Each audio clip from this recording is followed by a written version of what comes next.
for a parking spot or just walk further. Choosing between telling dad jokes or wearing mom jeans or picking your favorite child. So when it comes to giving you more choices between ridiculously delicious menu options, all we can say is, we're sorry. You're welcome. Order any 2 or more of Domino's new bread twist or medium 2-topping pizzas for $5.99 each. 2-item minimum handmade pan pizzas may be extra. You must ask for this limited time offer. Prices, participation, delivery area, and charges may vary. Twin Rivers Health and Rehabilitation. Locally owned and operated in Arkadelphia, Arkansas. Our family is committed to yours. Our experienced rehabilitation team specializes in physical, occupational, and speech therapy, all working together to get you home. Call and book a tour with us today at 870-246-6337 or visit our website at twinrivershr.com. Again, that's twinrivershr.com. KDEL 100.9 FM and KVRC 1340 AM Arkadelphia. KZYP 1310 AM and K281CK 104.1 Malvern.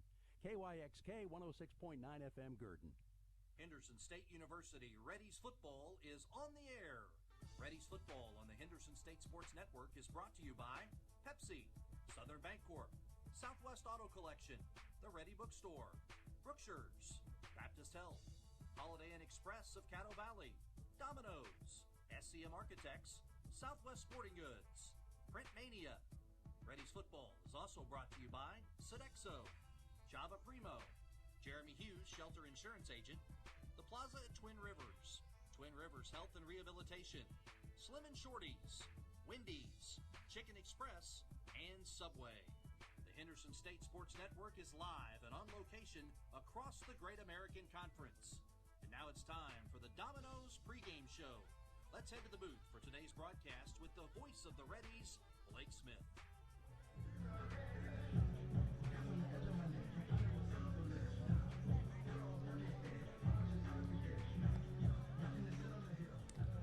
And a very pleasant good afternoon to you wherever you may be, however you may be. Thanks for making us part of this Saturday, October the 9th, 2021. It's week 6 of the 2021 season for the Henderson State Reddies. We return home for Hall of Honor weekend and a big matchup in the Great American Conference, welcoming the Tigers of East Central Oklahoma. Welcome into the Domino's pregame show. Domino's Pizza is a proud sponsor of Henderson State Athletics.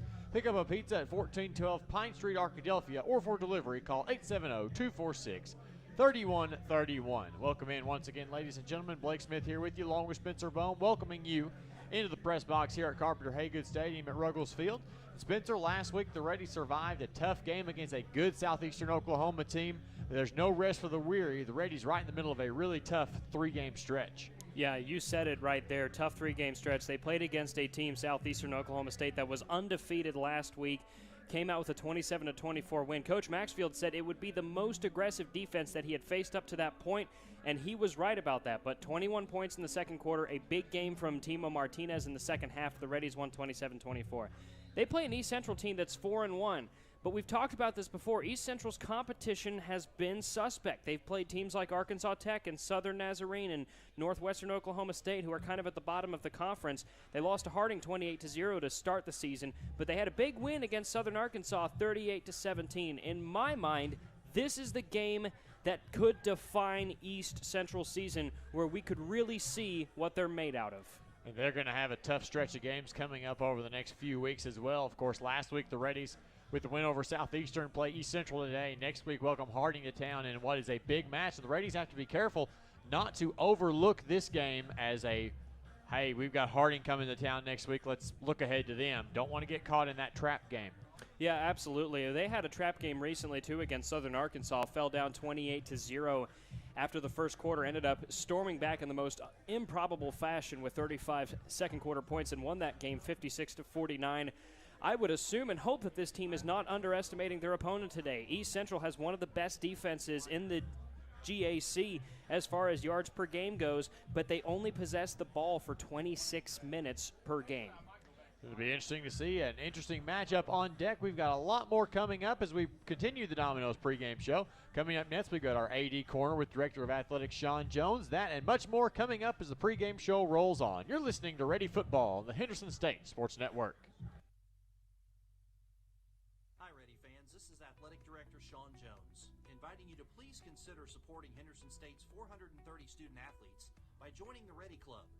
Gifts to the Ready Club are made through the Henderson State University Foundation and provide the necessary funding to support scholarships and equipment expenses, facility improvements, capital projects, and more.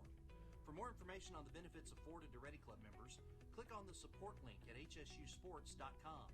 To make a gift online, visit hsusports.com/donate. Your generosity and ready spirit are appreciated. Follow the Reddies on social media and online. You can find us on Facebook at Henderson State Athletics, on Twitter at Reddy Sports, and on Instagram at Reddy_athletics. Don't forget to use the hashtag #NoMereBeast. To stay up to date on everything happening in Henderson State Athletics, be sure to visit hsusports.com, where you can find team rosters, schedules, game stories, stats, and more. hsusports.com is your one-stop shop for following the Reddies. Follow the For Henderson State Ready apparel and souvenirs, stop by the Ready Bookstore, located on the HSU campus in the Garrison Center. Open before every game, you can also purchase apparel and gift items under the Ready Bookstore tent during the game. The Ready Bookstore is open 8 to 5 Monday through Thursday and 8 to 4 on Friday. Find us on Facebook, Twitter, and Instagram at Ready Bookstore or online at www.readybookstore.com. Ready Bookstore, proud supporters of Henderson State Athletics. Henderson State University is one of the most affordable universities in Arkansas, and we offer the most competitive scholarships in the state. Our caring professors will challenge you to achieve your best potential. With more than 90 student organizations, new residence halls, and the beautiful DeGray Lake State Park just 15 minutes away, you will find the perfect fit at Henderson State. Come see us in Arkadelphia or visit hsu.edu to learn how you can live ready today.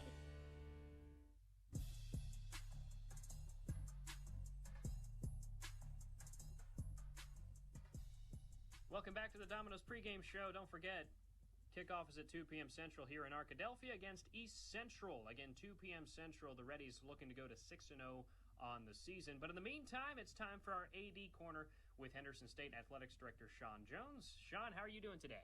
Spencer, I'm doing great. Great to see you. It's exciting to be back on campus for another home football game here today. Yeah, coming off a win in Durant, 27-24, the Reddies jumped to number 9 in the country. First of all, how was your road trip? Well, it was great. I mean, obviously to go on the road and win any time is a great feeling, but that was a very, very good football team we beat in southeastern Oklahoma. I think, the fans that had a chance to watch or listen to you guys certainly know that. That was a very big, physical, athletic, well-coached football team in southeastern Oklahoma. They went into the game 5-0. The Reddies were certainly challenged. Southeastern came out and scored first. It was a back-and-forth ball game, but tremendous job in that game down the stretch by Coach Max, his staff, and our student athletes. I mean, just the way they managed the clock, the way they held on to the football, the way they executed on special teams. Timo Martinez was outstanding, obviously, kicking field goals for us and really helping us win that key segment of the game. But defense came up with some big stops in the fourth quarter, and then offense did an exceptional job of just grinding out the clock and getting out of Durant with a big-time victory. To go to 5-0 on the season, and as you said, we moved up to 9th in the national rankings.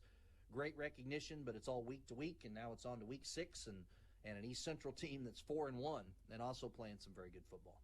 Yeah, for me, that just felt like a good classic football game. I mean, we've seen the Reddies put up 50-plus points, and you love to see it. That's what you want to see. But sometimes, as somebody who just enjoys a good football game, I really enjoyed what I saw on Saturday. Meanwhile, how about that travel party that came to Durant for the Reddies? I saw a lot of Reddies fans compared to when we were at somewhere like Southwestern. Even my colleagues and friends that work for Southeastern Oklahoma Athletics made that comment during the game. Wow, you guys really brought a great crowd. A couple things.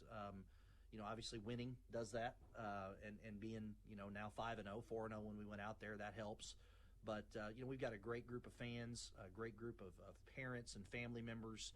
And if you look at, Scott Maxfield and the recruiting circle for Reddies football, a lot of kids from Arkansas, a lot of kids from Texas, a few kids from Louisiana and other places, but primarily it's Arkansas and Texas. And so Durant, as most folks know, not too far from the Red River, not too far from the Texas border. So I think we were able to get a lot of fans out there. Honestly, it was great for me because we had several former football players that were there that played for Coach Max that live in Dallas that came up to watch the game. It was great to connect with those guys and their families and visit a little bit. So it was certainly a great day and a great win. And let's take a look around athletics as well. As I've mentioned before, busy time of the year, but a lot of success once again in the athletic department, Sean. Yeah, it's been another great week. Coaches take it, game by game or event by event and week by week, and certainly that's how we look at it as well. And it was a great week for Henderson State Reddies athletics. The men's golf team really highlighting it, winning the Battle of the Belt. A very good event over in Hot Springs at Hot Springs Country Club. We really appreciate Barry Howard always rolling out the red carpet for us at Hot Springs Country Club. But Colton Cowan's men's golf team shot 19 under par to win that 2-day event. And that's just a ridiculous number to be 19 under par as a team winning that event. And look, they beat Arkansas Tech by 6 shots. Arkansas Tech is exceptional. They are the defending national champions. So to beat them by 6 is very impressive, and a great field as well. Mitchell Ford won it in a playoff.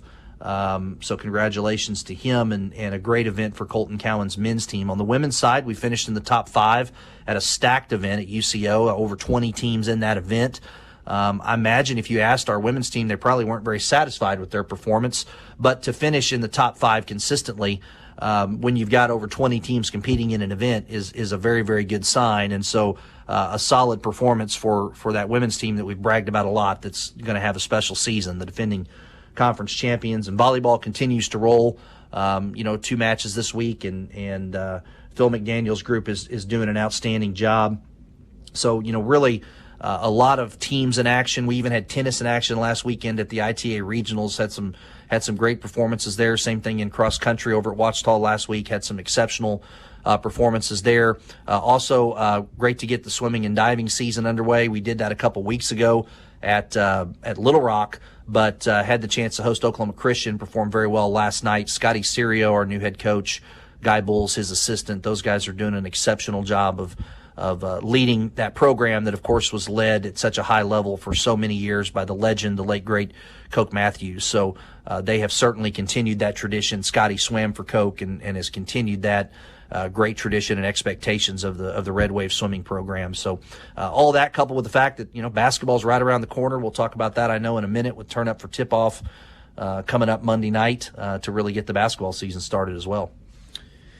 This is the Domino's pregame show, and to keep up with athletics, you can visit hsusports.com. Again, kickoff coming up at 2 p.m. Central Time. Voice of the Reddies, Blake Smith, will be rejoining us here in a few minutes as well. But I want to talk about today's game, Hall of Honor game against East Central. A pretty big one and a pretty special one for you and for Reddies athletics. Yeah, it is, Spencer. I'm really glad you brought that up. Last night we had the 24th Henderson State Ready Hall of Honor induction ceremony, and that is really one of the highlights of the year. And we had a great crowd and 9 exceptional folks that entered the Hall of Honor. We're going to recognize them coming up at 1:40 today on the field. So we're looking forward to thanking them and honoring them one more time. But folks that are at the game today are going to get a chance to see some of those Reddy greats. Cody Culp was the winner of the Willie Tate Meritorious Humanitarian Award, a great baseball player and an American hero who went on to serve our nation in the 101st Airborne Division, retired as a captain, suffered some real hardships, but came home and has been an unbelievable leader in his community of Fordyce, and such an appropriate winner of the Willie Tate Meritorious Humanitarian Award. Brenda Joyner, retired as our tennis and cross country coach last spring and put in 28 incredible Hall of Honor years here as our coach. She was honored. The late C.W. Keppel was honored, one of the best high school football coaches in this state that's ever done it. His son Bill represented him today going into the Hall of Honor and last night as well. Sarah Gibson, one of the best softball players in school history. She was part of our conference championship regional runner-up team in 2015. Tremendous softball player. She went in the Hall, as did Angelique Sledge from women's basketball. First basketball player of the Jill Thomas era to go into the Hall of Honor last night. 2-time conference defensive player of the year and an All-American. Robert Gilbert, one of the best hitters in Reddies baseball history, went into the Hall of Honor last night. We'll recognize him today. Had a .336 career batting average, .351 as a senior. And another great baseball player, Curtis Thurston, went into the Hall of Honor. He was a 3-time first-team All-AIC outfielder, was drafted by the Pittsburgh Pirates. So again, as you can tell, all very deserving folks. Darius Davis, who played for Coach Maxfield, a 2-time All-American wide receiver, unanimous first-team All-American, 3,686 receiving yards in his career. That's all-time leader in collegiate football in Arkansas. So Darius, well-deserved, going into the Hall of Honor last night. And Johnny Gross, who is a 3-time All-AIC selection on the defensive line for some tremendous Reddies football teams, conference championship teams, national runner-up teams, 73, 74, 75. So that's the class. That's the 9. Great group. Great crowd last night. Always a special time for Henderson State. And again, we're going to recognize them again today. Now, kind of to the present, we're recognizing our GAC champion Reddies baseball team today between the first and second quarter.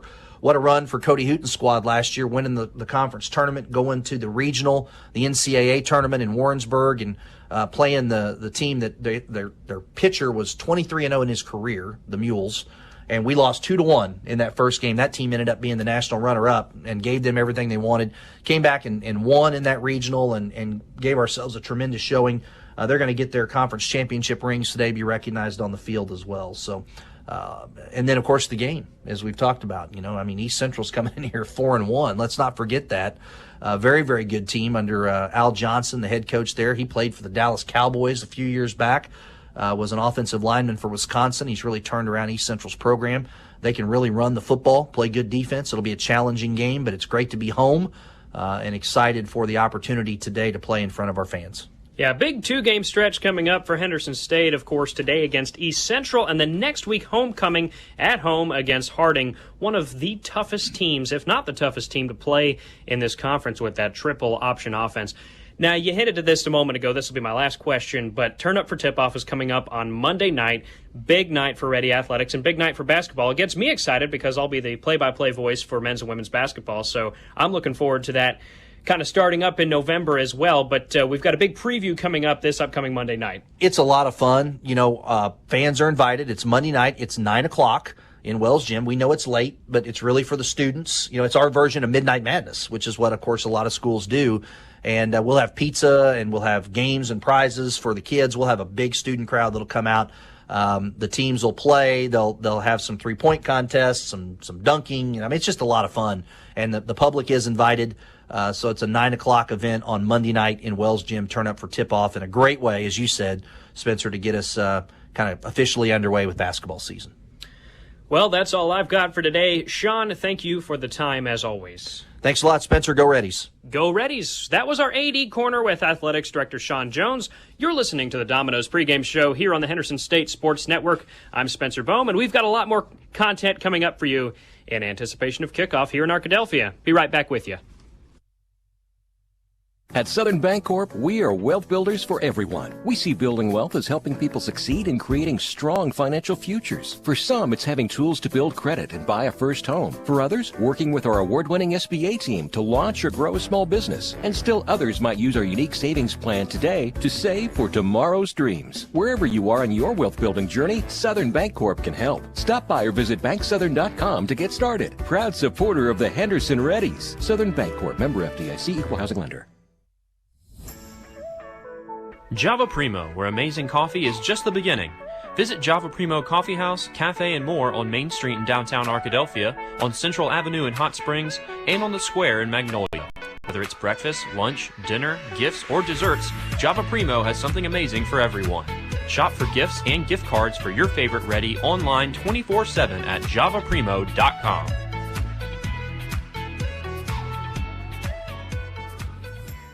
Subway restaurants are known for our sandwich artists, but our customers are the real creative geniuses. I like turkey breast, mustard, tomatoes, peppers, cucumbers, and onions. I'll take the Italian BMT. Make it deluxe with 50% more meat. And add provolone and bacon. How about rotisserie-style chicken, Chipotle Southwest sauce, spinach, and green peppers? With our freshly baked breads, your choice of proteins, and an array of crisp veggies, you can create your own masterpiece. What combo will you make today? Let your creative genius shine at Subway.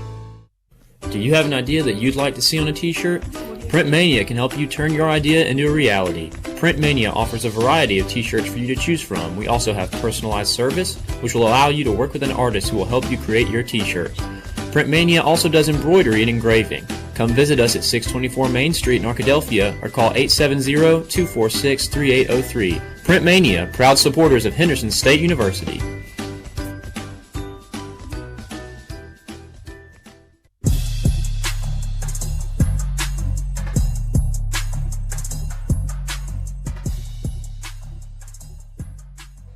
Welcome back to the Domino's pregame show on the Henderson State Sports Network. I'm Spencer Bohm, and Blake Smith will be rejoining us in a few minutes here for more of our pregame coverage. Don't forget, kickoff is at 2 p.m. Central Time between the Reddies and the Tigers of East Central right here in Arkadelphia. But in the meantime, it's time now for our Ready Player Spotlight, sponsored by Southern Bancorp. Whether opening your first bank account or buying your first home, Southern Bancorp has the right tools to help get you started. From credit and homebuyer counseling to flexible loan options, they can help put you on the path to opportunity. Stop by your local Southern Bancorp branch or visit banksouthern.com today to get started. Southern Bancorp is proud to be the official bank of Henderson State Athletics. Joining me now for our Ready Player Spotlight is kicker Timo Martinez. Timo, it's good to have you on the show. Thank you. I feel like there was going to have to be some moment where we brought you on here, and what better time than now where you have 2 weeks in a row where you're the GAC Player of the Week. But before we get into all of that, I want to talk about your journey to football. What brought you here to Henderson? What was your journey like in high school? All that good stuff. My journey here to Henderson is kind of funny, actually, because, I wasn't planning on playing football at all, and, much less a kicker, but they found me in PE class. So, I grew up playing soccer, and I thought that's what I was going to go to college for, and I ended up joining my freshman year with a bunch of friends, and I had a pretty good time, and I stuck with it ever since, and I didn't realize I was pretty decent at it, so, here I am now. PE class, was that in high school or college? That was high school. Yeah, Gotcha. That was like my about 8th grade year. And things just took off from there? Yeah. And then you had 2 big field goals in the win over Southeastern Oklahoma State. And that turned out to be the difference as well. The Reddies scored 27 points. 21 of those were in the second quarter. And then 2 big field goals in the second half. What's going through your mind when you go up to kick those? I can only imagine how tense that is. Yeah, I try to, just try to stay calm and collective, I don't really go out there and see how far the kick is. I just, me, my holder and long snapper just go out there and just, try to go out there and just pretend like it's practice, basically, So, I try to stay cool and not panic. So, it was, I'm not going to lie, I kind of was stressful. I was stressed a little bit, but, I got through it.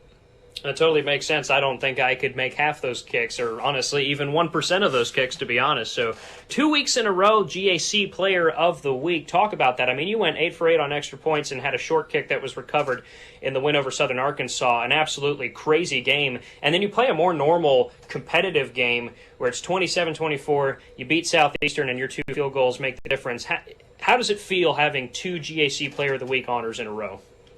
Honestly, it feels great. I know for sure, everybody looks at me and says, "Oh, you're a great kicker," all this and that. But I just want to give a huge shout out to my holder Tristan, and a huge shout out to Thomas and my lineup on the field goals, because I know I wouldn't have gotten Player of the Week, But yeah, it feels pretty good, knowing that I can just do something, help the team out a little bit, And let's go a little bit more personal now. So Dardanelle, Arkansas is where you called home before coming to Henderson State. What should I do if I go visit there one day?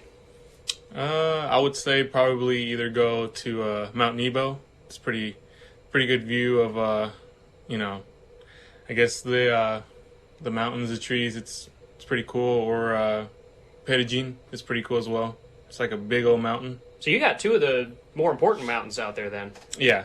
I've wanted to visit those places, haven't had a chance yet. But and last question, but not least, let's go completely outside of football. I always like to ask this question every week. What does Timo Martinez like to do when he's not playing football?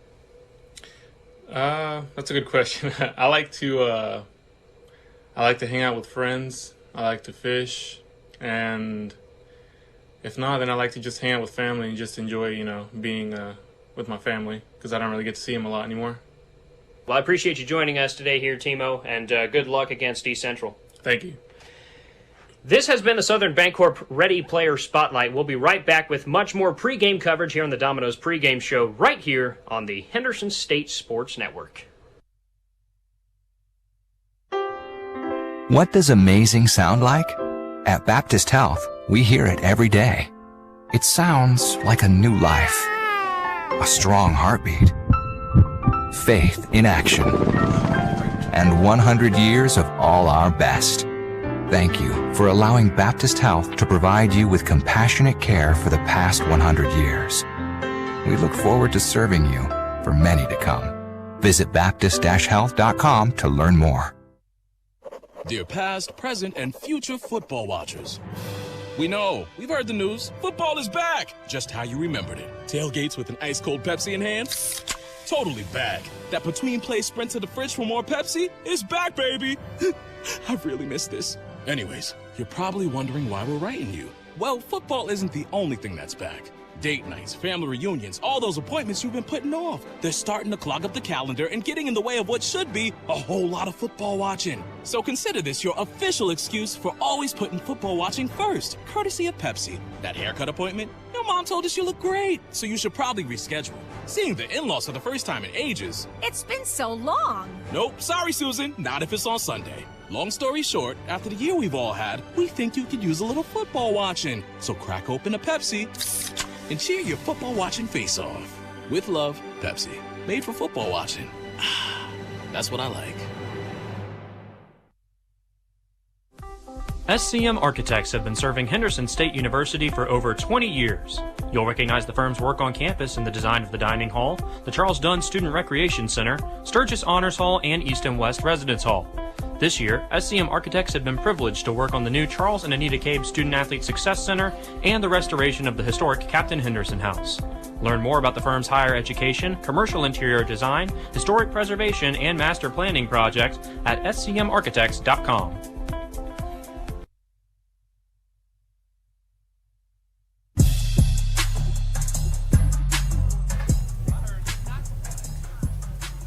Welcome back to Arkadelphia as the Domino's pregame show continues. Reddies getting ready to take on East Central. It's time now for the Wendy's weather forecast. Wendy's is a proud sponsor of Henderson State Athletics. Stop by their new location at 3130 Pine Street in Arkadelphia or give them a call 870-246-5077. Wendy's, deliciously different. And Spencer, this day has the feeling of an early season, early September warm stretch. A beautiful day here in Arkadelphia. Tell us what we have to look forward to as the game continues. Y'all should have told me not to move out here if it was going to be 87 degrees at 1:27 p.m. in October, but hopefully we got some cool weather coming up in the next couple of weeks. But in the meantime, as I said just a moment ago, 87 right now. It'll be 88 and sunny at kickoff. Winds to the south and southwest at 11 miles per hour. As we approach 3 o'clock, 89 degrees and sunny. The feel like will be 91. Wind will be blowing same direction, same speed, 11 miles per hour. Humidity at 41%.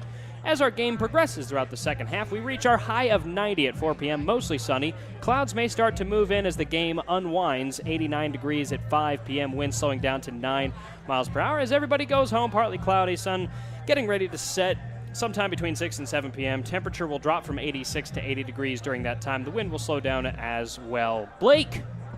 It'll be interesting to see how the wind affects the kicking game. It's blowing straight across from our right to left today, so whoever goes toward the scoreboard is going to have the advantage in the kicking game, and that could prove timely as the game goes on this afternoon. We'll step aside. Coming up next, Spencer and I will take a look around the Great American Conference. A full slate of football going on once again today. We'll tell you all about it right after this. You're listening to Ready Football on the Henderson State Sports Network. Brookshire's proudly supports the Henderson State Reddies football team. At Brookshire's, you can save on fuel or groceries with your points, where every dollar you spend earns you 1 point. Plus, score big with meat that is cut fresh daily and enjoy lower prices on the freshest produce. In a hurry? Let us do the shopping for you with our convenient curbside online ordering and pickup. Visit Brookshires.com to place your order today. Brookshire's, your ultimate tailgating destination. Go Reddies and go Brookshires. Do you have an idea that you'd like to see on a t-shirt? Print Mania can help you turn your idea into a reality. Print Mania offers a variety of t-shirts for you to choose from. We also have personalized service, which will allow you to work with an artist who will help you create your t-shirt. Print Mania also does embroidery and engraving. Come visit us at 624 Main Street in Arkadelphia or call 870-246-3803. Print Mania, proud supporters of Henderson State University.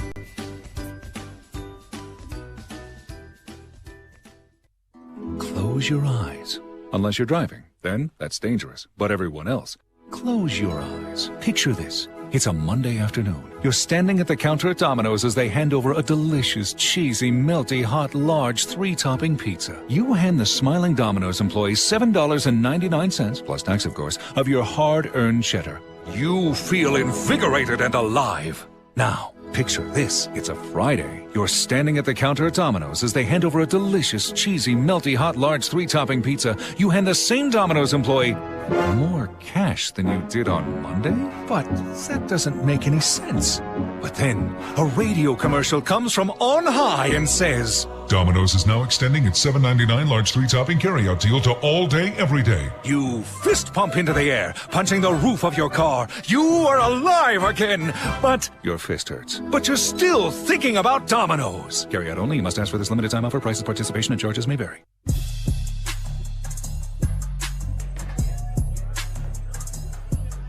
Blake Smith, Spencer Bone back here with you on the Domino's pregame show live from Arkadelphia. Reddies about 29 minutes away from kickoff against East Central. It's now time to take a look around the Great American Conference.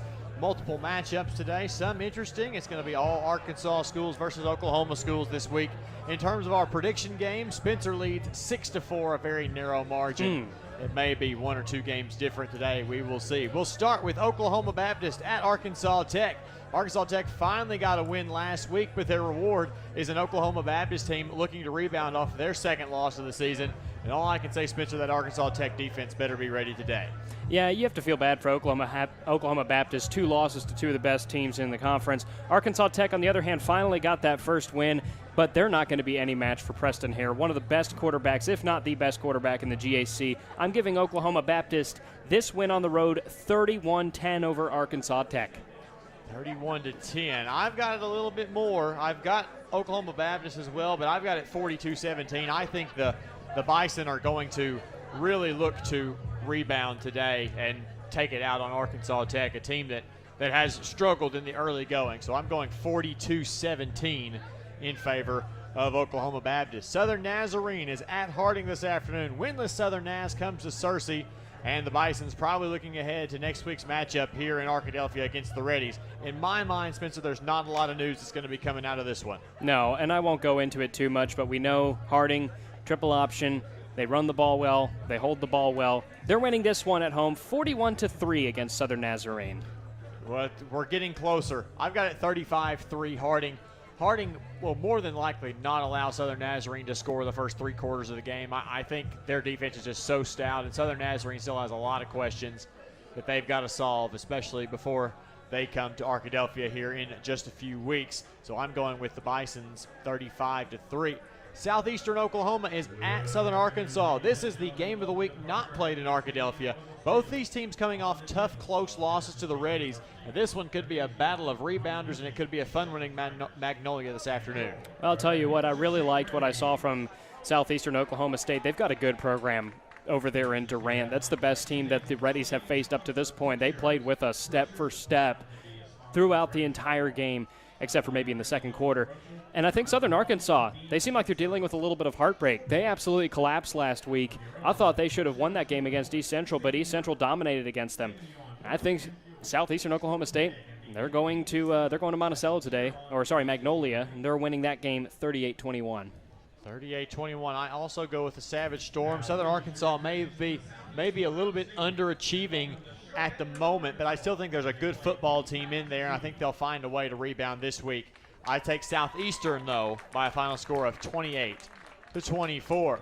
Ouachita Baptist at Southwestern Oklahoma. The Bulldogs still looking for their first win of the season, and like their counterparts from Bethany, they will not have an easy challenge. This one has potential to be a really good game if Southwestern holds on to the ball and can punch it in when they need to, but it could also get really ugly really quick. Yeah, and that's the direction that I'm going to take. I really had a lot more faith that Southwestern was going to be able to scrape together a couple of wins. I think last week I even picked them to win one of these last couple of weeks.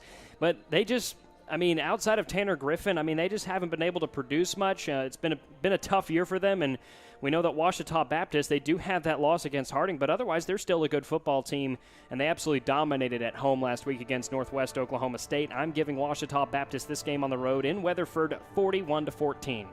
41-14. I don't think Ouachita is as good offensively as people said. I think that's where they are failing to meet expectations this season. I think they will score plenty on Southwestern, but I think the final score there is going to be 31-10. So we are all in agreement. It comes down to this last game. Arkansas Monticello at Northwestern. UAM snuck past Southwestern last week and take their longest road trip of the season to try and string 2 wins together. Northwestern counters as one of 3 winless teams trying to earn their first win on the season, and they've got the best chance of all 3 of the winless teams in the conference. Yeah, I absolutely agree with that, and my prediction will show that as well. The big question is, we know how well Adam Morse did against Northwestern, but is Arkansas Monticello, are they coming into this? Is this going to be a trap game for them, or are they going to pull this one out? I think they will, 24-17. I think, Tanner Clarkson has a chance against Arkansas Monticello in this one. Their pass defense did not impress me a couple of weeks ago, but I think the Boll Weevils will win on the road by 7. This is my upset special of the week. I think Monticello having to take that long drive, that takes a lot out of you. I think Northwestern is prime, and I don't think Monticello is anything other than a one-dimensional team. If they can limit DeMylan Brown from doing anything on offense, the Boll Weevils have not proven that they can do anything else to get over the hump and find a way to win ball games. I'm going with Northwestern Oklahoma today by a score of 17-14. It might not be pretty, but I think the Rangers get the job done. See, the problem is, though, if UAM does win this game, it puts me ahead of you by 3. So it seems like we have a tiebreaker every single week. Well, we had to find a way to make it a little more interesting. So we're all about trying to have that little challenge with each other. We'll see how those games come out. We'll give you updates at halftime and, of course, in the post game. We'll come back. Spencer sits down with Coach Maxfield after this. You're listening to Ready Football on the Henderson State Sports Network. Dear past, present, and future football watchers, we know, we've heard the news. Football is back, just how you remembered it. Tailgates with an ice-cold Pepsi in hand? Totally back. That between-play sprint to the fridge for more Pepsi is back, baby. I've really missed this. Anyways, you're probably wondering why we're writing you. Well, football isn't the only thing that's back. Date nights, family reunions, all those appointments you've been putting off. They're starting to clog up the calendar and getting in the way of what should be a whole lot of football watching. So consider this your official excuse for always putting football watching first, courtesy of Pepsi. That haircut appointment? Your mom told us you look great, so you should probably reschedule. Seeing the in-laws for the first time in ages. It's been so long. Nope, sorry, Susan, not if it's on Sunday. Long story short, after the year we've all had, we think you could use a little football watching. So crack open a Pepsi and cheer your football watching face off. With love, Pepsi. Made for football watching. That's what I like. Java Primo, where amazing coffee is just the beginning. Visit Java Primo Coffee House, Cafe, and more on Main Street in downtown Arkadelphia, on Central Avenue in Hot Springs, and on the Square in Magnolia. Whether it's breakfast, lunch, dinner, gifts, or desserts, Java Primo has something amazing for everyone. Shop for gifts and gift cards for your favorite Reddy online 24/7 at javaprimo.com.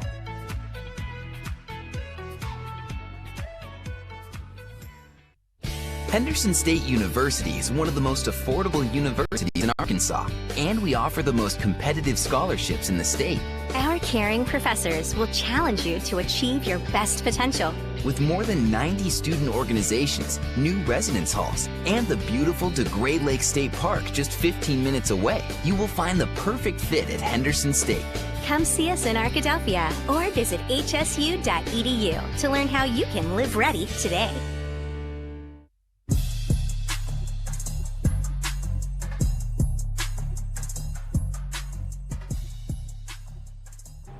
Welcome back to the Domino's pregame show on the Henderson State Sports Network. It's now time for our Coach's Corner, sponsored by Brookshire's. Brookshire's is proud to be a sponsor of Reddies football. Stop by your friendly local grocer for quality, convenience, and service. Score points of your own with Brookshire's Your Points, saving you on groceries and fuel. Score big and be the MVP this season as we cheer on the HSU Reddies. Well, don't forget, everybody, coming up at 2 p.m. Central Time, we've got kickoff against East Central right here on the Henderson State Sports Network. But in the meantime, Reddies coach Scott Maxfield joins us for our Coach's Corner. Coach, you told me last week Southeastern was going to play aggressively on defense. They were going to be the most aggressive defense that you had seen up to this point. Did that script play out on Saturday? Well, it played out just like I thought it would. They played extremely hard. They brought a couple of different things at us that we hadn't seen. So we had to make some adjustments in the first quarter, came back, had a really good second quarter, got us back in control of the game a little bit going into halftime. But, they've got a good defense. They played us extremely hard. And going over to Durant, Oklahoma's, that's a tough place to go and win. You scored 21 points in the second quarter this week, and then the past week you scored 35 in the second quarter out of 56. Are you a second quarter team, or is that just how things tend to work out? Well, we need to figure out a way to be a first quarter, second quarter, third, and fourth quarter team. But we've started off slow the last couple of weeks, and that's something that we really need to work on. We've talked about it as a team. We do regroup and play really well in the second quarter. It's been our best quarter scoring wise. And the other thing is the third quarter, we've got to stop the opponent. I think we've gone 3 games in a row where the opponent got the ball opening the third quarter and went down and scored on us. So, those are some of the things we need to improve on. And it seems like in the first quarter, Southeastern, you kind of mentioned this, but it seemed like Southeastern was playing very hard on defense. Were you kind of able to wear them out?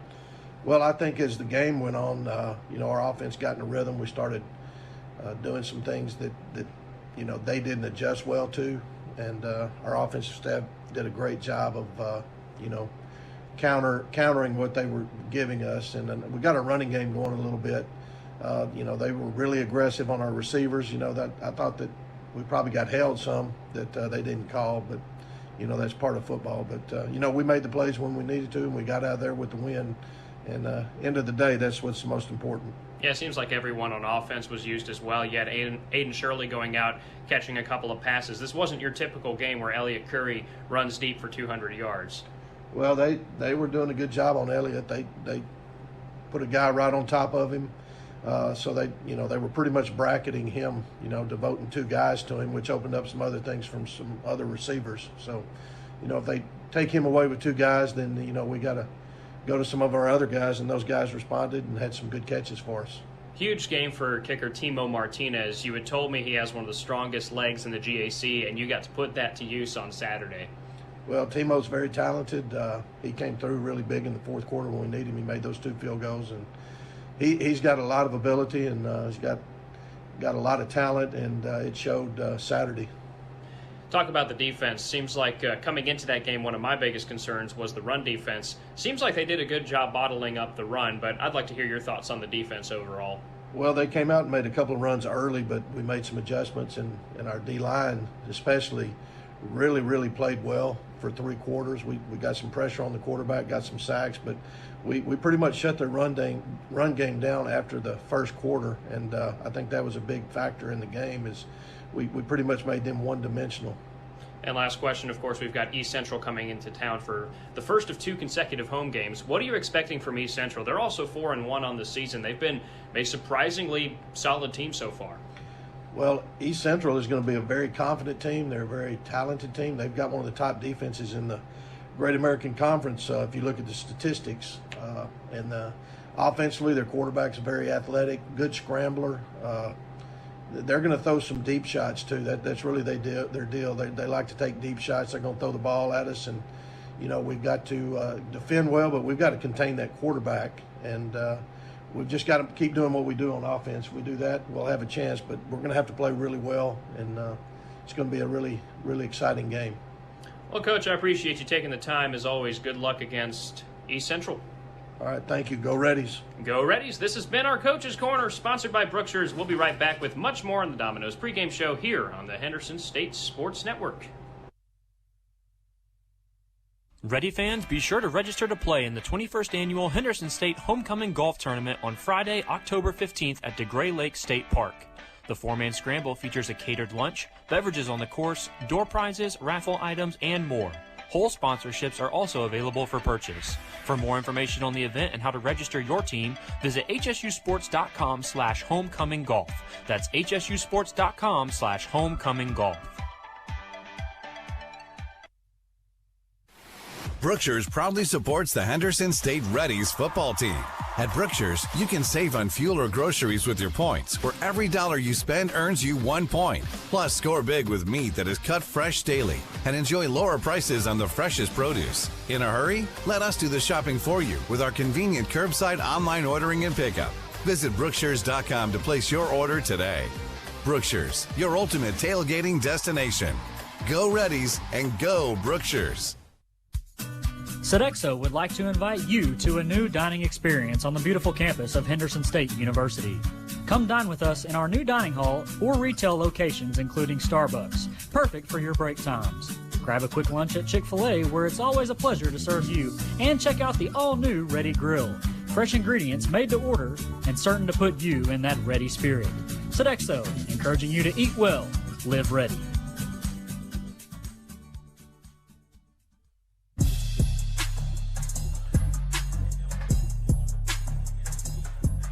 Back with you on the Domino's pregame show. Let's take a look at today's starting lineups. First for the Tigers of East Central University out of Ada, Oklahoma, led by Coach Al Johnson. He is 7-9 in his second season with the Tigers. We'll start with the East Central defense. Defensive end is 94 Malik Moore, 6 foot 255, redshirt sophomore from Hazlet, Texas. Nose tackle is 54 Shamar Cobb, 6 foot 285, a redshirt junior from Cape Coral, Florida. Defensive end 69 Hayden Miller, 6'2", 260, redshirt freshman from Sapulpa, Oklahoma. Your linebackers 49 Michael Onwuzurike, 6 foot 225, redshirt freshman from Allen, Texas. 58 Calvin Baker, 5'10", 205, redshirt sophomore from the Colony, Texas. Linebacker number 1 RJ Williams, 6 foot 220, redshirt senior from Grand Prairie, Texas. And outside linebacker 42 Kevon Curry, 6 foot 230, redshirt freshman from Oklahoma City. Cornerbacks, 25 Jalen Baldwin, 5'10", 170, a redshirt junior from Houston, Texas. And 15 Keontae Lusk, 5'10", 180, a redshirt sophomore from Fort Worth, Texas. Safeties are 0 Cam Jones, 6 foot 190, a redshirt junior from Sulphur, Oklahoma. And number 20 Cody Alexander, 5'11", 195, a junior from Jefferson City, Missouri, by way of Lincoln University. Offensively for the Tigers, left tackle is 78 Anthony Wright, 6'4", 320, a sophomore out of Oklahoma City. Left guard is 77 Isaiah Tatum, 6'6", 300-pound redshirt freshman from Dallas. Center is 71 Jack Ramsey, 5'11", 275, a freshman from Piedmont, Oklahoma.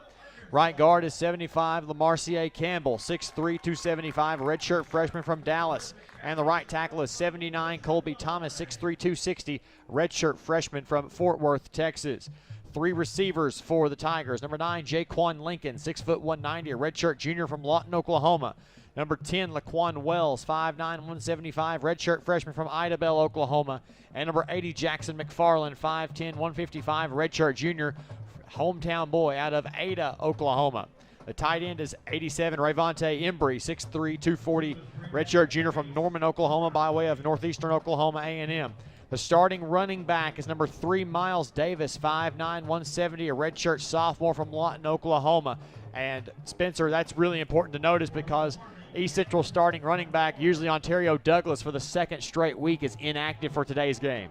Yeah, inactive last week, and now East Central still played well. They had Miles Davis. He played a serviceable role for them, but that is a big loss not having Douglas.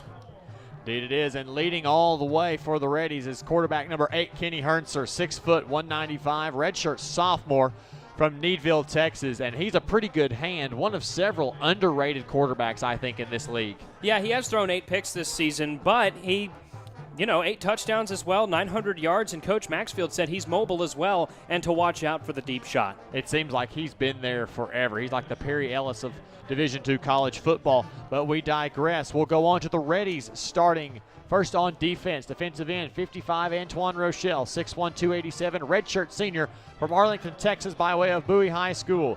Nose tackle, 56, Denzel Walter, 6'2", 311, redshirt sophomore from El Dorado. Defensive end, 90, Dylan Ndimbuki, 6'2", 222, a freshman from Conroe, Texas. Your linebackers, 13, Keetrick Sledge, 6', 199, redshirt sophomore from Fordyce. 32, Jacob Greenfield, 6', 212, a redshirt junior from Tallahassee, Florida. 29, Jake Chapman, 5'10", 211, a redshirt junior from League City, Texas. And 33, Jaden Ford, 6'2", 217, a redshirt junior from Prosper, Texas. Your cornerbacks, 2, Dedrick O'Brien, 6', 170, redshirt sophomore from Huntsville, Texas. And 18, Cam Thomas, 5'9", 167, freshman from Shreveport, Louisiana. Safeties are 20, Pat Jones, 6', 203, a redshirt sophomore from Sunnyvale, Texas. And 28, Andrew Croker, 5'10", 182, a redshirt junior from Leesville, Louisiana, by way of McNeese State University. Offensively for the Reddies, it looks like this. 61, Robert Dunham is the left tackle, 6'3", 285, a sophomore from Nashville. Left guard is 64, Blaze Smith, 6'2", 292, redshirt freshman from Bryant. The center is 68, Hunter Knobb, 6'2", 310, a junior from Sparks, Nevada, by way of Feather River Community College. Right guard is 63, Connor Justice, 5'11", 297, a redshirt sophomore from Paragould. And the right tackle, 62, Blake DeBala, 6'4", 305, a redshirt senior from Lamar. Your receivers are 6, Xavier Malone, 5'8", 174, a junior from Lake Cormorant, Mississippi, by way of Northeast Mississippi Community College. Number 1, Chase Lodry, 6'1", 173, redshirt senior from Dallas. And 15, Elliott Curry, 6', 206, a senior from Guthrie, Oklahoma, by way of the University of Central Oklahoma. The tight end is 87, Aiden Shirley, 6'4", 237, a redshirt sophomore from Cabot. Fullback is 23, Matt Tyler, 6', 237, redshirt senior from Rockland, California, by way of Southwest Minnesota State. Your tailback, 22, Chris Morris, 5'10", 196, a redshirt freshman from Houston, Texas. You'll also see 25, Deuce Sproles, 21, Darius Austin, and 42, Fred O'Donnell. And your quarterback for the Reddies is number 17, Adam Moore, 6', 241, senior from Groves, Texas, and a transfer from FCS Lamar University. Spencer, a couple of interesting notes there on defense. A couple of really good defensive performances out of Deldrick Shields, especially the one that's coming to mind last week. Still not going to get the start this afternoon, but I have a feeling he's going to get a good chunk of playing time. Yeah, one of the biggest keys to that win over Southeastern Oklahoma State. We actually saw a lot of people coming in and making big plays that you don't normally hear from. Peyton Usher Pearson, who is listed second on the depth chart, a transfer from Coffeyville Community College. He is the backup nose guard. Look out for him today as well. A couple of good Reddies having really good days defensively. Let's talk a little bit while we have you about today's Hall of Honor. They were just officially introduced to the Reddies crowd. 9 different honorees were inducted into the Henderson State Hall of Honor, which is our very honorable version of a Hall of Fame, and a lot of great Reddies from over the years have been named a part of that exclusive circle. Cody Culp, Ready baseball alum, the Willie Tate Meritorious Humanitarian Award, as Sean alluded to earlier, served as a member of the 101st Airborne Division in Afghanistan before his retirement in 2011. Of course, Coach Brenda Joyner. If anybody has been in the Arkadelphia area for the last 30 years, you know Coach Joyner, an excellent coach. Took care of tennis and women's cross country. Over 40 all-conference selections in 28 years, and not many people deserve an induction into the Hall of Honor more than Coach Joyner. A great coach and a great human being. C.W. Keppel, of course, who has left us, his son Bill, formerly the coach at Southern Arkansas, one of the most successful high school coaches in Arkansas history, coached at Little Rock Hall. Sarah Gibson from softball, 2011 to 2015, leads Henderson all-time in RBI, ranks second in hits, doubles, and total bases. From women's basketball, Angelique Sledge, 2011 to 2015, and I remember Angelique Sledge, Spencer, was an absolute nightmare if you were trying to be guarded by her. She could absolutely guard the dog out of you. Robert Gilbert, 08-09, right before my tenure here at Henderson, a excellent first baseman, Henderson's all-time leading batting average. Curtis Thurston, an All-AIC outfielder from 80 to 83. AIC championship in 82, was drafted by the Pittsburgh Pirates in the 83 MLB draft in the 24th round. Johnny Gross, a key part of that AIC winning team from 73 to 75 on the defensive line. An honorable mention All-American as a senior. And, of course, the one that makes me long for the old days, Darius Davis, Kevin Rogers' favorite target, with the first unanimous first-team All-American coming out of Henderson in his senior year of 2014. Just under 3,700 receiving yards and 47 touchdowns, both of which rank first in school history. Congratulations to those Hall of Honor inductees. We're going to take one more break, come back with your captains, the results of the coin toss, get your keys to the game and your opening kickoff back after this. You're listening to Ready Football on the Henderson State Sports Network. At Southern Bancorp, we are wealth builders for everyone. We see building wealth as helping people succeed in creating strong financial futures. For some, it's having tools to build credit and buy a first home. For others, working with our award-winning SBA team to launch or grow a small business. And still others might use our unique savings plan today to save for tomorrow's dreams. Wherever you are in your wealth building journey, Southern Bancorp can help. Stop by or visit banksouthern.com to get started. Proud supporter of the Henderson Reddies. Southern Bancorp, member FDIC, equal housing lender. Picture this. It's Monday afternoon and you're at Domino's buying a large 3-topping pizza. You give the Domino's employee $7.99 plus tax, of course. Now, picture this. It's Friday and you're at Domino's buying a large 3-topping pizza. You give the Domino's employee more than you paid Monday. You feel bamboozled. But then you hear this. Domino's is now extending its $7.99 large 3-topping carryout deal to all day, every day. And so you danced and ate Domino's. Carryout only. You must ask for this limited time offer. Prices, participation, and charges may vary. Henderson State University is one of the most affordable universities in Arkansas, and we offer the most competitive scholarships in the state. Our caring professors will challenge you to achieve your best potential. With more than 90 student organizations, new residence halls, and the beautiful DeGray Lake State Park just 15 minutes away, you will find the perfect fit at Henderson State. Come see us in Arkadelphia or visit hsu.edu to learn how you can live ready today. KDEL 100.9 FM and KVRC 1340 AM Arkadelphia. KZYP 1310 AM and K281CK 104.1 Malvern. KYXK 106.9 FM Gurdon.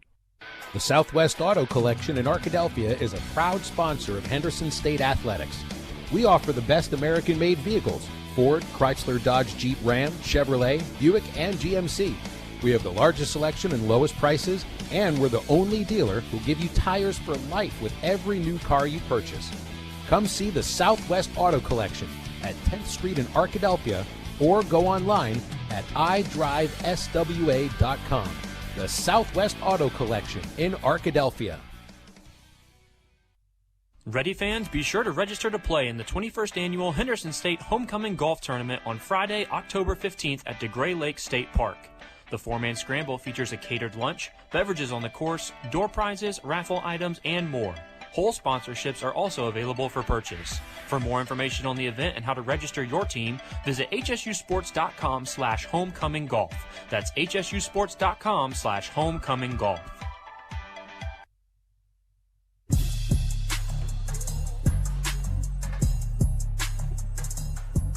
Blake Smith, Spencer Bone back here with you. It is time for your keys to the game, sponsored by Southwest Auto Collection, offering the best American-made vehicles: Ford, Chrysler, Dodge, Jeep, Ram, Chevrolet, Buick, and GMC. Pick up your keys to a new vehicle today at the Southwest Auto Collection on 10th Street in Arkadelphia or online at idriveswa.com. Spencer, get it started for us, please. Start fast. The last couple of weeks, Henderson State has started slowly. They've scored 0 in the first quarter in both of their previous 2 games. They played very well in the second quarter, but both games have been close. What you have to do is you have to start fast. You have to suffocate this East Central team early and take their confidence away from them.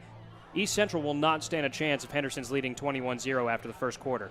And on that, you're going to start. You want the football. You want to go down, and you want to keep them off the field as much as possible. This Ready offense likes to take time. Sometimes I like to speed it up. I like the idea of keeping the pace varied. Go score quick, grind down quick. Get your defense some rest. Then go fast, back and forth, slow down, speed up. It's that change of pace that really keeps defenses off kilter. And I think that's going to be interesting for the Reddies to keep in mind today. Captains for the Reddies today: Deuce Sproles was out there along with David Heaton and David Buckner. For East Central, number 1, R.J. Williams. Number 5, Tay Gatewood. He is an Arkansas native, went to Southside High School in Fort Smith. Number 9, Jaquan Lincoln. And number 13, Jack Preston. The Reddies did win the toss. They elected to receive, so they will get the football first. And we will see if the Reddies can have that nice change of pace offense. It is time now for your Chicken Express opening kickoff. This kickoff is brought to you by Chicken Express, home of the legendary Express Tenders and Chicken East Sweet Tea. Located at 3115 Pine Street in Arkadelphia, Chicken Express is a proud sponsor of Henderson State Athletics. One of 6 games to kick off, all at 2 o'clock today in the Great American Conference. We are excited to get this one underway for you. 5-0 Henderson State, 4-1 East Central Oklahoma. Should be a dandy. We're glad you've joined us from Arkadelphia this afternoon. And like you said, Henderson State's going to have to play very well today, not underestimate their opponent in advance of a huge game next week, homecoming here against Harding. Can't look past this game. Want to get off to a much better start than we did in our last home game, of course, that Southern Arkansas game. Something to keep in mind, I did mention this at the very beginning of the pregame show, but East Central only holds the ball for 26 minutes per game, and opponents over 33 minutes. I think that's by virtue of the one overtime game that they played this season. 95, Garrett Clark handles kickoff duties for East Central. Fred O'Donnell and Cam Thomas back for the Reddies in their home red uniform tops, white pants. White letters and numbers, red helmets, gray stripe down the middle, white block numbers on either side. Clark's kick is a high end-over-end kick. We are underway. It's going to spin and go out of bounds, so the Reddies get a good bounce there. Your officiating crew today, Darren Lair is the referee and crew chief. Richard Hammond, the umpire. Greg Long, the linesman. Line judge Daniel Pipak. Rhett Cranford, the side judge. Keith Posey, the field judge. Jake Bywater, the back judge. That's about the worst way that you can start this game if you are East Central, kicking the ball out of bounds at about the 5-yard line. We'll see. I believe they'll place it at the 35.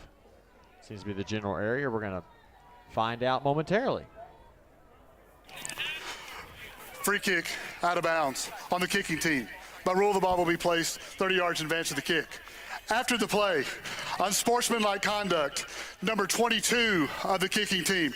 That 15-yard penalty be added. It's first down.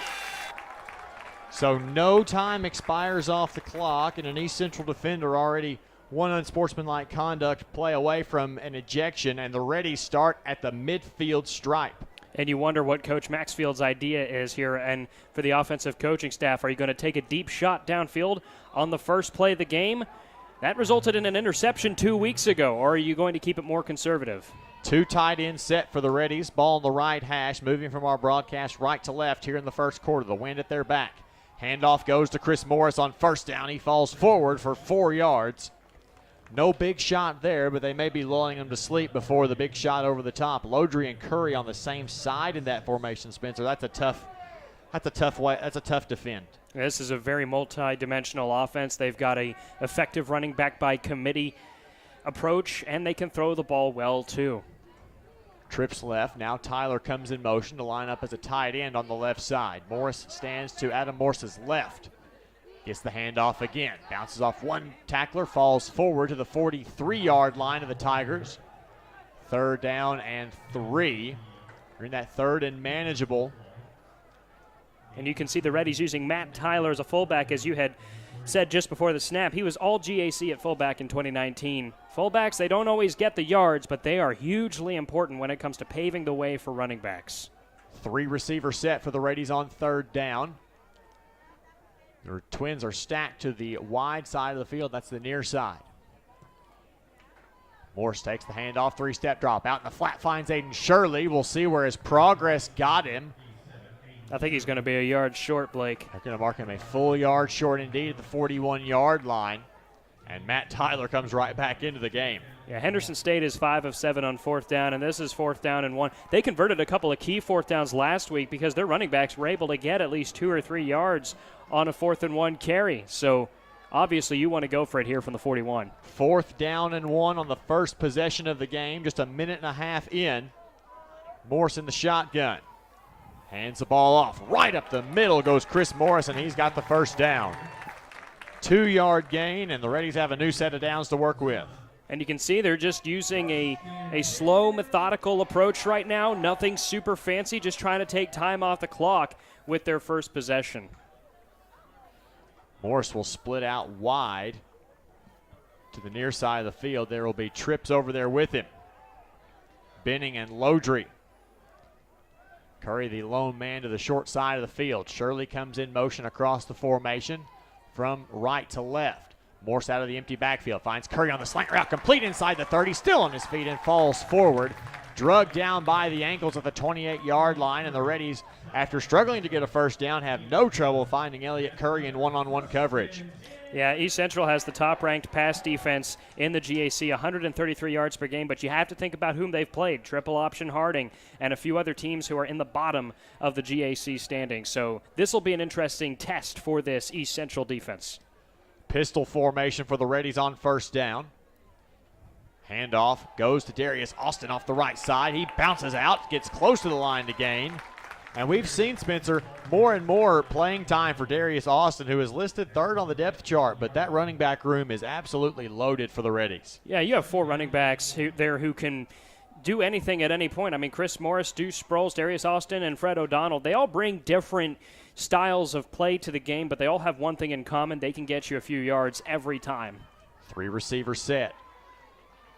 Curry and Malone to the wide side of the field on second down and 1. Fakes the toss, now shoves it inside to Mike Benning, inside the 15, 10, 5. Can he get there? He can. Touchdown, Reddies. The shovel pass to Mike Benning left uncovered and went in for the 19-yard score. Mike Benning, the backup tight end, second-string tight end. That's his 8th catch of the season, 3rd touchdown. And you wonder, why would you use a shovel pass to a tight end? Well, Benning is fast. He was a Division III track runner at Birmingham Southern, got an SAA Outdoor 110-meter hurdles champion, first-team all-conference selection. Extra point on the way for Timo Martinez is up, and it is good. 11:36 remaining in the first quarter. Our new score, Reddies 7, East Central nothing. We'll step aside and come back after this. You're listening to Ready Football on the Henderson State Sports Network. Dear past, present, and future football watchers. We know, we've heard the news. Football is back, just how you remembered it. Tailgates with an ice-cold Pepsi in hand? Totally back. That between-play sprint to the fridge for more Pepsi is back, baby. I've really missed this. Anyways, you're probably wondering why we're writing you. Well, football isn't the only thing that's back. Date nights, family reunions, all those appointments you've been putting off. They're starting to clog up the calendar and getting in the way of what should be a whole lot of football watching. So consider this your official excuse for always putting football watching first, courtesy of Pepsi. That haircut appointment? Your mom told us you look great, so you should probably reschedule. Seeing the in-laws for the first time in ages. It's been so long. Nope, sorry, Susan, not if it's on Sunday. Long story short, after the year we've all had, we think you could use a little football watching. So crack open a Pepsi and cheer your football watching face off. With love, Pepsi. Made for football watching. That's what I like.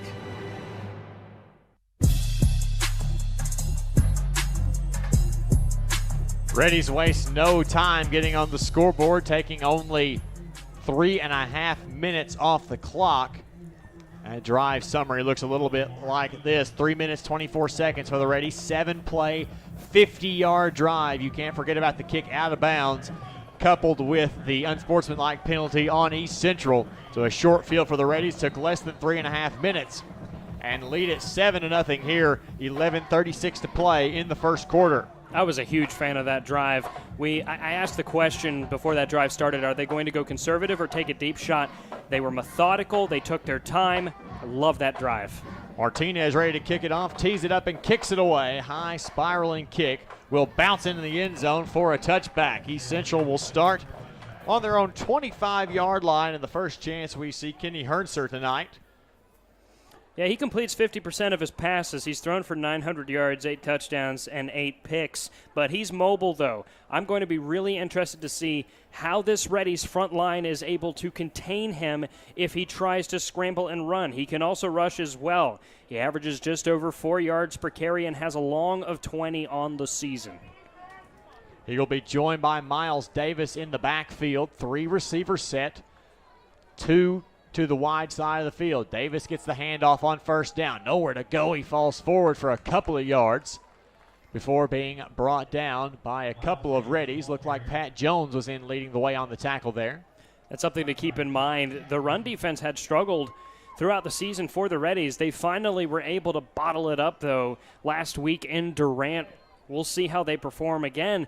You don't have Ontario Douglas today, the starting running back for East Central. Trips right. Hernser on a speed option. Cuts up field across the 30, across the 35. He's got the first down and brought down at the 39-yard line. Old school football, a little speed option there for the Tigers.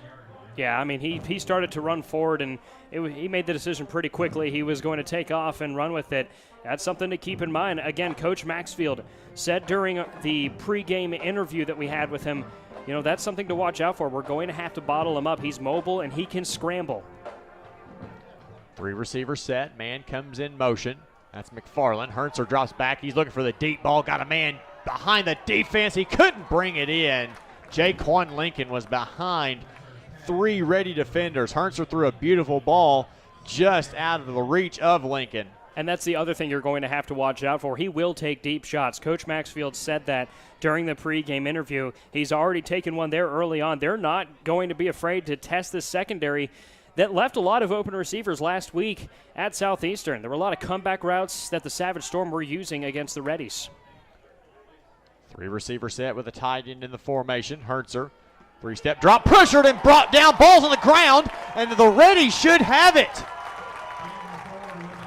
The strip sack from Andrew Croker. The fumble recovered by Antoine Rochelle, and the Reddies are in business at the 32-yard line of East Central.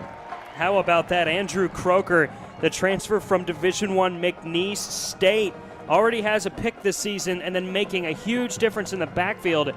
Hernser had absolutely no time whatsoever to dial up any sort of play, and now the Reddies get it at the 32. My key for this game was start fast and suffocate East Central early, and the Reddies, as of right now, are on their way to doing that. Deuce Sproles in at running back. He'll stand to the right of Morse on 1st and 10. A 3-receiver set, ball right in the middle of the field. Now Malone comes in motion. They'll fake it to him on the jet motion. Morse steps up. Now has to take off on his own. A lot of green grass in front of him inside the 20, and he steps out of bounds. Enough for the first down. Great job by Morris. Great pocket awareness. That's something that Adam Morse does well, too. When he sees open field, he'll run with it. And he's a bulldozer, too. He'll lower his shoulder sometimes, knock defenders away. He doesn't always gain a lot of extra yards doing that, but he does punish defenders when he runs. That time he decides to just kind of run his way out of bounds, which is what I like to see. But 1st and 10 for the Reddies. 5 minutes into the game, already the second Henderson State trip in the red zone. Sproles steps up to the left of Morse. He will get the handoff on first down. Big hole, he bursts through it and down to the 16-yard line. One thing that Sproles is really good at doing is breaking tackles and gaining several extra yards doing so. You'll see him break one tackle, break another, that low center of gravity. He's a big guy as well. Sproles stands at 5'11", 212 pounds.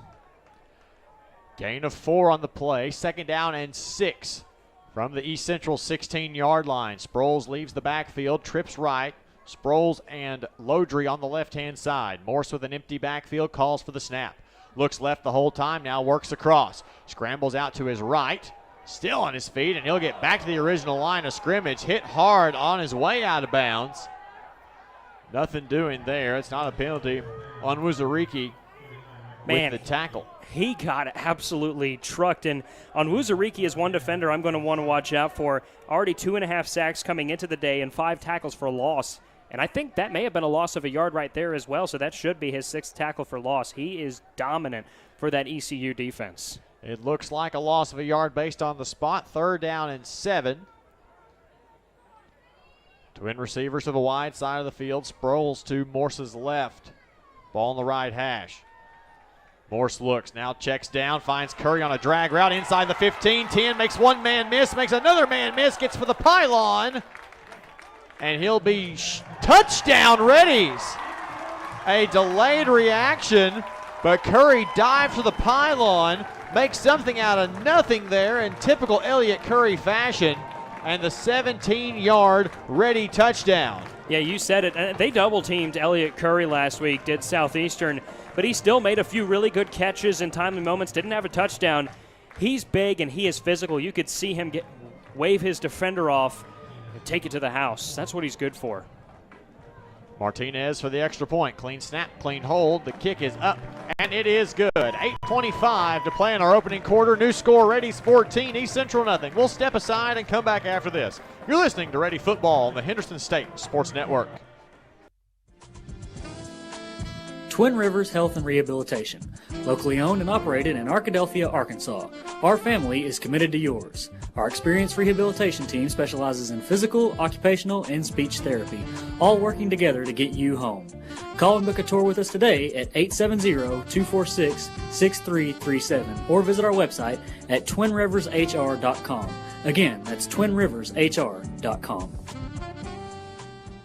Apparently, you've been ordering Domino's new bread twists as a decoy to keep others away from your pizza. Only you suddenly wanted more bread twists for yourself. There are worse things than choosing between either pizza or warm dunkable bread twists in flavors like Parmesan, garlic, and cinnamon, like deciding between going to the dentist or DMV. So when it comes to giving you the best tasting problem you've ever had, sorry, you're welcome. Order any 2 or more of Domino's new bread twists or medium 2-topping pizzas for $5.99 each. 2-item minimum. Handmade pan pizzas may be extra. You must ask for this limited time offer. Prices, participation, delivery area, and charges may vary.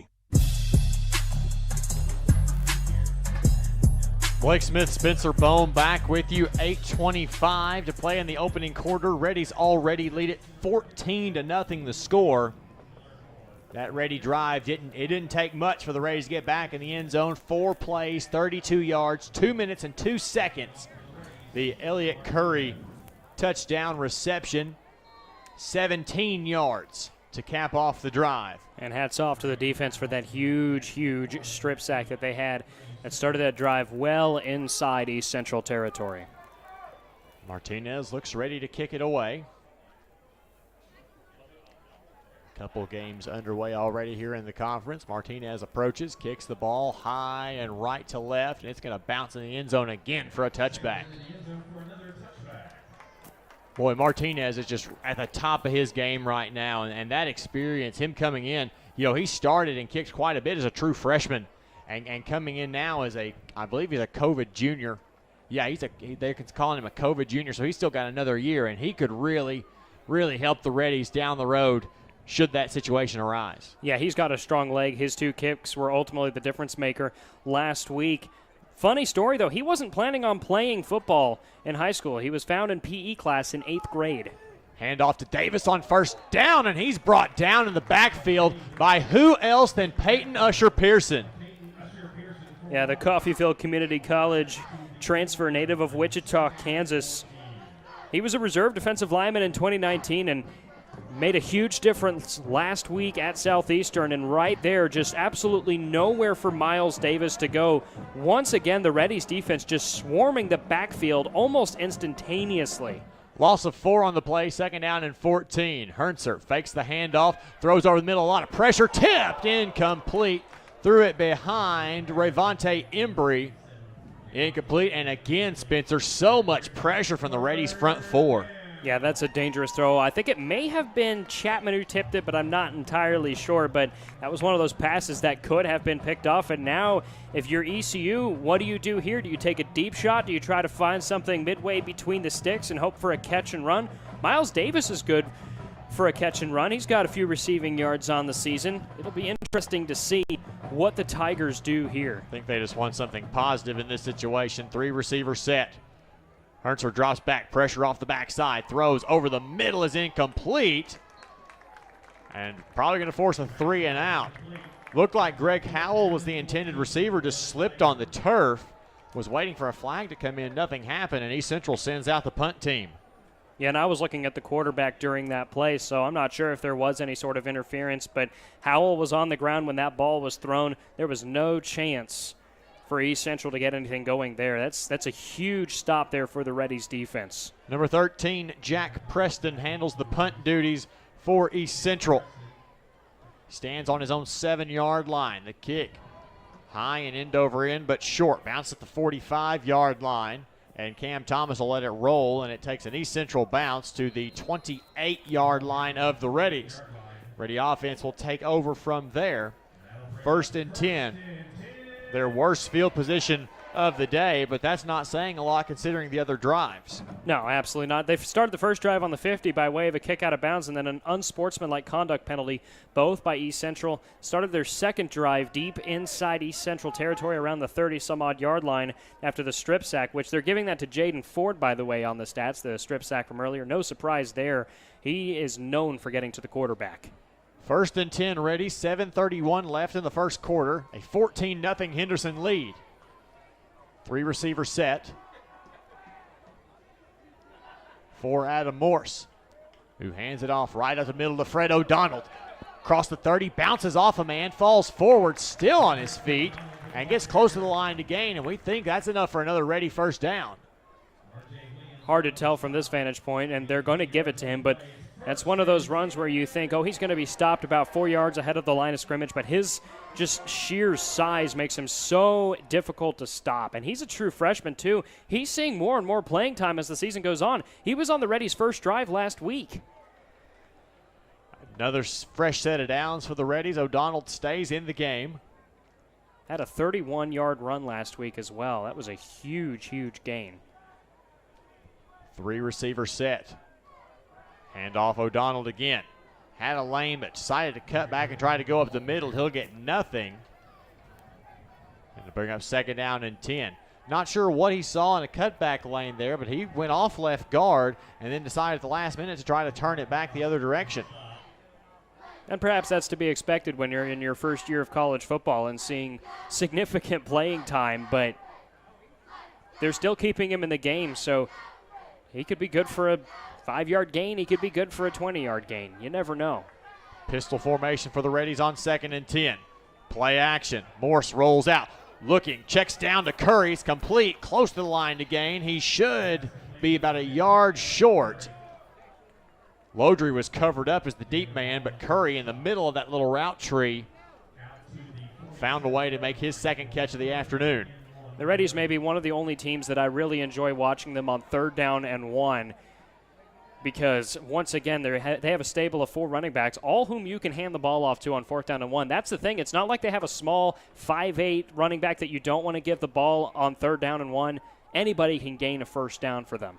2 tight ends set on 3rd down and 1.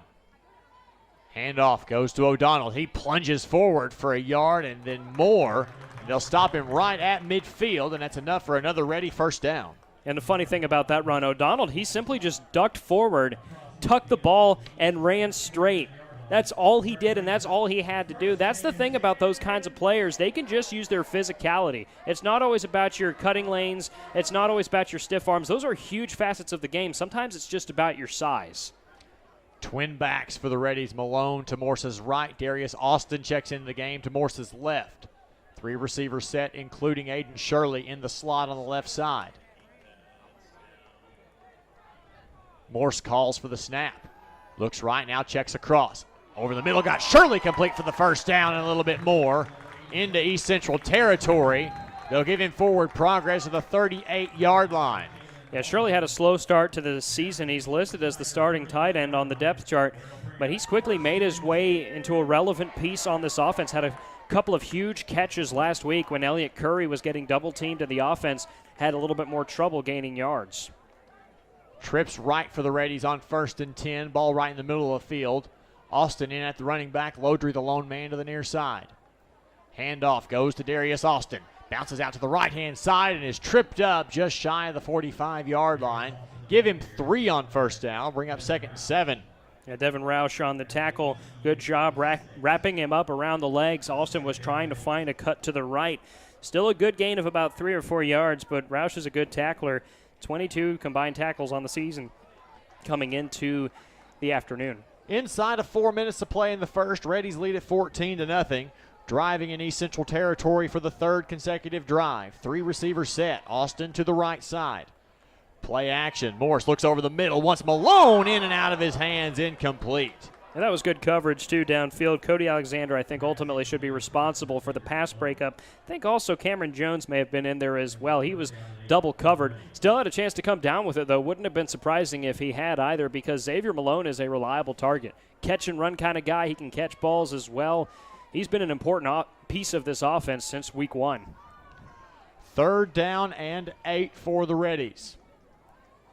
3 receiver set. Curry, the lone man, to the short side of the field. East Central showing some pressure, bringing extra linebacker down into coverage. They'll rush 5. Morse looks over the left side for Curry, bobbles it, catches it inside the 20, 15, and steps out of the 11-yard line. Curry bobbled it, watched it all the way up and all the way down, and got about 9 yards after pulling it in. That's the thing about Curry. He looks taller than he is. I mean, he's 6 feet tall, but his arm length is just incredible. He's able to reach up, tip that ball, and it comes right back to him. What an incredible play. He is having a great game today. 1st and 10 for the Reddies. Trips right. Austin into the game. Lodry, the lone man, to the short side of the field. Toss sweep. No, Morse keeps it himself inside the 5. Didn't get touched and lowered the truck stick across the goal line. Touchdown, Reddies. Yeah, Cameron Jones was definitely not the beneficiary at the end of that play. Adam Morse just lowers his shoulder and absolutely rockets him backwards. What a play. And I mentioned during the pregame show, if the Reddies are up 21-0 and at the end of the first quarter, this game could potentially be over. Now, of course, anything could happen, but this is the start that I wanted the Reddies to have. Fast and suffocating. Martinez on to attempt the extra point. Clean snap, clean hold. Kick is up, and it is good. 3:11 remains in the first quarter. New score, Reddies 21, East Central nothing. We'll keep it right here. Elliott Curry makes that drive happen with his eyes and his hands. A 3rd consecutive touchdown drive for the Reddies. 9 plays, 72 yards, 4 minutes, 20 seconds off the clock, and an Adam Morse touchdown run is proven to be the difference. 11-yard touchdown rush for the quarterback to cap off, again, that 9-play, 72-yard drive. Reddies already 154 yards of total offense compared to 3 for East Central. And that's exactly the start that you wanted to have. I said before the game, we know East Central's 4-1. Their competition's been a little bit suspect. This was going to be the real test of their sustainability of what they've been able to do. They already lost 28-0 against Harding, which is arguably one of, if not the best teams in this conference. It looks like the ball just fell. Timo's going to have to stand it back up. We knew the wind might be a little bit of a factor today. Could be. Here's a good play for you, Spencer. 20 total offensive plays for the Reddies, 10 first downs. And that's just unstoppable and in many ways unreal. We know this is one of the best offenses, perhaps at the Division II level. Martinez's kick is high and deep again. The wind will push it into the end zone about 7 yards deep. 3 kicks for Timo, 3 touchbacks. And now if you're the Tigers, you have to find a way to clear up the backfield. Defenders are getting into the backfield faster than you can say the word sack, it seems like. They are swarming running backs. We already had the one strip sack by Jaden Ford a couple of drives ago. East Central is going to have to find a way to protect their quarterback and to protect their running backs and to get the ball beyond the line of scrimmage. And if you're the Reddies, you're still wanting a lot of pressure. You want to force as much pressure as you possibly can. Laquan Wells comes in motion across the formation on 1st down. Herntzer slings it out to the boundary. It is complete to Jackson McFarland. He's across the 30 and down to the 41-yard line. That's a great play call. Go with a screen pass. It was set up well. It was blocked pretty well. In addition to that, and Jackson McFarlane, the redshirt junior from Ada, Oklahoma, gaining 6 yards. Those are what I would call utility yards. Nothing fancy, but they get what you need. A positive play for East Central. That's good play calling. 2nd down and 4. 3 receiver set with a tight end. Handoff now, a toss back the other way to Laquan Wells. He cuts up field. He's not going to get the first down on the trickeration, but he does end up making some positive things happen. It had good forward momentum when he fell as well. They will stop this about a yard short, but I was a little worried he'd get stopped in the backfield there and that I'd have to say you don't need trickeration, but East Central's in a much better position right now. But once again, like you said, this Reddies defense prone to getting into the backfield. I'll be interested to see how they defend against a 3rd and short against East Central. 3rd down and 1, trips right for the Tigers. Speed option again. Herntzer keeps it. He's got the first down across the 35 down to the 38-yard line. That's a good play call. Herntzer came into the afternoon with over 170 rush yards, and that's a net. He's been sacked a few times, so that takes away from his gross rushing yards, but he can run the ball. So the first down for the Tigers, that is not off of a kickoff. Herntzer will send 3 receivers out. That 11 personnel. Handoff goes to Davis right up the middle, across the 40, and down to about the 43-yard line. And this rush offense is ranked 4th in the GAC at rush yards per game coming into the afternoon, just over 170 per. But again, time of possession, that is a battle that East Central loses often, as they have done today. But that's another good run, though. You had the screen pass a few plays ago to gain 6 yards. That's a run of 5. This is the kind of drive that East Central wants to have. 2nd down and 5, empty backfield for the Tigers. Quads to the right side. Herntzer going left. Got McFarland in one-on-one coverage. No, but there's a flag thrown. Actually, Jake Berry was the intended target. But there is a flag on the play, and it looks like they're going to get Dedrick O'Brien on the pass interference. Yeah, and I don't know if O'Brien needed to do that either, because they went empty backfield. The problem with going empty backfield right now is you're going to get pressured. We will await the call here. It's going to be a spot foul, depending on where the spot is. Pass interference. Defense number 2. It's a 15-yard penalty. Automatic. First down. Yeah, Dedrick had him set for step, Blake, so I don't think there was really any need to crowd the intended target the way that he did. Pressure was coming right away. Herntzer had to throw the ball away. 1st and 10 from the Reddy 42-yard line. Herntzer play action, looks out in the boundary, got his man complete and out of bounds. Immediately goes Teslim Abubakar. First catch for Abubakar on the night. He's a big guy, too, 6'1", redshirt sophomore from Arlington, Texas. 190 pounds, but has size and physicality. You could see it on that catch. Gain of 7 on the plays. We are inside of a minute to go in the first quarter. 21-0 Reddies. Herntzer faces pressure, steps up in the pocket, going to release it. Got his man complete. Got the first down to the tight end, Chaden Mielke. That's just good scrambling ability, able to throw the ball on the run as he's approaching the line of scrimmage. And he was able to step up, too, in the face of the pressure. Pressure's really coming well from the outside, too. They're having to use a back to cut the guy coming in from the left side. Last play of the quarter is going to be a speed option. Herntzer nowhere to go and brought down from behind by the Reddies. Jacob Greenfield in pursuit the whole way. And that's a good way to end the quarter with a tackle for loss as we reach the end of the first quarter of action. After 1 period of play, the score, Reddies 21, East Central nothing. We'll step aside and come back after this. You're listening to Reddy Football on the Henderson State Sports Network. Java Primo, where amazing coffee is just the beginning. Visit Java Primo Coffee House, Cafe, and more on Main Street in downtown Arkadelphia, on Central Avenue in Hot Springs, and on the Square in Magnolia. Whether it's breakfast, lunch, dinner, gifts, or desserts, Java Primo has something amazing for everyone. Shop for gifts and gift cards for your favorite Reddy online 24/7 at javaprimo.com.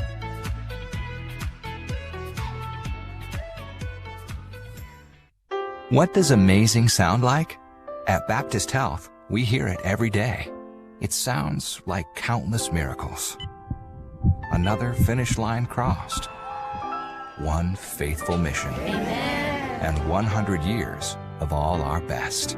Thank you for allowing Baptist Health to provide you with compassionate care for the past 100 years. We look forward to serving you for many to come.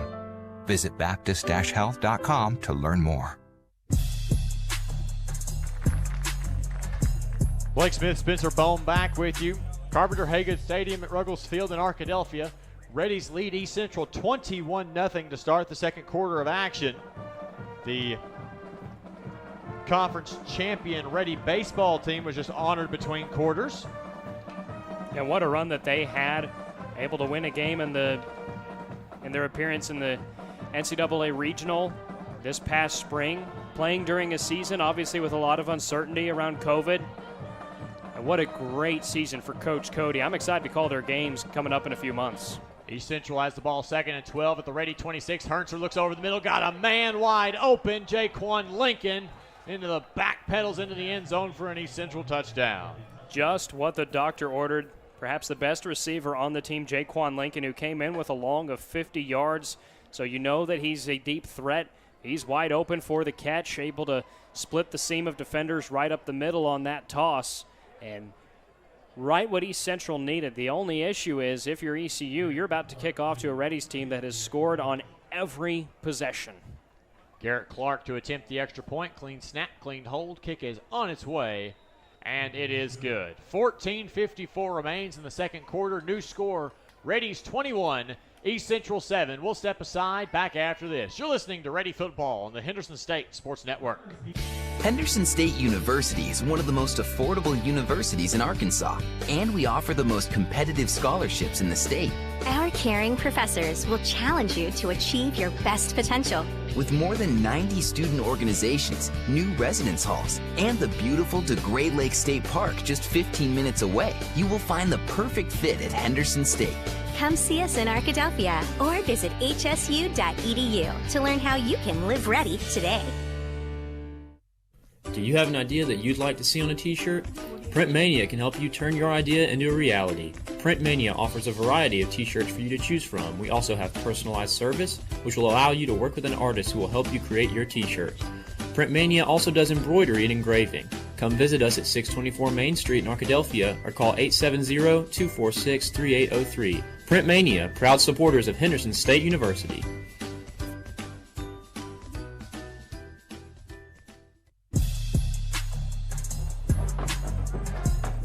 Back here with you from Arkadelphia, 14:54 to play in the second quarter. Reddies lead East Central by a score of 21-7. As Garrett Clark will tee it up and get ready to kick it away. That was a good drive for East Central. They used smart play calling. It started with the screen pass for 6 yards. They had a couple of good runs, and then just a nice toss from Kenny Hernseer to Jaquan Lincoln, his leading receiver, for a big-time touchdown. Lincoln's a native of Lawton, Oklahoma. Do you know the name of the mountain range they have over there? I do not. As the kick is short, end over end, fielded by Fred O'Donnell at about the 8-yard line. Fred goes up the right side, got a seam across the 30, still on his feet, and drugged down by an ankle at the Reddies' 40-yard line. Great return from Fred O'Donnell. It's the Wichita Mountains, not Washita. It's the Wichita Mountains. They're a group of small rocky mountains in Oklahoma. But to get back on topic, I cannot imagine having Fred O'Donnell on a kickoff return running right at me if I'm a defender. That's got to be a terrifying sight.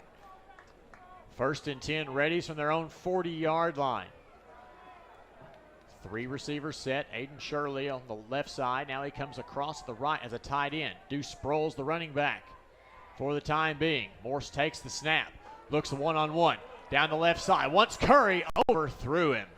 You could tell as soon as – oh, I'm so sorry. You're fine. You could tell as soon as that pass was thrown, there was just not a chance. I mean, that was just thrown a little bit too strong for Adam Morse and for Elliott Curry to go down and make that catch. I think if he had thrown it a little bit softer, Curry may have been able to reach up and corral the pass.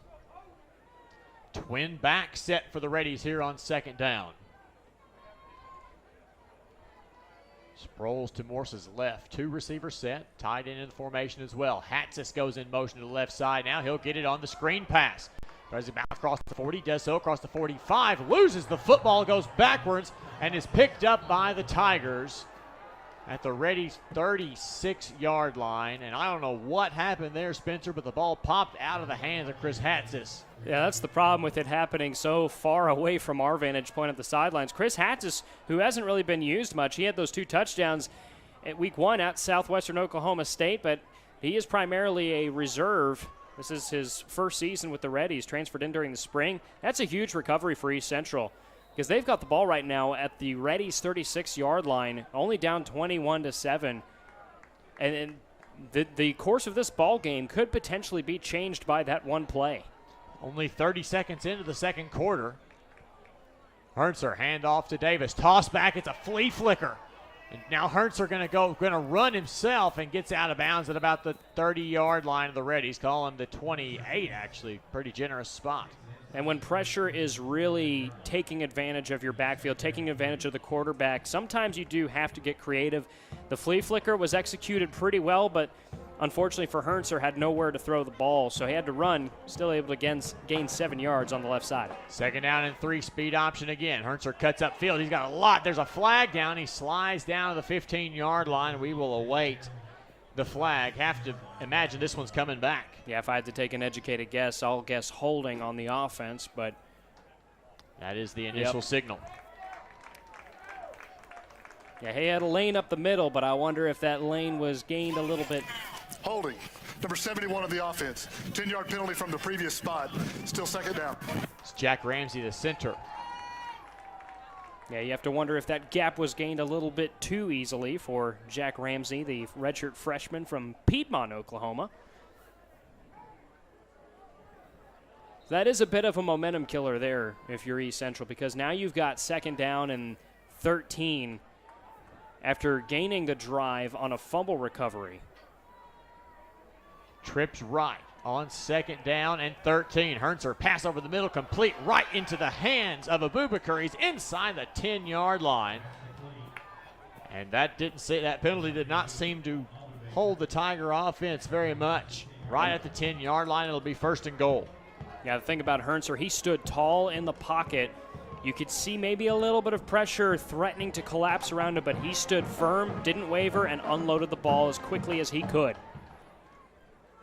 Hand off to Davis. Tries to bounce outside the 11, cuts back, gets a yard, and nothing else. He'll be brought down to the 9. Davis had to leap over a defender that was on the ground initially. I wonder if that slowed his momentum down, as he was trying to cut to the left, because defenders, they had enough time to drag him down. That's a good stop for the Reddies. They've kind of been gashed a little bit for 5, 10, 15-yard plays in the recent going. After an excellent first quarter, first couple of drives, really on it. 2nd down and goal. Trips right. Hernser rolls out to that side. A lot of pursuit. Throws back across over the middle. Got his man to about the 2-yard line and won't get anything more than that as he's pushed back by the Reddy defense. Sure who they'll reception to would be, looks like Chris Shaw, number 18. And now you have an East Central team, 8 of 15 in the red zone on touchdowns. They're 11 of 15 on scoring drives inside the red zone, so not super efficient there. 3rd down and goal. Davis gets the call right up the middle. He runs into the back of his offensive line, and the Reddy defensive line gets the hold on 3rd and goal from the 2. And if you've ever seen a man walk into a brick wall, that's exactly what happened there. It looked like he collided with one of his own offensive linemen, and at that point there was going to be no way for him to establish momentum. And East Central looks like they're going to keep the offense on the field. They have a field goal kicker who is 4 of 6 on the season, but I like the decision, if I'm the Tigers, to at least keep the offense on the field. Maybe try to jump the defense off sides, get a couple more yards, maybe call a timeout, kick the field goal, or even just go for it here. That's what I would do, and I think that's what they're going to do. 4th and goal from the 3. Hernser, empty backfield. Reddy showing some pressure up the middle. Will play man coverage. Slant route, incomplete. Reddies take over on downs. Great coverage on Davis out of the backfield by Dedrick O'Brien. Gets the deflection, and the Reddies take over. You have to time those hits just right, because if you get it too early, it's pass interference. If you get it too late, it's caught for a touchdown. He timed it just right to where they were not going to throw a flag. And Dedrick O'Brien, who struggled a little bit last week, kind of got exposed a bit by the Southeastern defense, comes in with a huge play at the goal line. Reddies deep in their own territory at the 3-yard line. Deuce Sproles will be the running back. 2 receiver, 2 tight end set.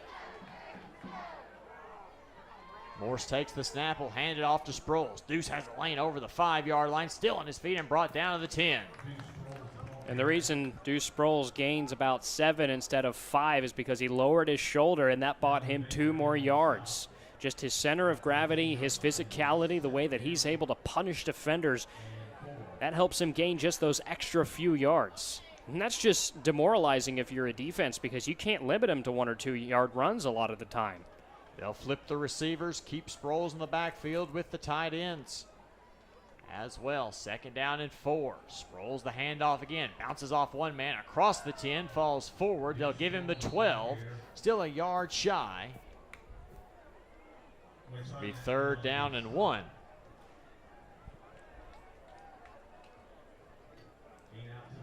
got to imagine Sproles should get the call again here. He's been able to get 1 yard consistently all afternoon. Yeah, that's what I said earlier.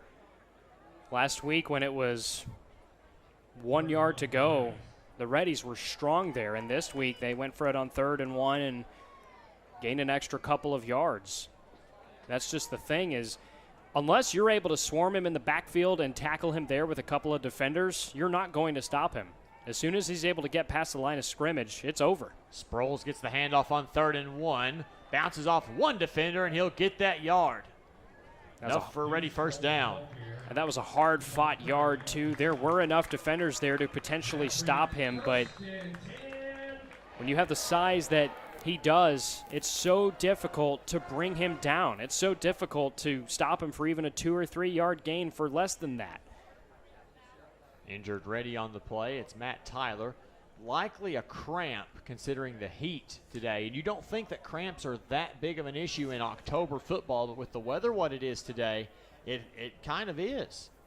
Yeah, I'll tell you what, this weather's been brutal the last few days. Something I mentioned during the weather report during the pregame show. You're in the high 80s, though. It is early October. The good news is, though, they're expecting the temperatures to drop down into the lower 70s by next weekend. How about that? And looks like Matt Tyler is getting aided off the field. Hopefully it is just a cramp because all GAC fullback from 2019, he is so important for this dominant run game that is 4th in the GAC with 220 yards per game.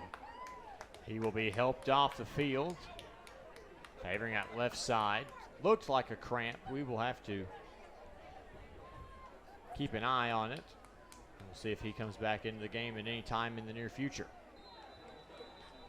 Reddies take over the fresh set of downs, 1st down and 10. Sproles switches sides. He'll be opposite the trips here. Trips left for the Reddies on 1st down. Hand off to Sproles. Cut across, still on his feet, across the 20 and down to the 21-yard line. And yet again, another instance of Deuce Sproles fighting hard for a couple of extra yards. That's a good run, and I wonder if he was able to cut to his right there, because if he had been able to cut to his right, he might have actually gained a lot more than that. The whole right side of the field, at least from my vantage point, appeared to be open. That's still a good gain, though, either way. 7-yard gain, 2nd down and 3.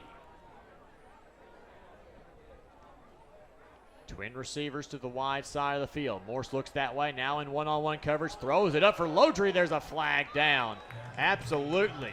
You may get him for defensive holding, but Martinez Hill did not give Lodry anywhere near enough space. Yeah, he just impeded his progress. I think this should be an easy call for the officials. Holding. Defense number 29. 10-yard penalty, automatic, 1st down. That ball traveled a good 5 or 10 yards away from where the holding call was, but that's because Lodry was unable to run to that spot due to the illegal impedance from Martinez. 1st and 10 for the Reddies from the 31-yard line. 9:11 to play in the 2nd quarter. Reddies lead at 21-7. Bunch formation. Curry, the lone receiver, to the short side of the field. Morse takes the snap over the middle. Has got his man complete to Xavier Malone across the 40, still on his feet and pushed out of bounds. Depends on the progress. Looks like he'll get a 1st down out of it. And you'd love to see more of Xavier Malone, if at all possible. That's a great catch and run there for him. They'll give him the 1st down. 1st and 10 Reddies from the 42-yard line.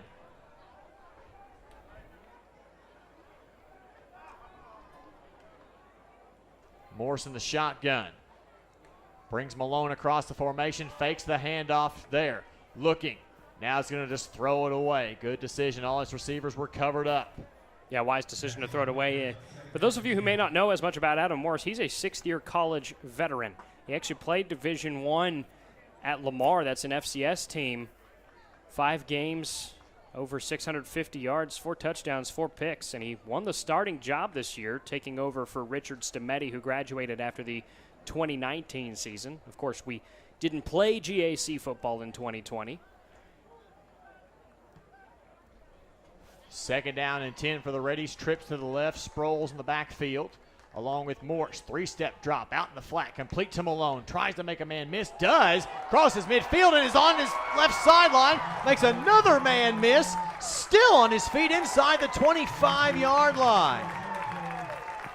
That's a crazy video game play. They should have been able to swing him down by the sideline 15 yards behind where he eventually got tackled. But how about that, though? He is speedy. He can run the ball well, just tiptoed along the sideline. And now the Reddies, who are having an incredible drive that started at the 3, are well inside ECU territory.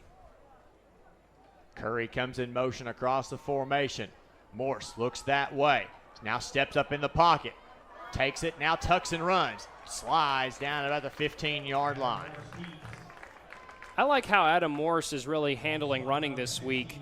I criticized him a lot last week for initiating contact with defenders, which one of our friends here who works with us, our boss, told us Morse actually can punish defenders with his size as opposed to the other way around. But for me personally, I like seeing him run out of bounds, and I like seeing him slide. You got to protect your signal caller. Trips right for the Reddies on 2nd down and 3.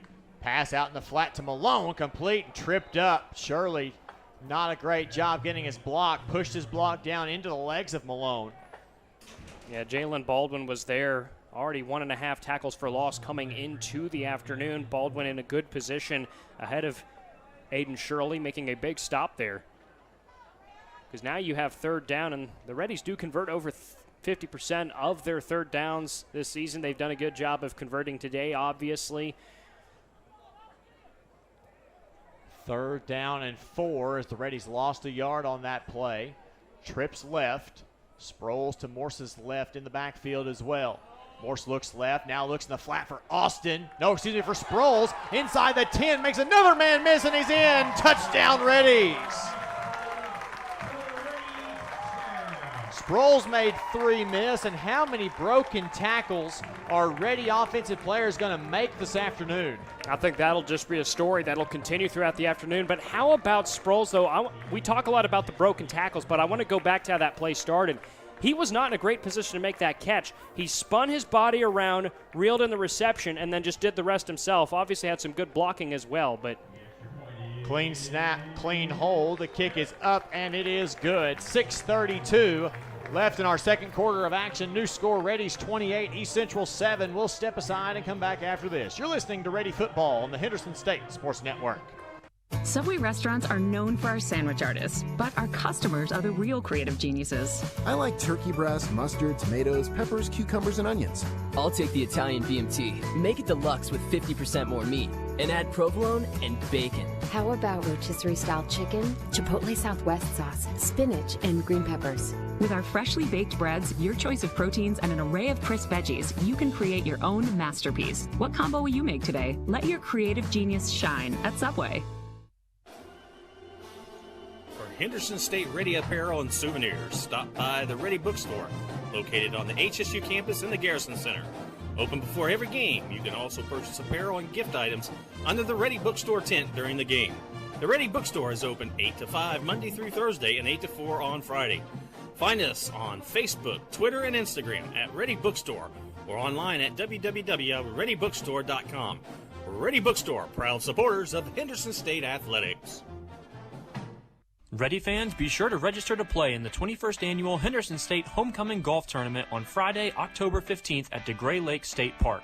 The 4-man scramble features a catered lunch, beverages on the course, door prizes, raffle items, and more. Hole sponsorships are also available for purchase. For more information on the event and how to register your team, visit hsusports.com/homecominggolf.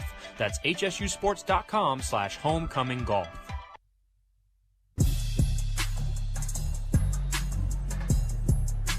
Blake Smith, Spencer Bone back with you. 6:32 left in our first half of play. Reddies lead it by a score of 28-7.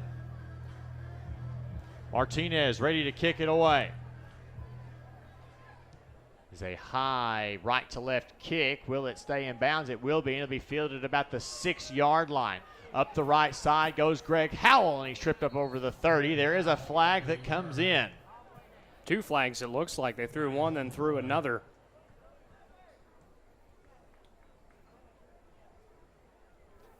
We'll await the call. I would imagine it was holding. The white hat threw it behind the play.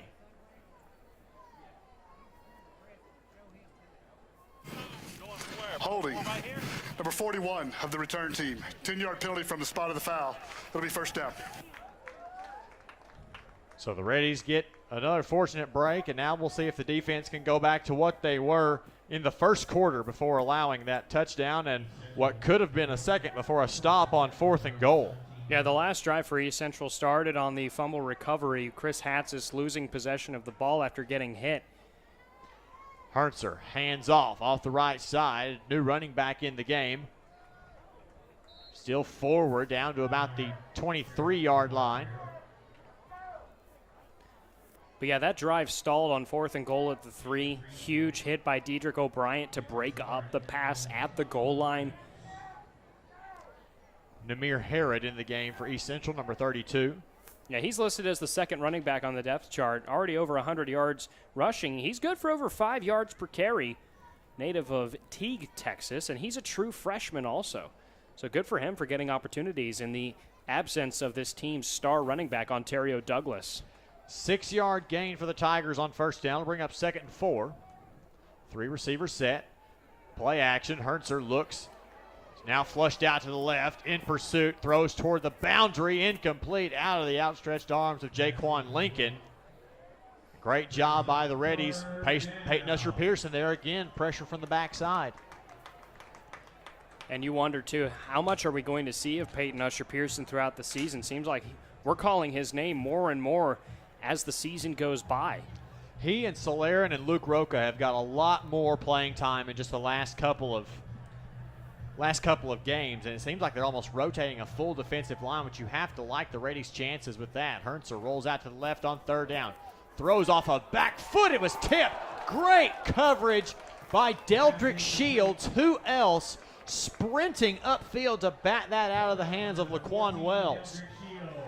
That reminded me a lot of volleyball. He just ran in and punched the ball away as if he was going for an attack. And I got a credit, too. I think it may have been Croker in the pursuit or Pat Jones or somebody for the Reddies in the backfield running after Herntzer. After Herntzer threw the ball, instead of running right into him and committing roughing the passer, he stepped to his side and sideswiped him, so there was no flag. Great defensive performance on both ends. Preston will punt it away from his own 9-yard line. A high spiraling kick. Thomas backpedaling, catches it to the 30-yard line, slips up. His knee was down. I was fixing to say they blew it dead a little bit late. The Reddies will take over at their own 28-yard line with 5:15 left in the half. A 28-7 Reddies lead. A much better first half performance at home than last week. Yeah, going back to that 28-0 deficit at the end of the first quarter, the Reddies very much turned the tide. Coach Maxfield said he wanted this team to start out strong in the first quarter. They have not done that their last 2 games. 0 points in the first quarter of their last couple of games, 21 today. Pistol formation for the Reddies on first down. Now Morris will join Morse to his left. 3 receivers set, so there's a tight end in the formation. Morse, 5-step drop, looking deep, has Xavier Malone completed the 40, 30 down the sideline, one man to beat, and he's brought down out of bounds at the 5-yard line. Reddies 1st and goal. What a catch and run by Xavier Malone. And Morse has been looking for deep shots multiple times today, hasn't quite been able to find them, but that pass was perfect. Threw it right where Malone needed to run speedily and make that catch. And you could see Malone pounding the turf afterwards. He wanted to take that all the way. Trips left for the Reddies on 1st and goal from the 5. Morris the handoff right down the middle. He's brought down at about the 2. And just a quick update, I was just looking at the sideline after that catch by Malone. Matt Tyler is on crutches on the sidelines. The fullback who got injured a few plays back. Yeah, with the ice bag taped around that ankle, I see him now. So he is out for the remainder of the half. At least we'll see if we can get an update on him as the game goes along. Trips left again for the Reddies on 2nd and goal. They'll mark it at the 3-yard line. Toss sweep right. Morris tries to cut back inside. Nowhere to go. He actually lost 2 yards. Curious play call, maybe to keep things interesting, but why not run right down the middle like you just did and got 3 yards nearly out of it? I agree with that. And I mean, this defense for East Central, they do a good job of getting in the backfield. Even on just sacks, they've already had 8 coming into today, so that you know they have defenders who can swarm the backfield. Twin backs, 3 receivers set. Now Hatsis goes in motion, reverses direction and goes out to the left. Morse looks in the flat, tipped, incomplete. Great deflection. Looking for Hatsis there. Jalen Baldwin with the deflection, and now the Reddies are faced with 4th and goal, and it looks like the field goal unit's going to come out. I mean, why not? Timo Martinez, 2 consecutive GAC players of the week. I asked him, what's it like going up for those field goals? He told me he tries to stay calm and collected. He doesn't look at the distance. He acts like it's practice. But he did tell me that game against Southeastern, it did stress him out a little bit, and that's completely understandable. 22-yard field goal attempt from the right hash. Clean snap, clean hold. It hits off the upright and bounces back into play. No good. So what might have been a chip shot for Timo in most cases doinks off the right upright, and the Reddies maintain the 28-7 lead, 3:29 left in the second quarter of play. Yeah, just a bit of an unfortunate misfire there. It doinks off of the right hash, falls down, and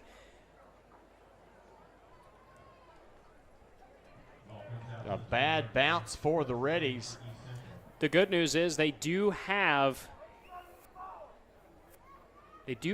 East Central pinned back at the 20-yard line. That's a little bit more ahead than I thought it was going to be in my estimation. But this defense has held well, though. I mean, they've stopped them on 4th and goal at the 3. They've been able to swarm the backfield, get pressure on the quarterback.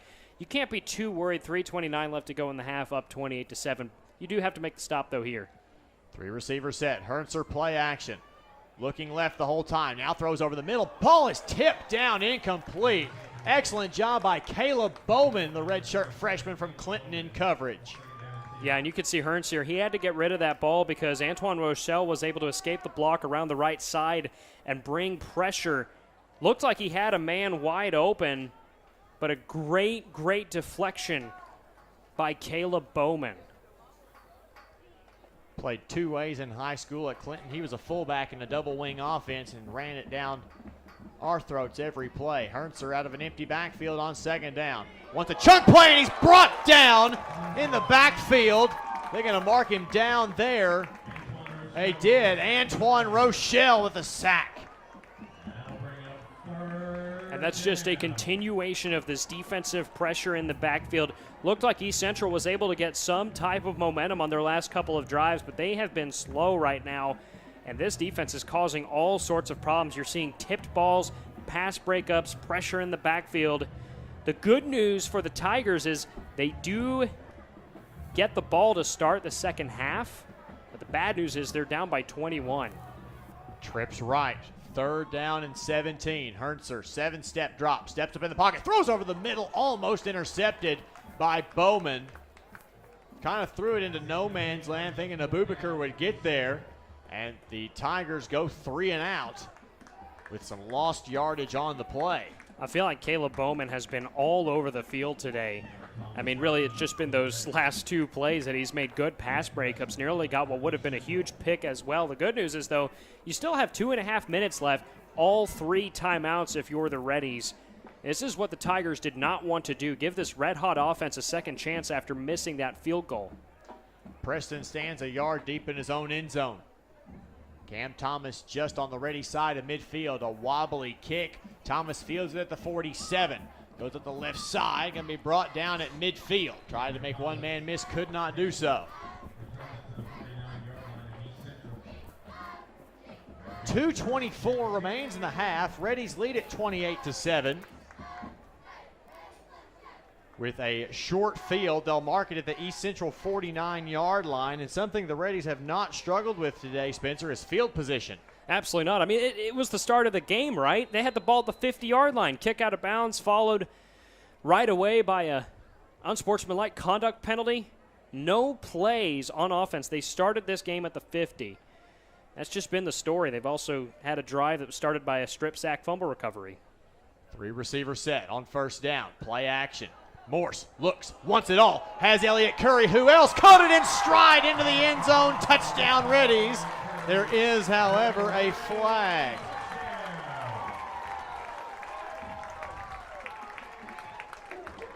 Flag on the field at about the 35-yard line. It's against the defense. It looks like the initial indication. Holding. Defense number 15. Penalty is declined. Result of the play, touchdown. So what would have been my call of the day so far, ruined by a flag that I thought was against us and falls on the defense. That's just how it works when you're a play-by-play announcer, right? Well, it doesn't matter. One play. You'll get 30 more of those this year. Don't worry. 49-yard reception for Elliott Curry. Martinez on for the extra point.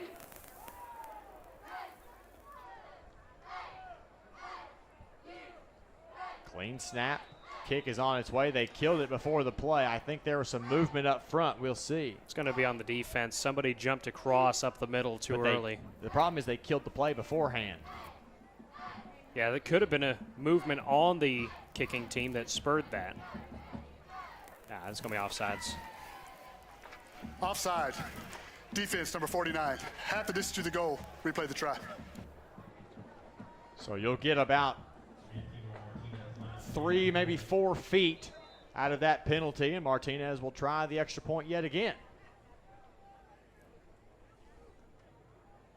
Clean snap, clean hold. Kick is on its way, and it is good.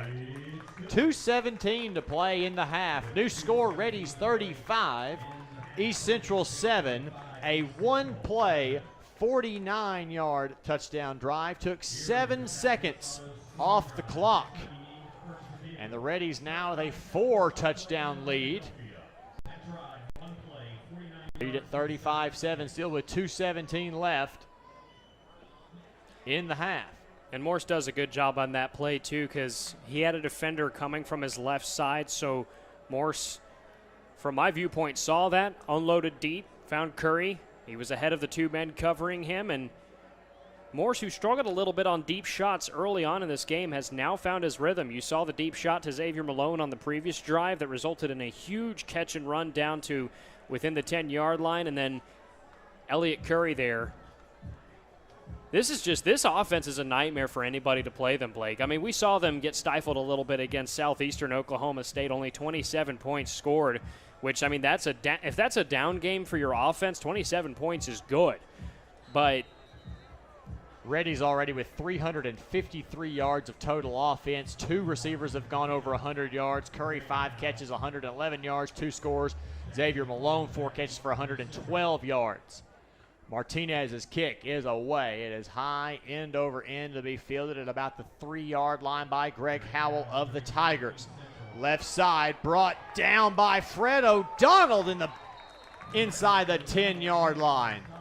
How about the freshman running back coming in and making the initial stop? Couple defenders had to come in and help him ultimately bring him down, but that is a gorgeous stop with 2 minutes left. They don't want East Central to have any easy free ride on a 2-minute drill because the Tigers do get the ball back to start the second half. Landon Cook and Tim Jennings came to help, but that was all Fred O'Donnell. And if you're ECU, you really want to go down the field here and score. I know that's a very obvious thing to say, but the problem with that is if you go 3 and out here, you leave plenty of time for the Reddies. In motion across the formation, handoff goes to Herod. He goes out of bounds at about the 13-yard line. Now they give him the 14. And to continue explaining what I mean, you give the ball back to Elliott Curry, essentially, is what you do. If you go 3 and out here, at least try to churn the clock down. If you don't score, you get the ball back to start the second half. Do not give the ball back to this Reddies offense because Elliott Curry and Xavier Malone and company can do a lot of damage in 1 or 2 plays. Empty backfield for Hernser. Clock rolling on 2nd and 5. Throws over the middle. Complete. No, bobbled it. Incomplete. Embry had it and was knocked out of his hands by, I believe, Jake Chapman. And again, the Tigers going empty backfield. Here's the thing. If the Tigers go empty backfield, the Reddies are going to use pressure. That's yet again, I mean, they go empty backfield, and Hernsier has to throw the ball quickly. It was almost caught there, but the defense was good up the middle. But anytime you see that backfield empty, you don't have that extra running back to make a cut block on the edge rusher. 3rd down and 5. Hernsier designed rollout play to his right. Wants to run for the first down, has it, and a little bit more as he's brought down the 20-yard line. It's a good play by Hernsier because it keeps the drive going, obviously, but more importantly, the clock's down now to 1:30. So if for some reason you have to punt the football, you're not going to give the Reddies nearly as much time to do damage on the offensive end going into halftime. And Hernsier talked about how mobile he is. That's something we've seen signs of today, is his ability to scramble, his ability to run the football. It just hasn't made enough of a difference today. Empty backfield again for the Tigers on 1st and 10. Hernsier, a lot of pressure, throws off his back foot, looking one-on-one coverage, and caught by Jaquan Lincoln at the 47-yard line. Unbelievable catch. That is a great play. I mean, Lincoln was covered step for step by Dedrick O'Brien, somehow able to come down with that one on his back. Hernsier, straight drop, nowhere to go. Now flushed out, runs on his own, checks down, has his man complete. It looked like he was in front of the line of scrimmage when he threw. I don't know. I thought he was either right around there or even behind it. The rule is, at least in the NFL, I don't know about college, but I know the rule is some part of your body has to be behind the line of scrimmage. I don't think it's as important as where the ball is when you throw it. I believe the rule would be some part of your body has to be behind it. So that could be a foot or a leg. I could be wrong about that, but that's a play that you don't see as often. A situation, I should say, that you don't see as often. 1st and 10, East Central from the Reddies' 40-yard line. Hernsier drops back, now checks down to Herod, complete, down to 30 and across. He's got the first down. This is a well-engineered drive. Looks like the Reddies are going to take a timeout here, but a very well-engineered drive. East Central, their first time out of the half. 42 seconds left in our second quarter of play. Reddies lead at 35-7. East Central takes their first time out, trailing the Reddies 35-7, driving down the field, and that was all spurred by a huge catch from Jaquan Lincoln. Yeah, I mean, he caught that ball and held on to it while he fell right onto his back. Just one of those passes that was thrown very well. I mean, Kenny Hernsier only passes the ball for 180 yards per game. He's not one of those explosive GAC quarterbacks like Preston Hare or Tanner Clarkson or maybe even a Dalton Hatley. His passing offense is just not very electric. They're a little bit more of a running team, and they don't score a lot either, but that was a beautifully thrown ball there to Lincoln, and an even better catch perhaps too. He was guarded step for step by Dedrick O'Brien. Set the scene for you here. 1st and 10 for East Central from the Reddies' 29-yard line. 42 seconds left in the half. Reddies lead it 35-7. Be sure to stick around for our halftime show. We'll give you stats, scores from around the conference, and don't forget, if you go to the Henderson State Band page, we've shared it on our athletics Facebook page and around, you'll be able to watch the show band of Arkansas's halftime show. Hernsier drops back out of a pocket, throws it away to anybody in particular. Now, the question is, do they consider Abubakar in the area? I would have thought so. I mean, obviously it wasn't catchable by any means, but he was the closest target, and it didn't seem to be too far away. Not entirely sure, though. There's not going to be any flag, but 2nd down and 10. Clock stops at 36 seconds. Garrett Clark has a long of 38, so if you're thinking field goal here for ECU, you need to move the ball forward more. Hernsier doesn't want a field goal. He wants it all going deep. Intercepted in the back of the end zone by Pat Jones. A great catch of his own, and the Reddies have 30 seconds and 80 yards to get on the board one more time before the half. And what's 80 yards for this Reddies offense? But great job by Henderson State's defense of completely destroying opportunities for the Tigers. We go back to the 4th and goal at the 3. Dedrick O'Brien busts that play up by making a well-timed collision with the intended target. And then that deep shot right there, great coverage, Great interception in the corner of the end zone. And again, 30 seconds, 3 timeouts, you have a chance to score here. Reddies have 30 seconds, 3 timeouts, and a 35-7 lead. Morse takes the handoff, hands it off to Morris. Up to the 23-yard line. Doesn't look like they're going to do much. They don't have to run another play in the half. We'll see what they can do, or what they decide to do, rather. My guess is they're going to run this out, maybe take one more play, but 10 seconds left. They're not really hustling to get to the line.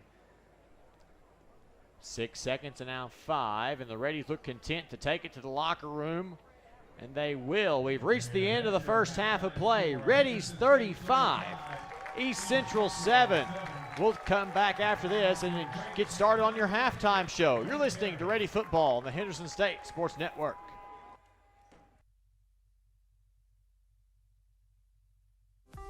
SCM Architects have been serving Henderson State University for over 20 years. You'll recognize the firm's work on campus in the design of the dining hall, the Charles Dunn Student Recreation Center, Sturgis Honors Hall, and East and West Residence Hall. This year, SCM Architects have been privileged to work on the new Charles and Anita Cabe Student Athlete Success Center and the restoration of the historic Captain Henderson House. Learn more about the firm's higher education, commercial interior design, historic preservation, and master planning projects at scmarchitects.com. Follow the Reddies on social media and online. You can find us on Facebook at Henderson State Athletics, on Twitter at Reddies Sports, and on Instagram at Reddy_athletics. Don't forget to use the hashtag #NoMereBeast. To stay up to date on everything happening in Henderson State Athletics, be sure to visit hsusports.com, where you can find team rosters, schedules, game stories, stats, and more. hsusports.com is your one-stop shop for following the Reddies. Picture this. It's Monday afternoon and you're at Domino's buying a large 3-topping pizza. You give the Domino's employee $7.99 plus tax, of course. Now, picture this. It's Friday and you're at Domino's buying a large 3-topping pizza. You give the Domino's employee more than you paid Monday. You feel bamboozled. But then you hear this. Domino's is now extending its $7.99 large 3-topping carryout deal to all day, every day. And so you danced and ate Domino's. Carryout only. You must ask for this limited time offer. Prices, participation, and charges may vary. Brookshire's proudly supports the Henderson State Reddies football team. At Brookshire's, you can save on fuel or groceries with your points, where every dollar you spend earns you 1 point. Plus, score big with meat that is cut fresh daily and enjoy lower prices on the freshest produce. In a hurry? Let us do the shopping for you with our convenient curbside online ordering and pickup. Visit Brookshires.com to place your order today. Brookshire's, your ultimate tailgating destination. Go Reddies and go Brookshires. KDEL 100.9 FM and KVRC 1340 AM Arkadelphia. KZYP 1310 AM and K281CK 104.1 Malvern. KYXK 106.9 FM Gurdon.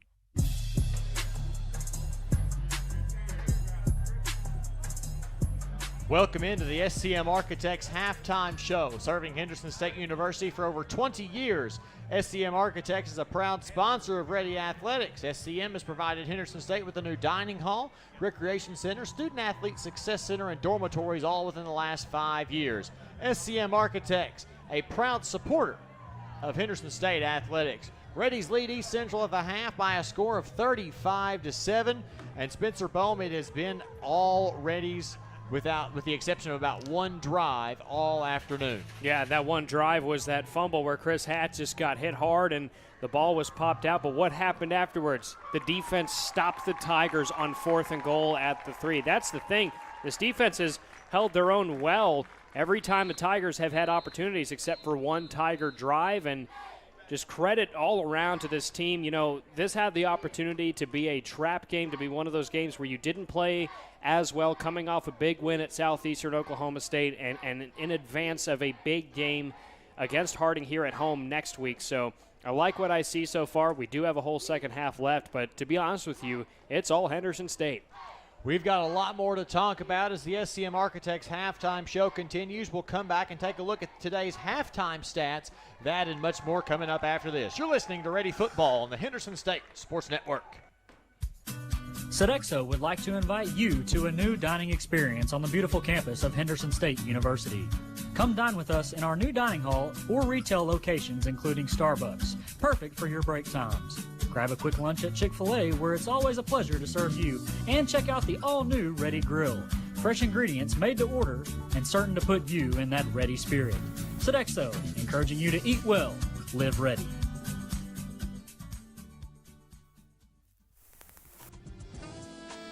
Twin Rivers Health and Rehabilitation, locally owned and operated in Arkadelphia, Arkansas. Our family is committed to yours. Our experienced rehabilitation team specializes in physical, occupational, and speech therapy, all working together to get you home. Call and book a tour with us today at 870-246-6337 or visit our website at twinrivershr.com. Again, that's twinrivershr.com.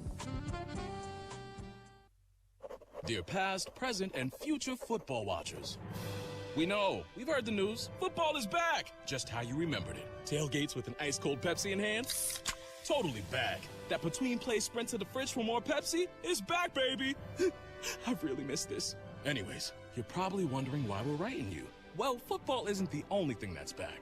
Date nights, family reunions, all those appointments you've been putting off. They're starting to clog up the calendar and getting in the way of what should be a whole lot of football watching. So consider this your official excuse for always putting football watching first, courtesy of Pepsi. That haircut appointment? Your mom told us you look great, so you should probably reschedule.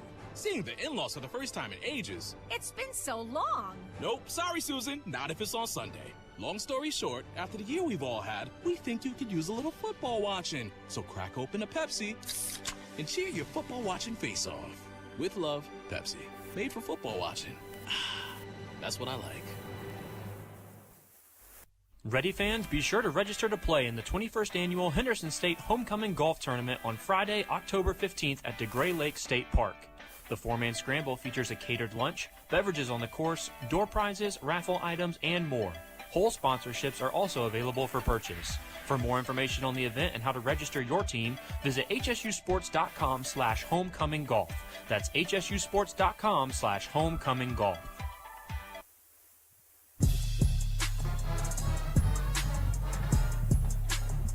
Blake Smith, Spencer Bone back here with you on the SCM Architects Halftime Show.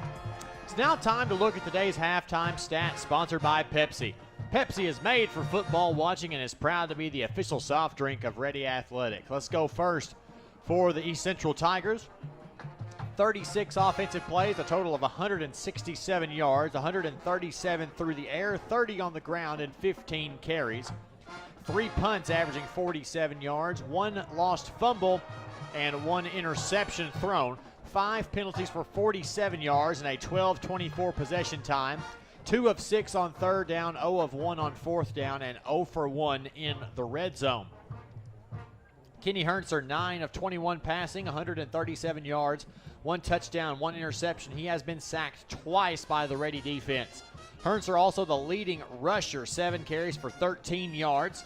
Herod, 2 carries for 11 yards. Miles Davis, 5 carries for 3 yards. Laquan Wells has 1 carry for 3 yards as well. Jaquan Lincoln, the leading receiver for the Tigers, 2 catches, 53 yards, and a touchdown. Abubakar, 2 catches, 36 yards.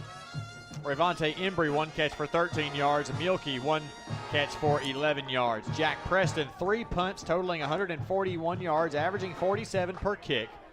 51 is his long. Jalen Baldwin leads the Tigers in tackles with 4. Jones, Alexander, and Curry with 3 apiece. For the Reddies, 38 offensive plays, just 2 more than East Central. 356 offensive yards, 268 through the air, 88 on the ground, and 20 carries.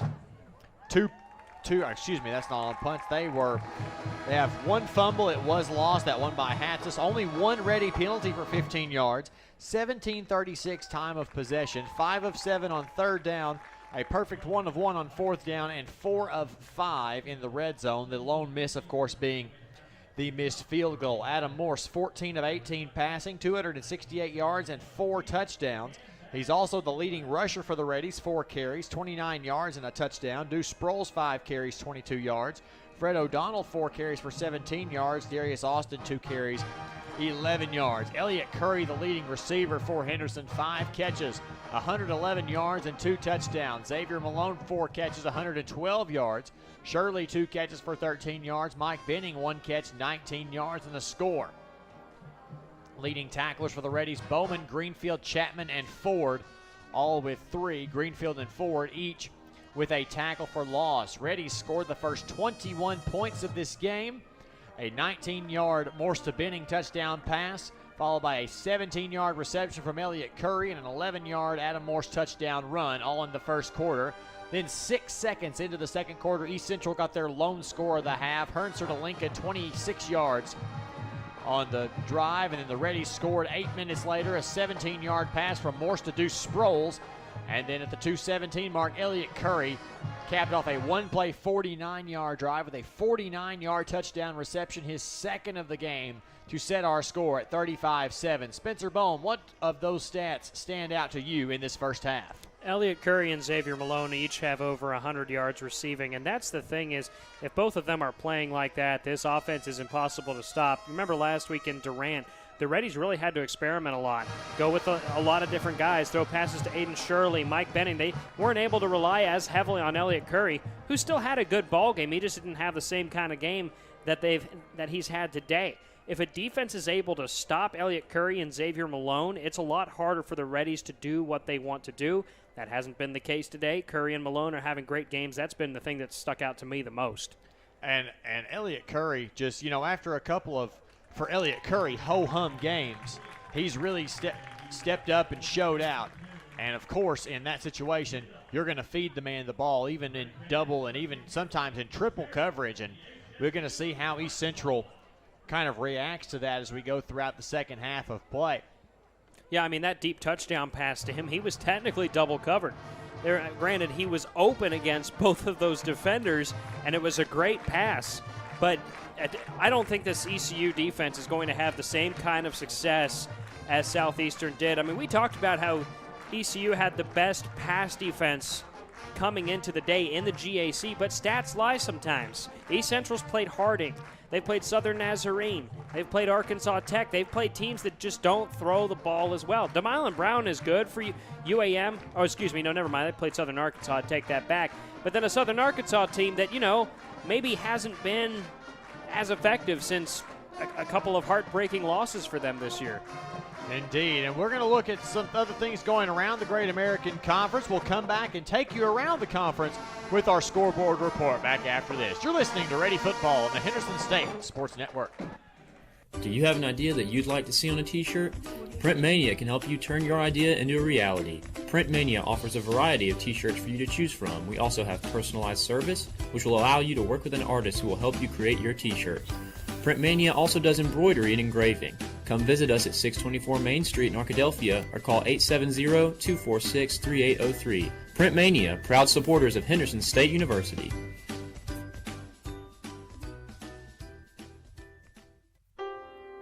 What does amazing sound like?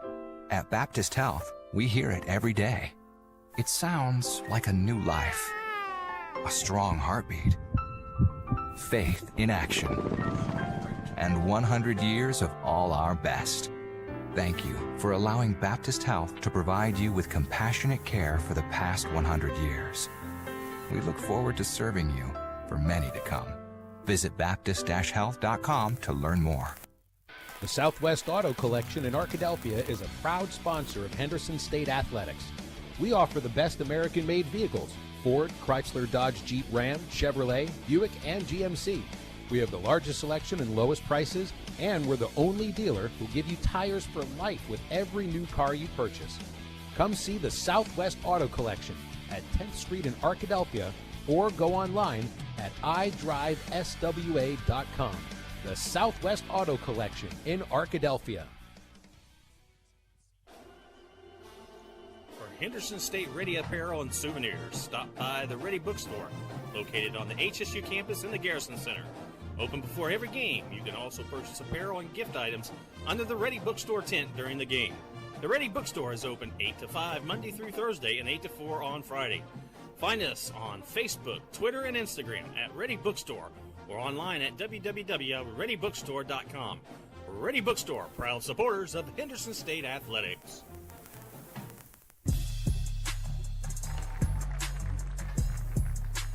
Blake Smith, Spencer Bone back with you on the SCM Architects halftime show.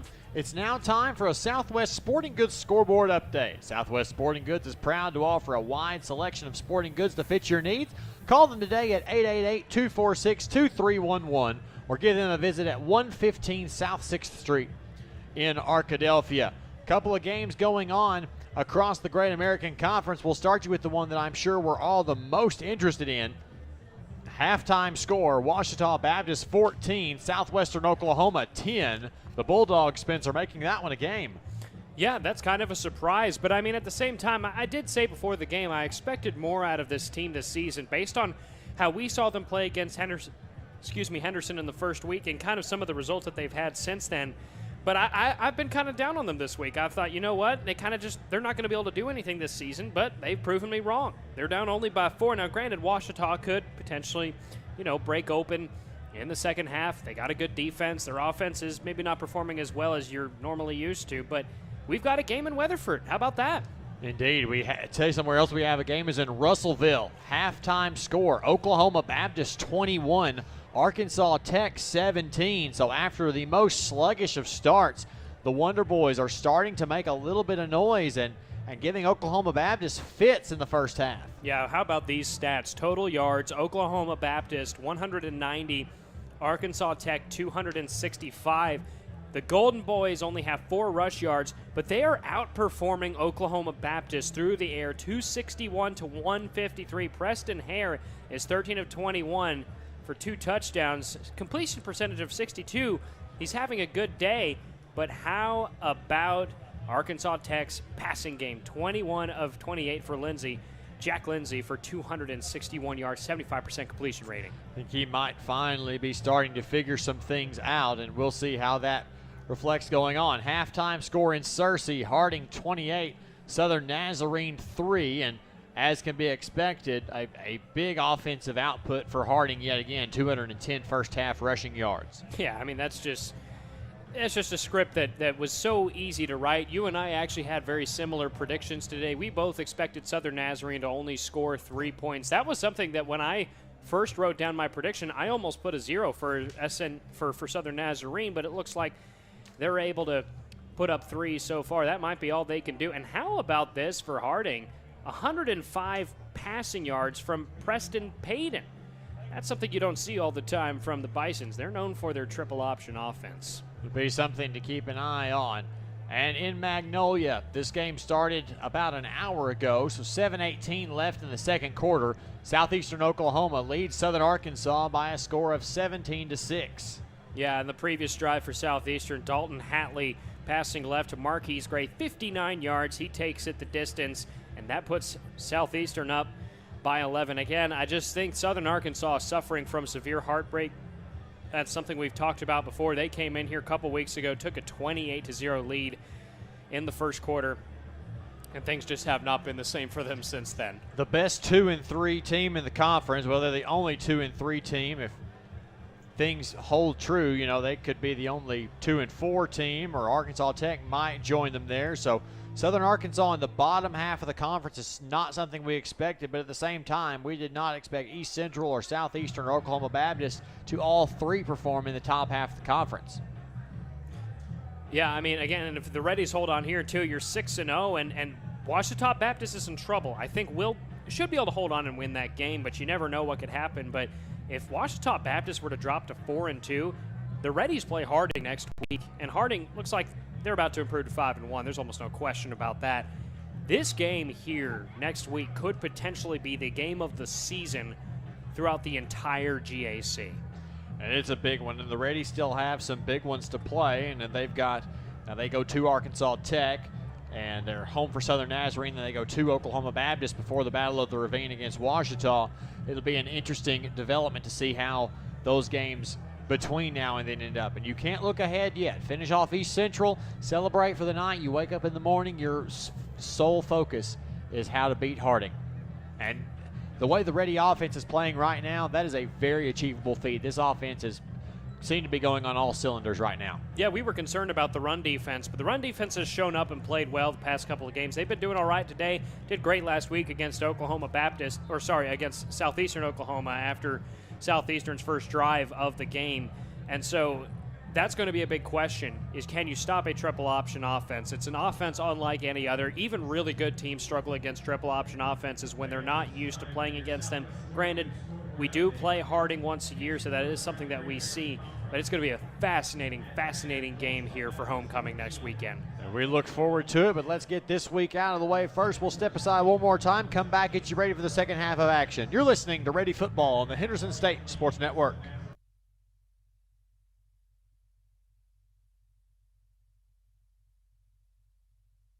Hi, Ready fans. This is Athletic Director Sean Jones, inviting you to please consider supporting Henderson State's 430 student athletes by joining the Ready Club.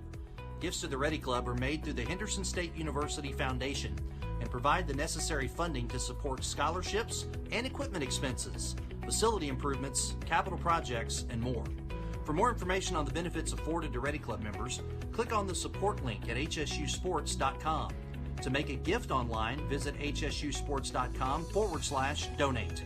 Your generosity and ready spirit are appreciated.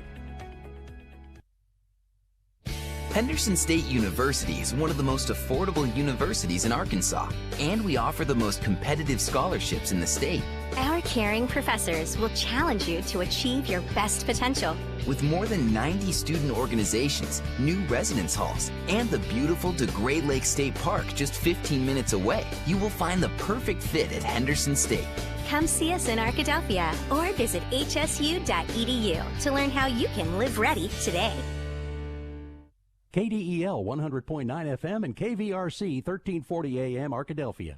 KZYP 1310 AM and K281CK 104.1 Malvern. KYXK 106.9 FM Gurdon. Close your eyes. Unless you're driving, then that's dangerous. But everyone else, close your eyes. Picture this. It's a Monday afternoon. You're standing at the counter at Domino's as they hand over a delicious, cheesy, melty, hot, large, 3-topping pizza. You hand the smiling Domino's employee $7.99, plus tax of course, of your hard-earned cheddar. You feel invigorated and alive. Now, picture this. It's a Friday. You're standing at the counter at Domino's as they hand over a delicious, cheesy, melty, hot, large, 3-topping pizza. You hand the same Domino's employee more cash than you did on Monday? But that doesn't make any sense. But then, a radio commercial comes from on high and says, Domino's is now extending its $7.99 large 3-topping carryout deal to all day, every day. You fist pump into the air, punching the roof of your car. You are alive again. But your fist hurts. But you're still thinking about Domino's. Carryout only. You must ask for this limited time offer. Prices, participation, and charges may vary.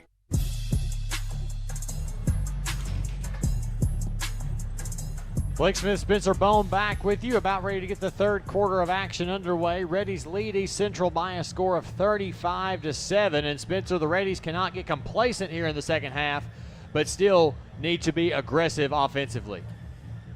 Yeah, I mean, this team the last 2 weeks was a second quarter team, 21 and 35 points in the second quarter. And last week, I don't think scored in the third quarter at all. So that's one thing that Coach Maxfield wants this team to do. He wants them to start well in the third quarter, and really importantly, wants them to be able to get a stop on the opening drive of the opposition for the third quarter. That's something this defense has struggled with. So this right here could be a game-defining drive for the Tigers. If they're able to drive down, get a touchdown, maybe they still have a chance. Highly unlikely. If the Reddies get a stop here, it's all but over. Martinez ready to kick it away. Be kicking from our broadcast left to right here in the second half. Kick is underway, as is the third quarter of action. End-over-end kick bounces into the end zone for a touchback, and East Central will take over 1st and 10 from there. And if you're East Central, the goal is here, find a way to contain the pressure, and if you can't, work around it. Don't leave the quarterback alone in shotgun. Use play action. Use something creative, maybe some more flea flickers or something like that. Have the quarterback go mobile, because if you try to give him shotgun in the pocket all by himself, that pocket collapses quickly. You need at least one running back there to help create a block on an edge rusher. 3 receivers set for the Tigers. Davis back into the game as the running back. Did not see him in the second quarter. He'll get the handoff. First play of the third. He'll fall over the 25 and down to the 29-yard line. And again, I'm sure those of you who've been watching this whole game know this, but no Ontario Douglas today. He's the star running back for East Central, so that definitely limits what they're able to do on offense. Inactive for the second consecutive game. Second down and 6. 3 receivers set. Hertzer rolls out to the right. Looking in the flat now, checks down, bobbled and intercepted by the Reddies. Coming back the other way is Dedrick O'Brien. Hurdles a man before he's tripped up inside the 20-yard line, and the Reddies right back in business. And that's just a straight drop there on the receiving end. Believe that was number 80, Jackson McFarlane, the native of Ada, Oklahoma, was right in the breadbasket, couldn't corral the pass. And how about Dedrick O'Brien? Already had that huge stop on fourth down earlier, has his 3rd interception of the season. And the Reddies inside the red zone and dangerous from there. Reddies will start with the ball in the left hash. Twins to the right, Curry in the slot. Lodry split out wide. Twin backs, O'Donnell and Malone. Malone now goes out into the flat. Handoff goes to O'Donnell, and Fred tripped up and brought down for a 2-yard loss. Surprising seeing him trying to go around the end instead of running up the middle. But going back to that turnover, that's something that Jake Chapman, the linebacker for this team, told me that the coaches try to emphasize during games is get at least 3 turnovers a game. They have 2 right now. Can they get a 3rd? Oh, take that back. 3. They have made 3. Second down and 12. Morse quickly out of the backfield to Shirley, and he bobbles and can't bring it all the way down. A little bit of a high toss and unable to bring that pass down, but would have been a huge catch there, but only a gain of about 5. But yeah, they've had 3 turnovers. I forgot about that interception right before the end of the half in the corner of the end zone, and had the fumble recovery off the strip sack, and now Dedrick O'Brien gets a gift wrap tip ball.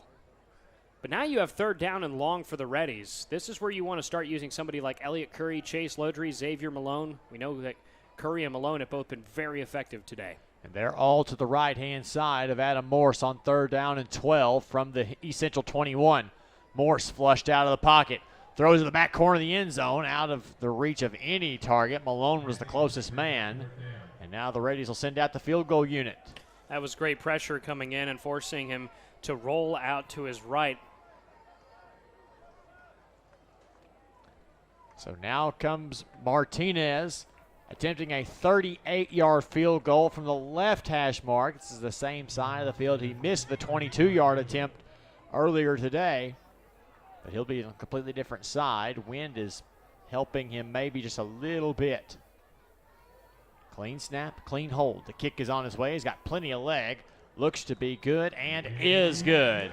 13:33 remains in the 3rd quarter. New score, Reddies 38, East Central 7. Back after this. You're listening to Ready Football on the Henderson State Sports Network. Twin Rivers Health and Rehabilitation, locally owned and operated in Arkadelphia, Arkansas.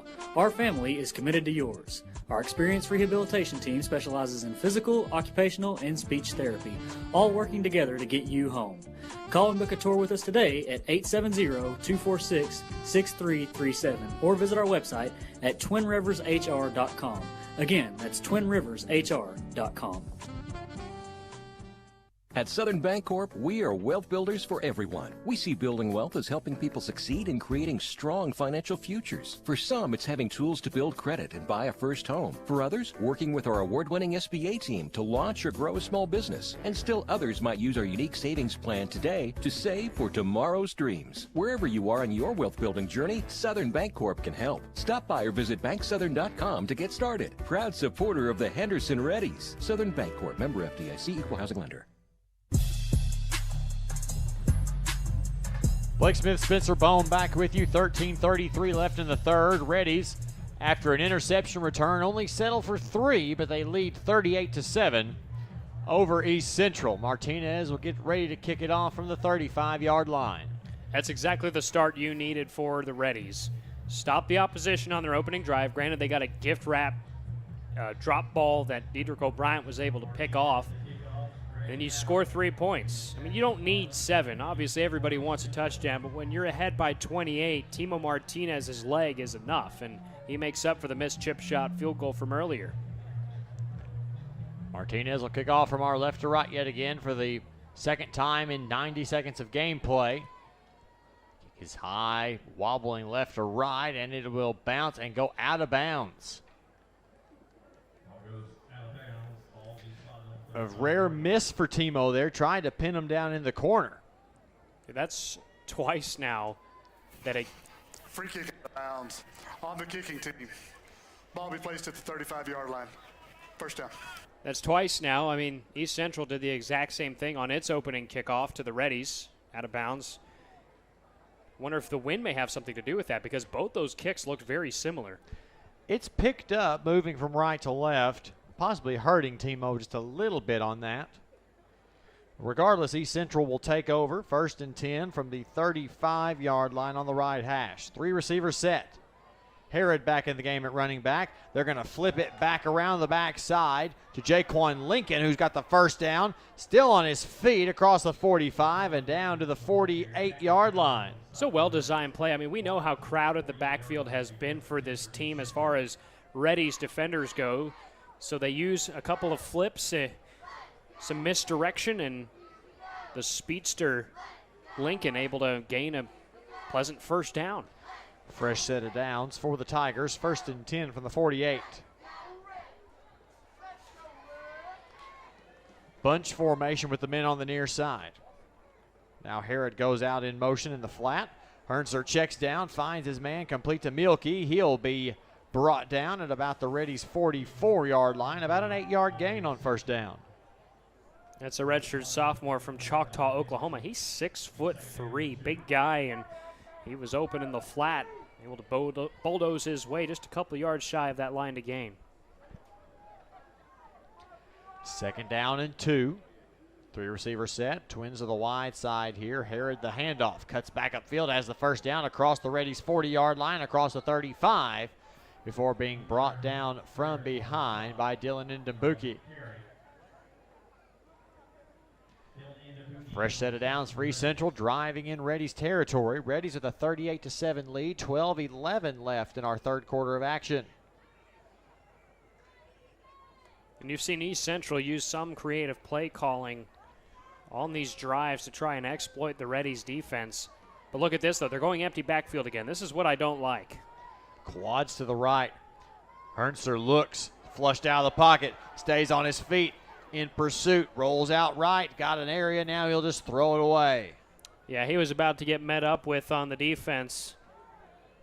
Looked like Jaden Ford would have been able to collect him anyways. They only rushed 3. 2 rushers were able to get there and force him out of the pocket, and that's the thing. East Central, you can't go empty backfield. I've said it again and again, it hasn't worked. The rushers, they only rushed 3 once again, but that's enough.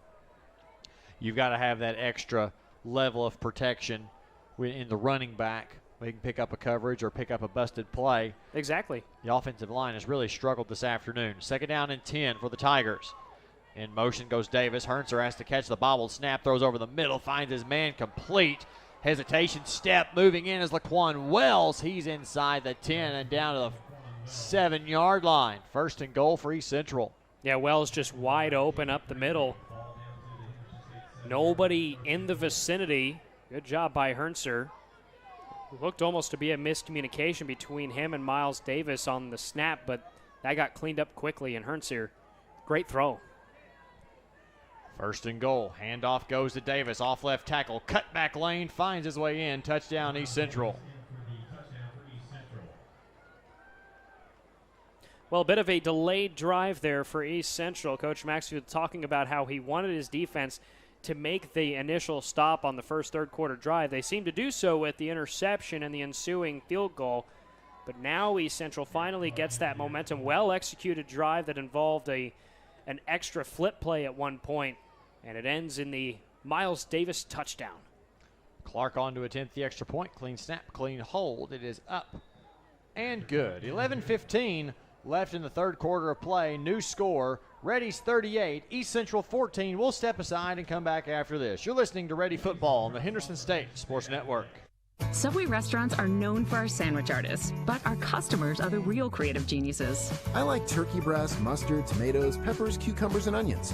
I'll take the Italian BMT. Make it deluxe with 50% more meat. And add provolone and bacon. How about rotisserie-style chicken, chipotle Southwest sauce, spinach, and green peppers? With our freshly baked breads, your choice of proteins, and an array of crisp veggies, you can create your own masterpiece. What combo will you make today? Let your creative genius shine at Subway. Sodexo would like to invite you to a new dining experience on the beautiful campus of Henderson State University. Come dine with us in our new dining hall or retail locations, including Starbucks, perfect for your break times. Grab a quick lunch at Chick-fil-A, where it's always a pleasure to serve you, and check out the all-new Ready Grill. Fresh ingredients made to order and certain to put you in that ready spirit. Sodexo, encouraging you to eat well, live ready.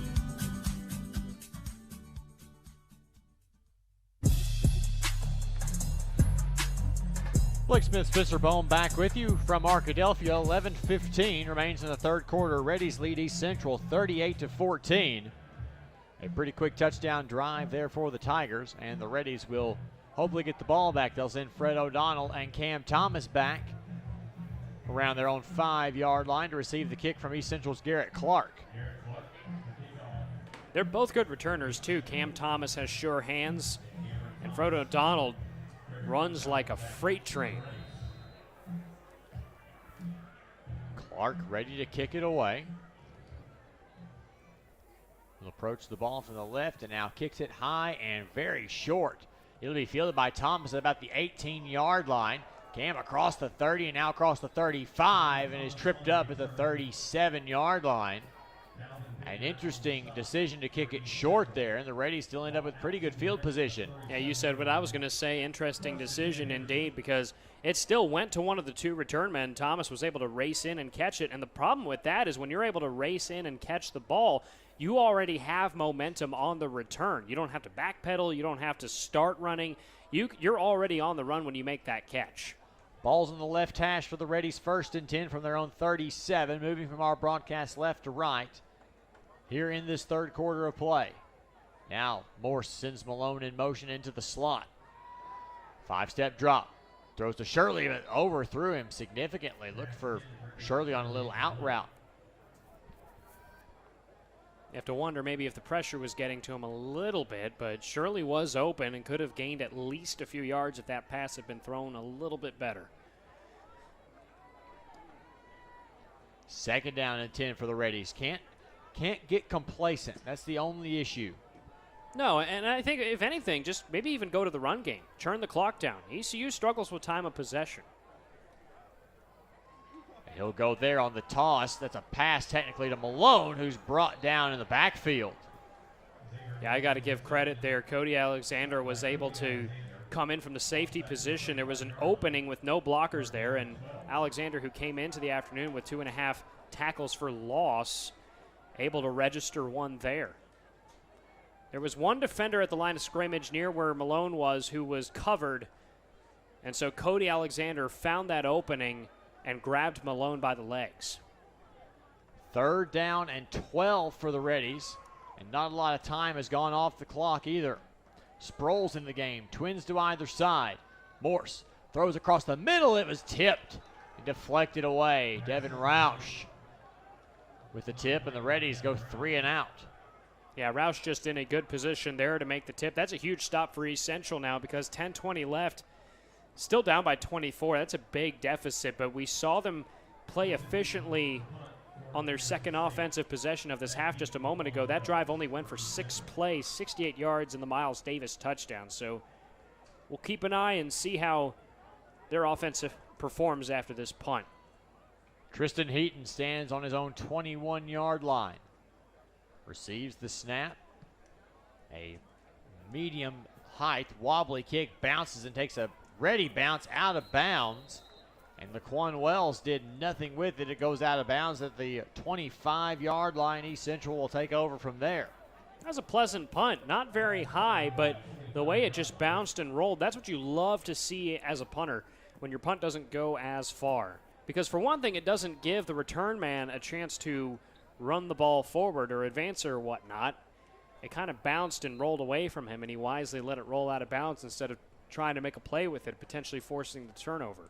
So the Reddy defense makes their way back onto the field. Had a pretty successful afternoon, very successful if you don't account for the 2 scoring drives, and they've even shown really good flashes there. Fakes the handoff on first down, does Hernser. Looking over the middle. Now delivers the ball for Wells. It's complete. 2 Reddy defenders crossed up. Wells still on his feet across the 45 into Reddy territory and down at the Reddy's 42-yard line. Yeah, Cam Thomas was the nearest defender to the ball before Wells caught that. There were a couple of defenders around him, but Thomas whiffed on the coverage. Wells able to make the easy catch. It's a great throw from Hernsier. Maxfield said he was going to be willing to take deep shots, and that wasn't a very deep shot by any means, but it was downfield. It was a confident throw. Hernsier is not afraid to throw the football against this Reddies defense. 3 receiver set, Twins to the short side. Herod in the backfield, play action. Hernser looking. Pressure from the backside, now rolls out to the right. Gonna run, throws it forward. It is complete and out of bounds. Coach Maxfield, for the second time today, is saying he was in front of the line of scrimmage when he threw the ball. Yeah, we've seen that, I think, 3 times now where Hernsier has played around with the line of scrimmage, and twice definitively there's been a question as to maybe where he was when he threw that ball, but regardless, it's 1st and 10 for the Tigers. Play action. Hernser under pressure, and now is going to throw it away. Now that one would be closer. Threw it away, still in the pocket. And it was a good initial job by Namir Herod picking up the defender who was rushing. That's why you've got to keep a running back there if the quarterback's in shotgun. But it wasn't enough. Had to unload the ball. But Hernsier's done a good job. I mean, he's had to dance and run around a crowded backfield. A lot of defenders coming after him all the time, so. No grounding called there. 2nd down and 10. Hernser, 7-step drop, finds a man. Check down, Chris Shaw. He's brought down inside the 15, down to the 11-yard line. That's costly, and you can tell Coach Maxfield not happy about that one. Yeah, the secondary has struggled here in the second quarter. That was something they did the entire game against Southeastern Oklahoma State, leaving gaps open 10 to 15 yards ahead of the line. East Central in the hurry up. Herod gets the carry, bounces outside, wants to get to the corner. Did he get there? Yes, he did. Touchdown, East Central. And just like that, a 31-point game has been cut to 18 and what might be to 17 pending the extra point. Clark will attempt the extra point here. And when your passing game is playing well, obviously that opens up lanes for the running game too. Clean snap, clean hold. Clark's kick is on the way, and it is good. 8:41 left in the third quarter of play. New score, Reddies 38, East Central 21. You were saying? Yeah, I mean, the passing game has worked well for East Central here in this second half, and so that's going to leave lanes open for the run game as well. And Herod, who came into this season, maybe 3rd or 4th on the depth chart, has a good-looking run there, wide open space up the left side for the score, diving for the pylon as well. And now all of a sudden, this is a very interesting ball game. Tigers only down by 17. Reddies need a much better offensive possession than they had a 3-and-out on the previous possession. Pretty good field position, all things considered. But still, you got to wake up and still play football. There's still 22 minutes of football left to be played, 23 minutes. And it all starts with a good return by the Reddy special teams unit. Clark will be ready to kick it away again.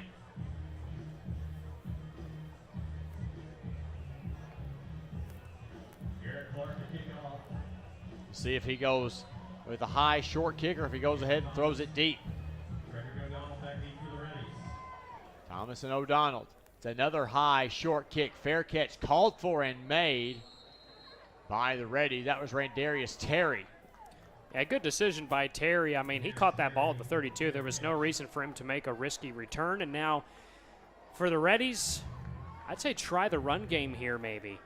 The East Central's pass defense was really the unit that, at least coming into the game, was known for making stops. But if you're the Reddies, you don't need to take a gigantic lead. Churn the clock down, take 5 or 6 minutes, and eventually punch it into the end zone.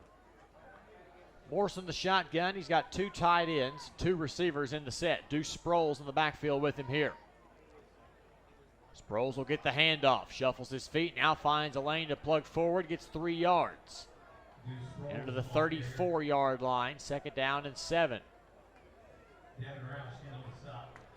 We hear Roush's name again on the tackle for East Central. 8:19 left in the third. Reddies lead at 38-21. 3 receiver set here for the Reddies. Curry, the lone man, to the wide side of the field. Sproles remains in the game as the running back. Morse steps up in the pocket, now tucks and runs. Stays on his feet, goes forward across the 40. He's right on it. Should give him the first down. And they will. And the run game really has been dominated by Adam Morris. He was the leading rusher in the first half, and now it looks like we've got an injured Tiger in the backfield. I think it's on Muzuriki. It is. Number 49 lying down. That would be a big loss. He's very good at disrupting the backfield. Heard his name several times in the first quarter. Did not hear much out of him in the second or even in the first half here of the third. We will take time while they tend to the injured Reddies player. Reminds you, next week we're back at Carpenter Haygood Stadium for the first time. We've just been alternating road, home, road, home, road, home, and now we get the second in a row of our home games before we finish the season with the 2 consecutive road games the last 2 weeks of the season, as Onwuzurike is able to trot off the field under his own power. That's always nice to see. Yeah, I'd assume he'd come back. But yeah, to tee off on what you were saying, only 5 home games for the Reddies, including 2 in a row right now, but they have 6 games in Arkadelphia, because they'll be right over there, that stadium that I can see from where I'm sitting, that you can see as well. See about half of the home stands over there at Cliff Harris Stadium across the road. 1st and 10 Reddies from their own 41-yard line. Sproles in the backfield, trips right. Now Sproles goes out, makes it an empty set. Trips to the right side. Morse pump fakes, looks, throws a deep ball. Wants Sproles on the wheel route and just led him too far. And Sproles was covered very well, too. Good coverage downfield by the ECU defense. R.J. Williams, the linebacker, had him step for step. And the pass was thrown a little bit behind, too. If he had led him more, Sproles might have had a chance. So 2nd down and 10 for the Reddies. Clock stops at 7:34.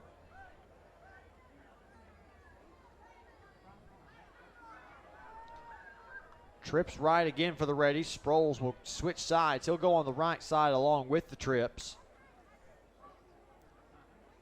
And take the handoff on 2nd down. Right up the middle. Tripped up and grabbed from behind by DeMoss Green. Maybe a yard there for Deuce on 2nd down. Be 3rd down and 9. Reddies did do better than a 3 and out, but they've still got to move the ball significantly here on 3rd and long.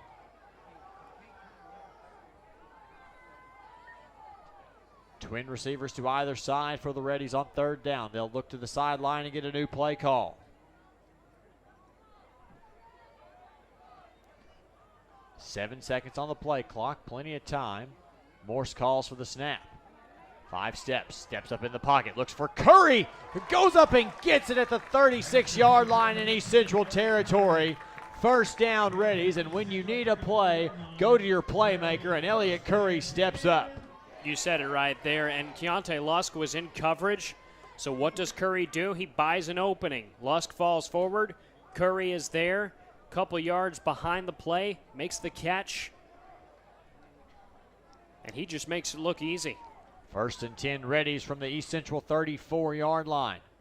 Handoff to Sproles, cuts back, still being pushed forward by the pile. Give him the 30-yard line, 4-yard gain on 1st down.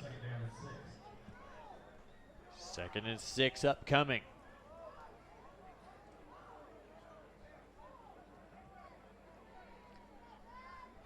A little bit of a personnel change here for the Reddies at the 6-minute mark of the 3rd quarter. Reddies lead at 38-21. Three-receiver set. Dalton Crumbly in as the fullback. Sproles the handoff. Goes forward, right down the middle again. Gets a couple of yards there, down to the 28. And Matt Tyler, the starting fullback, is still on crutches in the sideline. He's standing up, talking to one of his assistant coaches on the far left side of all the players on the sideline. But that might be Rob Redding. That is Rob, head trainer for the Reddies. But yes, Tyler on crutches, one cleat off on that left foot. We'll keep an update on his status as we go in the weeks to continue. Sproles leaves the backfield, joins trips on the right side. Morse finds Shirley on an angle route, complete to the 20-yard line, and a first down for the Reddies. That's a great catch by Shirley. Had one earlier where he had to elevate, wasn't quite able to bring it down, but that time reaches his hands up, and he had solid hands right there. Again, a slow start to the season for him, but he's really picked up the last couple of games. Three-receiver set. Curry to the wide side of the field. One-on-one coverage if he goes to the outside. Sproles to Morse's left. Now look, they want Curry one-on-one. Goes up. Pulls it in. Touchdown, Reddies. Elliott Curry does it again. Went up over the defensive back, grabs it, and pulls it behind to where he can secure it. It's a brave throw into double coverage, but thrown really well where only Elliott Curry is going to catch that. That's really just encapsulates it. Highlight reel catch for him.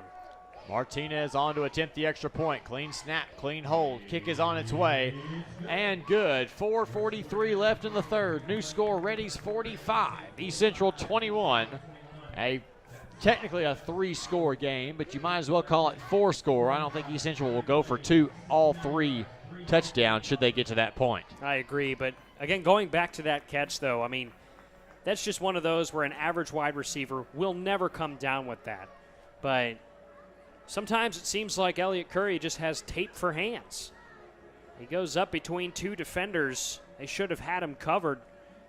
They did have him covered. There's nothing they can do about that. And a great throw too. I mean, Adam Morse has to place that ball to where only Elliott Curry is going to be able to make that catch, which he did. Curry's had some great deep throws today. We've seen him throw deep now twice to Elliott Curry for touchdowns. The one for Xavier Malone earlier where he took it all the way down to about the 5-yard line. And that's what you like to see. 3 touchdown grabs for Elliott Curry on the day, pleading his case to be GAC Offensive Player of the Week again. He shared it with Preston Hare of Oklahoma Baptist last time. He doesn't want to share it. He wants that award all to himself. And going back to what you were saying about an average receiver wouldn't make that catch, an average receiver would not have had the chance to make that catch. Quarterback would not carry. Kick is received by Howell. His momentum took him back in the end zone, and now he goes up the right side across the 35 and brought down just shy of the 40-yard line. That's a good return. I mean, he caught that ball at the 1-yard line, backtracked into the end zone right by the sideline, and then ran it up, found a hole, and gashed his way to the 40. They will mark him right at the 40-yard line. First down and 10. 3-receiver set for the Tigers. Davis back in the backfield along with Hernser. Reddy showing pressure. Pass is bounced. Incomplete. McFarland. Hernser couldn't just get it out there to him. It bounced right to him. But that is an incomplete pass. It's unfortunate, too, because that's a play that worked earlier, the screen pass. And when you're having trouble with pressure, as I've said multiple times today, you have to get creative. You have to do things a little bit differently, and screen passes is one of those. And the issue with a screen pass is not only do you have to set up the blockers right and hope that the defenders don't cover it, such as a safety swarming in and making a big hit, you've also got to throw the pass to the receiver. Play action. Hernser under pressure, steps up in the pocket, throws toward the boundary, and it's intercepted by the Reddies. Guess who? Dedrick O'Brien. His second of the game, and a careless turnover by the Tigers puts the Reddies in business with momentum fully on their side once again.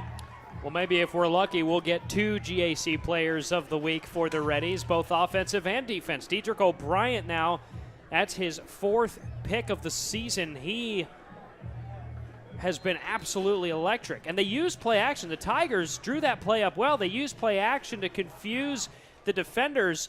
And, I mean, it looks like the receiver was open. Laquan Wells was downfield, and he just overshot him.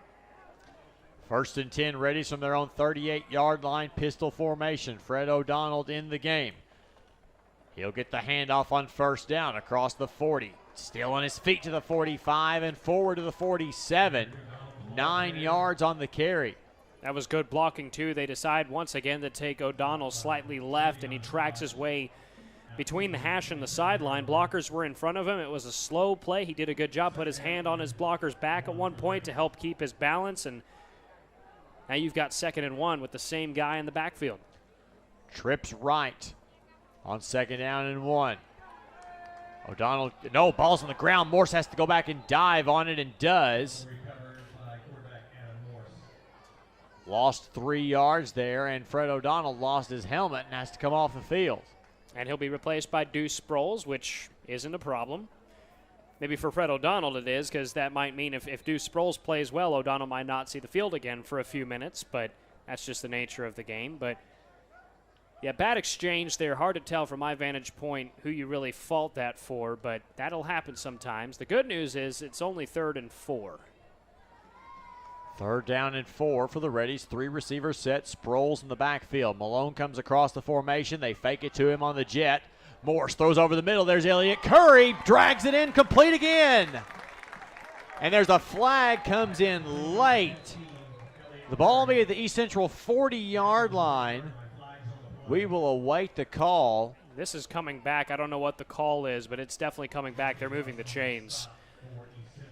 They're just getting him back to the original spot. Personal foul. Face mask. Number 15 of the defense. Take that back. 15 yards to the end of the run. 1st down. Yeah, when there's a penalty, the chains, after 1st down, the chains and box have to stay the same just in case that is from the original spot or what that play is, so we know where the ball was in case it negates the play. That and we makes replay sense. the down. 3 minutes left in the 3rd quarter. Reddies lead at 45-21. Elliott Curry having a day would be the understatement of the year in the Great American Conference. Sproles in the pistol formation behind Morse. He'll get the call on 1st down. Lowers his shoulder, falls forward across the 25 to the 23-yard line. Ball spotted at the 25-yard line after the penalty. So a 2-yard gain for Deuce.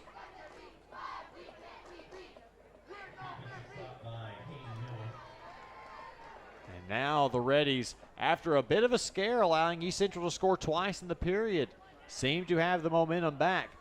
Full house backfield for the Reddies. Look at this. Sproles, Crumbly, and O'Donnell in the backfield. I like it. Handoff goes to Sproles. Nowhere to go. Loses those 2 yards he had just gained. Well, I was pretty excited to have a crowded backfield. Normally I'm the kind of guy who likes maybe 3 receivers in play action, 4 receivers in play action, but good job by East Central blowing the play up.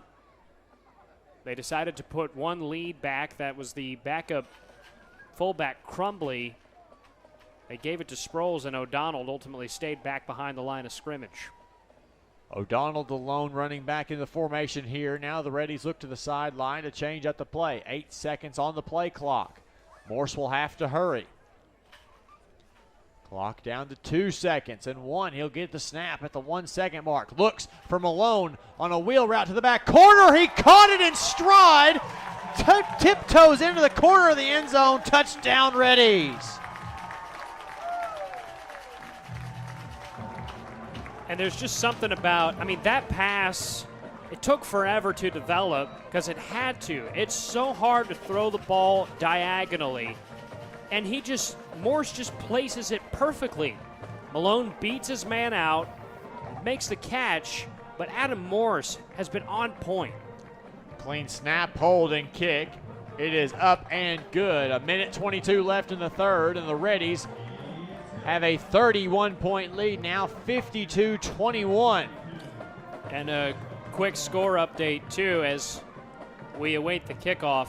Arkansas Tech now leads Oklahoma Baptist at the start of the 4th quarter, 24-21, and it's 3rd down and 6 at the Oklahoma Baptist 13-yard line. Arkansas Tech could score again. That's huge. I mean, the Bison season was already pretty much over. I mean, they could maybe get a bowl game, but the playoffs are going to be very difficult to reach. But you lose to Tech here, that's a whole new level. Reddies receiving corps having an absolute afternoon. Xavier Malone has 6 catches for 134 yards and a touchdown and isn't even the leading receiver on his own team. Curry 8 for 169 and 3 touchdowns. Yeah, I mean, I'm pretty much out of things to say for both of those receivers. Other than, I'll say it again, Adam Morse has done a good job throwing the ball. I mean, you have to credit your receivers.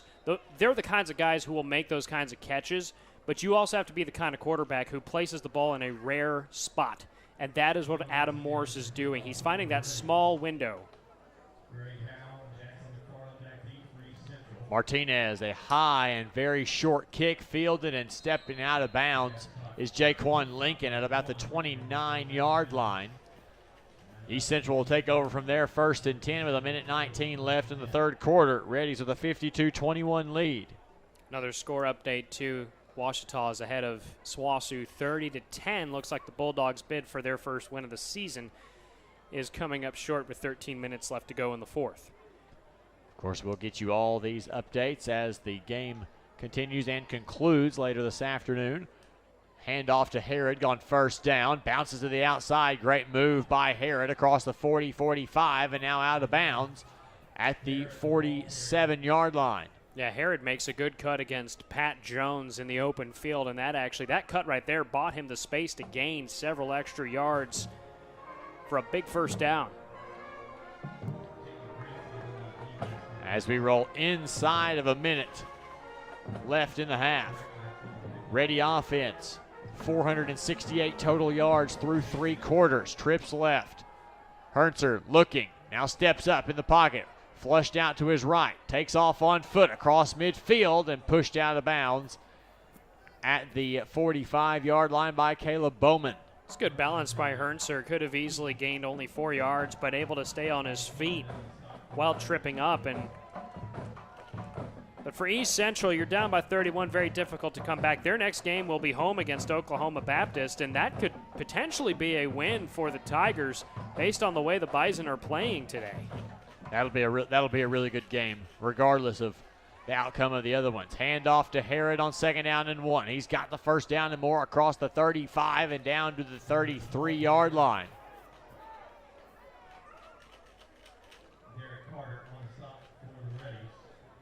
That's another good run, too, for Herod. He's had a quietly good game today for the Tigers.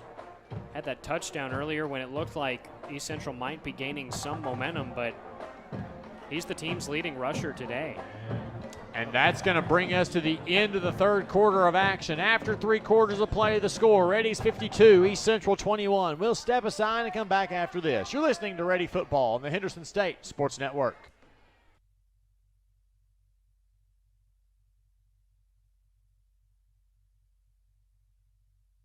Follow the Reddies on social media and online. You can find us on Facebook at Henderson State Athletics, on Twitter at Reddies Sports, and on Instagram at Reddy_athletics. Don't forget to use the hashtag #NoMereBeast. To stay up to date on everything happening in Henderson State Athletics, be sure to visit HSUsports.com, where you can find team rosters, schedules, game stories, stats, and more. HSUsports.com is your one-stop shop for following the Reddies. Hi, Ready fans. This is Athletic Director Sean Jones, inviting you to please consider supporting Henderson State's 430 student athletes by joining the Ready Club. Gifts to the Ready Club are made through the Henderson State University Foundation and provide the necessary funding to support scholarships and equipment expenses, facility improvements, capital projects, and more. For more information on the benefits afforded to Ready Club members, click on the support link at hsusports.com. To make a gift online, visit hsusports.com/donate. Your generosity and ready spirit are appreciated. KDEL 100.9 FM and KVRC 1340 AM Arkadelphia. KZYP 1310 AM and K281CK 104.1 Malvern. KYXK 106.9 FM Gurdon. Pass on 1st and 10 for the Tigers is dropped incomplete by Abubakar. Had it right in his breadbasket and dropped it. We've seen that before. Big drop to start the second half by Jackson McFarlane that turned into Dedrick O'Brien's first of 2 interceptions today. 2nd down and 10. Option again for Hernser. Cuts up field. Hits once and brought down after a gain of maybe 2 yards.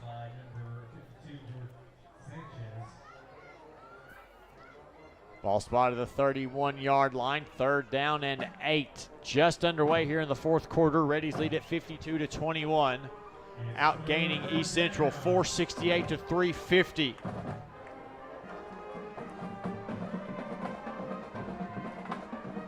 Twins to the right side. It's a wide side of the field for the Tigers. Hernser drops back, thinking a pass all the way. Brought down. Great catch by Mielke. At the 20-yard line, it's enough for a Tiger first down. Yeah, I said this earlier, but he's 6'3". He's a big guy. I mean, you can see just his physical size and how stout he is. And looks like he got a little bit shaken up, so he's stepping off to the sidelines after that play. He'll take a squat on the sidelines. 1st and 10 from the Reddies' 20-yard line. 3 receivers set. Hernser rolls out to the left side. Looking in the flat, got his man. Did he catch it? Yes, he did. Laquan Wells. Looked like he bobbled it, but only got a yard out of it. So the Reddies defense catches a bit of a break. Yeah, that's the thing about that. The way he was running, he didn't have enough time to turn around and take it to the second level. And off to Harrod on 2nd down. He wants to get to the edge, evades 1 tackle, but not the second. He was grabbed by an ankle. Greenfield comes along, as does Derek Carter, the backup defensive lineman, who's gotten a little bit of play here in the second half. Yeah, he did a fantastic job breaking the first tackle. Second tackle obviously got met up with very well, but Harrod has bought himself a lot of playing time today. Pleasant afternoon for him. Over 60 yards rushing on the afternoon, averaging nearly 9 yards a carry. Davis checks back into the game on this 3rd down and 7. Hernser drops back, looks over the middle, and he's going to get brought down in the backfield by Jake Chapman. And all momentum on that drive was stopped, and the Reddies' defensive front 7 has just made Hernser's life miserable all afternoon. A lot of pressures. Yeah, and you really can only work around that so long. I mean, you can try fancy plays and things like that, but at the end of the day, when the heartbeat of your offense is taken away by that pressure, there's just nothing you can do. A 41-yard attempt for Clark is on its way. Plenty of leg, up and good. Great kick for Clark. 12-14 remains in the ball game. New score, Reddies 52, East Central 24. We'll be back after this. You're listening to Ready Football on the Henderson State Sports Network. SCM Architects have been serving Henderson State University for over 20 years. You'll recognize the firm's work on campus in the design of the dining hall, the Charles Dunn Student Recreation Center, Sturgis Honors Hall, and East and West Residence Hall. This year, SCM Architects have been privileged to work on the new Charles and Anita Cabe Student Athlete Success Center and the restoration of the historic Captain Henderson House. Learn more about the firm's higher education, commercial interior design, historic preservation, and master planning projects at scmarchitects.com. Picture this. It's Monday afternoon and you're at Domino's buying a large 3-topping pizza. You give the Domino's employee $7.99 plus tax, of course. Now, picture this. It's Friday and you're at Domino's buying a large 3-topping pizza. You give the Domino's employee more than you paid Monday. You feel bamboozled. But then you hear this. Domino's is now extending its $7.99 large 3-topping carryout deal to all day, every day. And so you danced and ate Domino's. Carryout only. You must ask for this limited time offer. Prices, participation, and charges may vary. Blake Smith, Spencer Bone back with you. 12-14 remains in the ball game. Reddies lead it 52-24 over East Central. A nice kick for Garrett Clark. 41 yards on the field goal. That'll be his longest of the season as well. And he'll kick it away high and short. Fielded by Cam Thomas at the 21-yard line up the left side. Cuts upfield, now is brought down just over the 40-yard line. But just hats off to this Reddies defense, though. 4 turnovers today. The coaching staff wants to see 3 per game. They got 4 and 3 interceptions as well. One of the best teams at the Division II level, often the best team at the Division II level in picking the ball off. 1st and 10 Reddies from the 40-yard line. Pretty good field position. O'Donnell in the backfield. Fred will get the handoff. Tries to cut back to the right side. Finds a hole and bursts through just shy of the midfield stripe. A play that looked like it was going nowhere. Might be a ready first down. And this is something to keep an eye on as well. Just the increased usage of Fred O'Donnell as the weeks have gone by. Now, Harding has a stout rushing defense, so how this group of running backs performs next week against Harding is going to be a big question. Their pass defense isn't as good, though, so I wonder if the Reddies will use the air more. 2nd down and 1. O'Donnell stays in the game, gets the call again. Bounces back, falls forward into East Central territory for the first down. Yeah, they got a good hit around the line to gain. The problem is that hit pushed him forward for 2 more yards. 1st and 10 Reddies from the East Central 47-yard line. O'Donnell will stay in the game. No reason for him not to at this point. He's had a good drive. He'll be to the left of Morse in the shotgun. Morse will actually draw back to pass. He's got Chase Lodry, but he just got his man beat. Intercepted. Wow. Boy, that was a ball that both players seemed to possess for a second, but Jalen Baldwin came away with the interception, and it's really the first negative mark on Adam Morse this afternoon. Yeah, I mean, that wasn't a bad pass, and I mean, honestly, this is no offense to Chase Lodry. If that were Elliott Curry down there, he's making that catch. Lodry's a good receiver. He's just had a bit of a quiet year.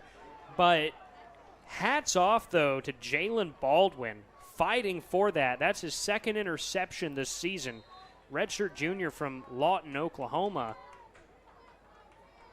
He's 5'10", and Lodry, on the other hand, 6'1". 4 receiver set, Twins to either side. Handoff for Davis on first down from the 5. He's going to fall forward to the 10. Had him brought down right at the line, but he fell forward and just kept his feet churning.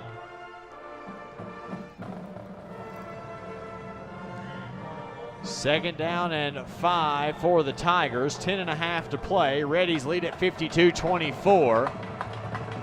After only 27 points last week, another 50-burger on the menu for the Reddies. 3 receiver set. Herntzer, quarterback draw, falls forward. He'll get down to the 13. There is a flag that thrown in the area of offsides on the Reddies. And they will probably take that and get the first down out of it.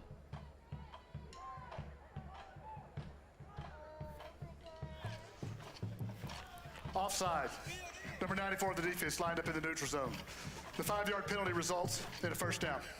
It's Trey Smith. And that 5-yard penalty will result in a first down.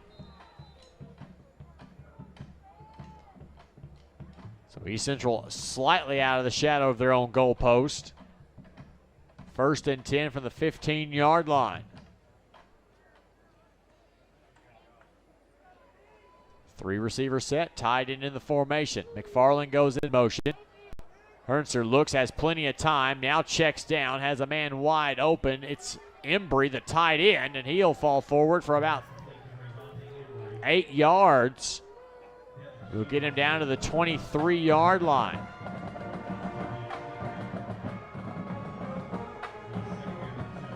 Be 2nd down and 2 as we're inside of 10 minutes to play. And by the way, Adam Morse, that interception may be the lone blush on his record. He's got 6 touchdown passes. The record for the Reddies is 7. Kevin Rogers against McKendree back in 2012. It's the first game I was ever in public address, actually. Davis gets the handoff. Thought he was down in the backfield, but he got forward for 2 yards and gets the first down. McKendree, a member of the GLVC. I had to fill in. It was my first time to fill in as the Reddies public address announcer, a gig that I had for 6 seasons. And look where you are now. Got me this gig for sure. Trips right for the Tigers on first down. Fakes the handoff. Hernser looks left side toward the boundary for Embry. Brought it down and brought down out of bounds. 11-yard gain. Embry, a great go up there and catches it over O'Brien and brings it down. That's a great catch. Elevating. Solid hands, reels it in. A little bit of momentum here for East Central. Again, they've got a huge game next week against Oklahoma Baptist. That's got to be the focus now for them. You're down by 28 with 8 minutes to go in the fourth. You're not coming back in this one. Hand off to Davis. Off right tackle. Falls forward to the 39-yard line. And speaking of Oklahoma Baptist, still not going well for them out in Russellville. Down by 10 with 10 minutes and 44 seconds to go. They do have the ball at the Arkansas Tech 36, but I'll take that back. Arkansas Tech has the ball at its own 36-yard line. And 52-24 ready. 2nd down and 7 for the Tigers. Reverse. Tries to get it in the hands of Jaquan Lincoln. They do. He's got the first down and more across midfield. There's a flag that comes in late. He's brought down the 41-yard line. I thought I saw a hold somewhere, but what I saw may not be what they're calling. I'm not sure. Couldn't tell who it was, but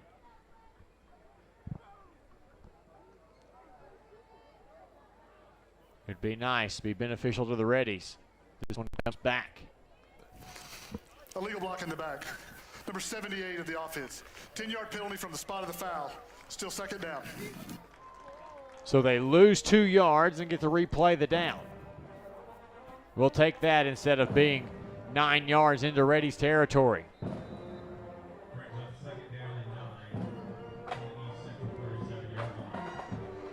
.736 and counting to play in the ball game. 52-24 Reddies. East Central with 2nd down and 9 from their own 37-yard line.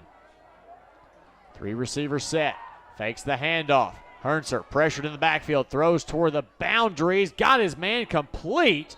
Makes one man miss, but he was out of bounds before that happened. Chris Shaw got a couple of yards. The 2 yards back that they technically lost by penalty.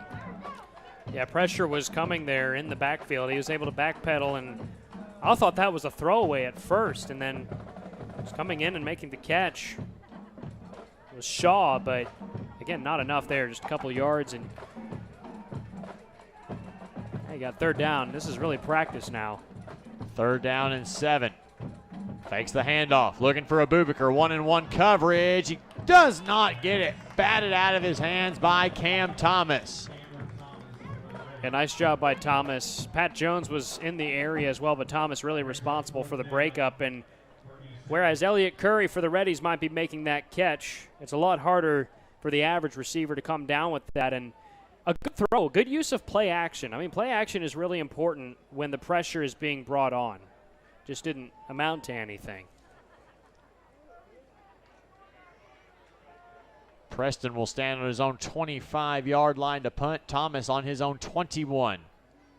The kick is high, wobbly, not quite end over end. Bounces and takes a significant East Central roll. It'll be down at the 22-yard line. Reddies will take over 1st and 10 from there. 6:38 to play. And we will step aside. 6:38 to play. Reddies lead at 52-24. Back after this. You're listening to Ready Football on the Henderson State Sports Network. What does amazing sound like? At Baptist Health, we hear it every day. It sounds like countless miracles. Another finish line crossed. One faithful mission. Amen. And 100 years of all our best. Thank you for allowing Baptist Health to provide you with compassionate care for the past 100 years. We look forward to serving you for many to come. Visit Baptist-Health.com to learn more. Sodexo would like to invite you to a new dining experience on the beautiful campus of Henderson State University. Come dine with us in our new dining hall or retail locations including Starbucks, perfect for your break times. Grab a quick lunch at Chick-fil-A where it's always a pleasure to serve you, and check out the all-new Reddy Grill. Fresh ingredients made to order and certain to put you in that ready spirit. Sodexo, encouraging you to eat well, live ready.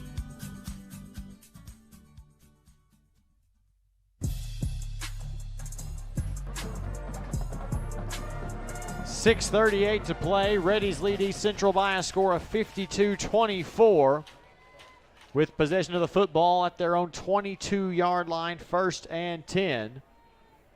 You will see some new Reddies come in on this possession, led by Landon Ledbetter. And I believe Ledbetter has yet to complete a pass this season. Darius Austin joins him in the backfield, trips right.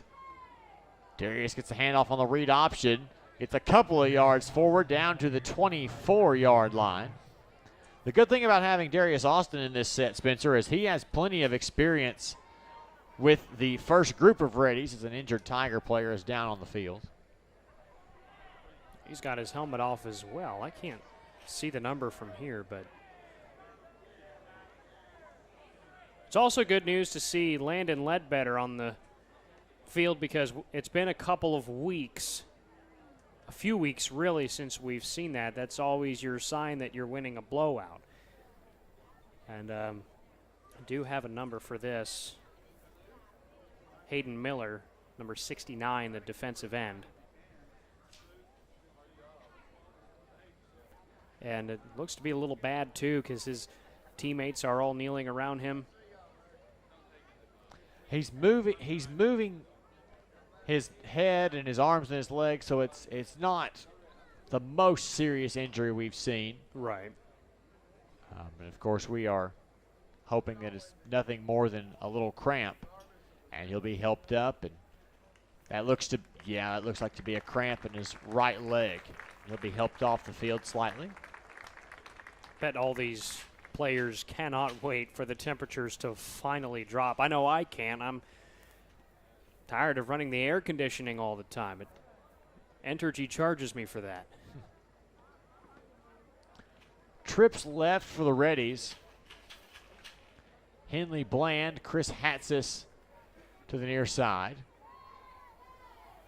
Austin in the backfield along with Ledbetter.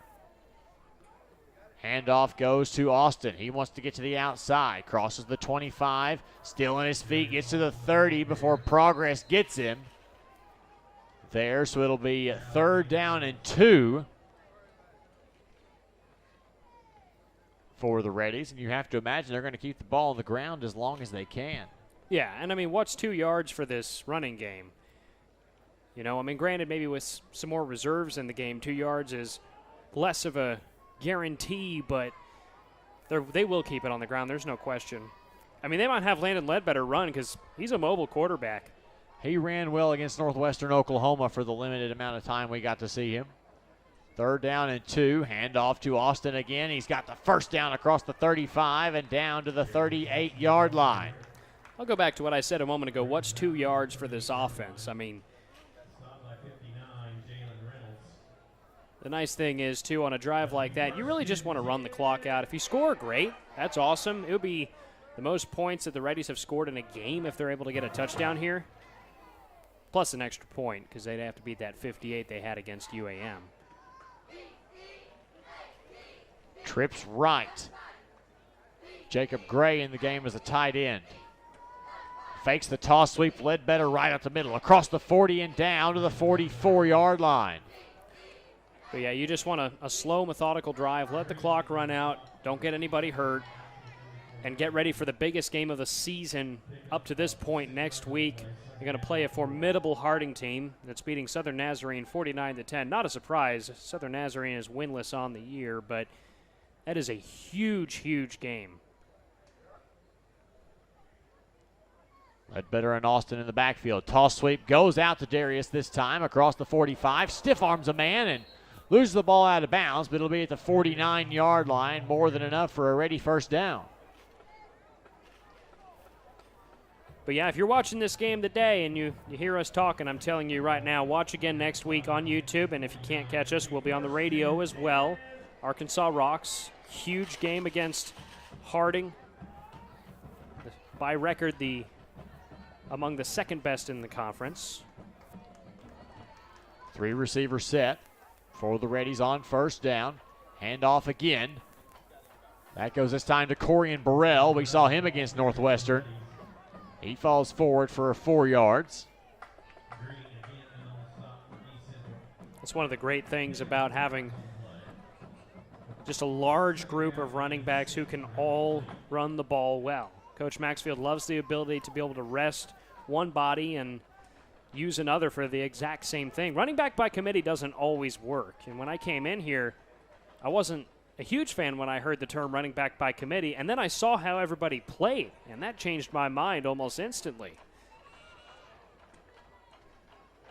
Handoff on second down goes to Burrell. He finds a gap on the right side, has a first down and more. Across the 40, across the 30, and tripped up and brought out of bounds at the 27-yard line. And Corian Burrell, he's a true freshman from Beaumont, Texas. Went to Beaumont United High School. He stands at 5'10", 218 pounds, so potentially a very long, pleasant career ahead of him here at Henderson State. That's what's great about putting in subs during blowouts. You get this player development, in-game experience.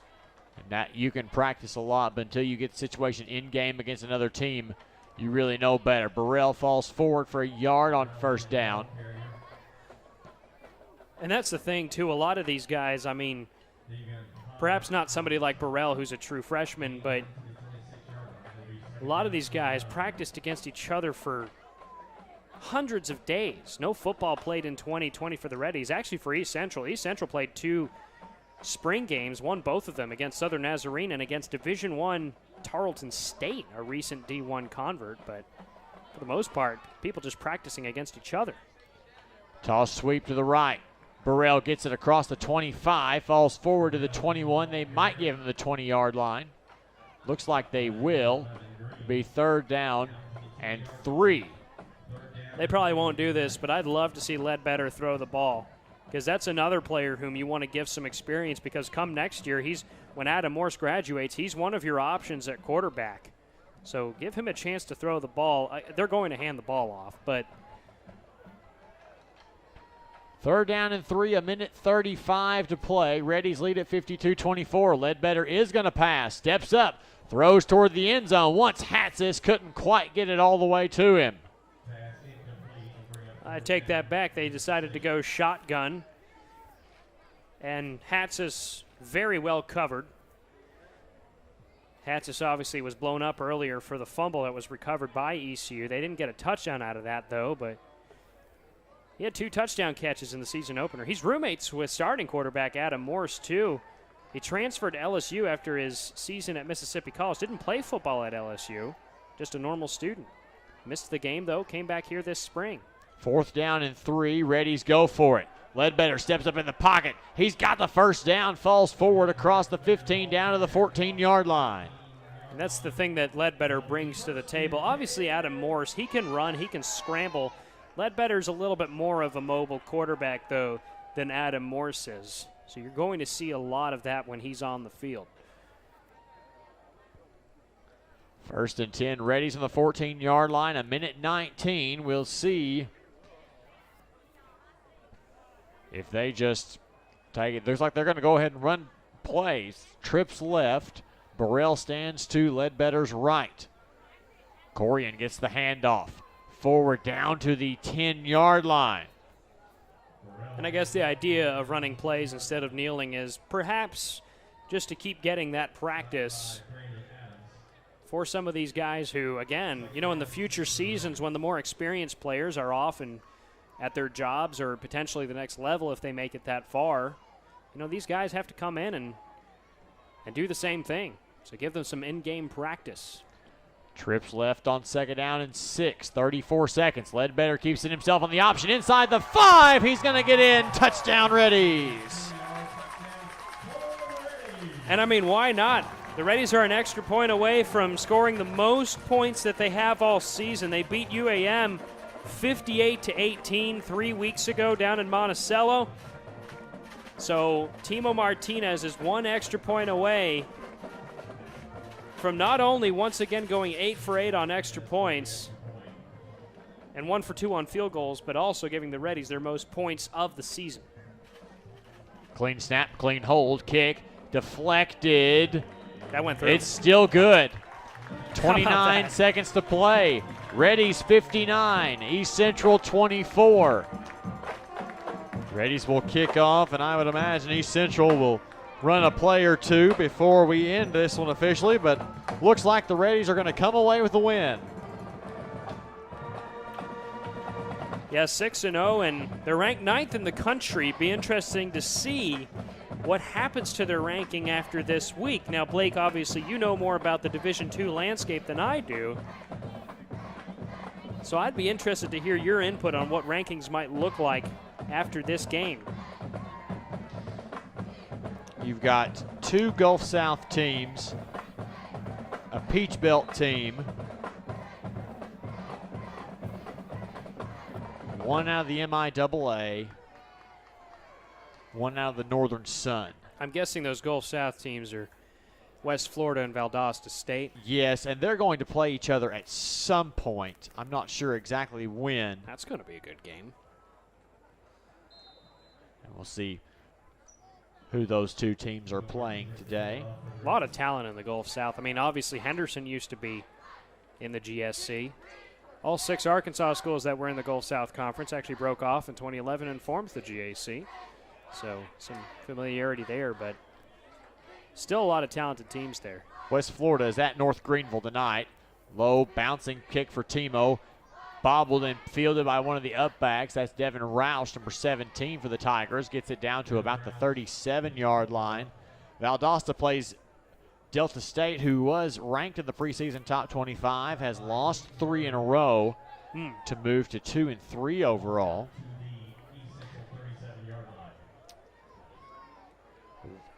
Wingate is kind of who I'm looking at. If Wingate loses, then the Reddies might be able to jump into that top 7, top 8 set there. New quarterback for East Central is Tay Gatewood, the Fort Smith South Side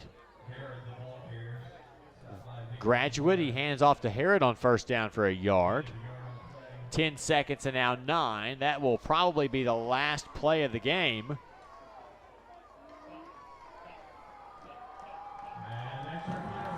And that'll do it. Final score, Reddies 59, East Central 24. Reddies move to 6-0 on the season, maintain sole possession of first place in the Great American Conference. We'll step aside, get you some post-game stats, and much more in your post-game show. You're listening to Ready Football on the Henderson State Sports Network. Past, present, and future football watchers. We know. We've heard the news. Football is back. Just how you remembered it. Tailgates with an ice-cold Pepsi in hand? Totally back. That between-play sprint to the fridge for more Pepsi is back, baby. I've really missed this. Anyways, you're probably wondering why we're writing you. Well, football isn't the only thing that's back. Date nights, family reunions, all those appointments you've been putting off. They're starting to clog up the calendar and getting in the way of what should be a whole lot of football watching. So consider this your official excuse for always putting football watching first, courtesy of Pepsi. That haircut appointment? Your mom told us you look great, so you should probably reschedule. Seeing the in-laws for the first time in ages. It's been so long. Nope, sorry, Susan, not if it's on Sunday. Long story short, after the year we've all had, we think you could use a little football watching. So crack open a Pepsi and cheer your football watching face off. With love, Pepsi. Made for football watching. That's what I like. Ready fans, be sure to register to play in the 21st Annual Henderson State Homecoming Golf Tournament on Friday, October 15th at DeGray Lake State Park. The 4-man scramble features a catered lunch, beverages on the course, door prizes, raffle items, and more. Whole sponsorships are also available for purchase. For more information on the event and how to register your team, visit hsusports.com/homecominggolf. That's hsusports.com/homecominggolf.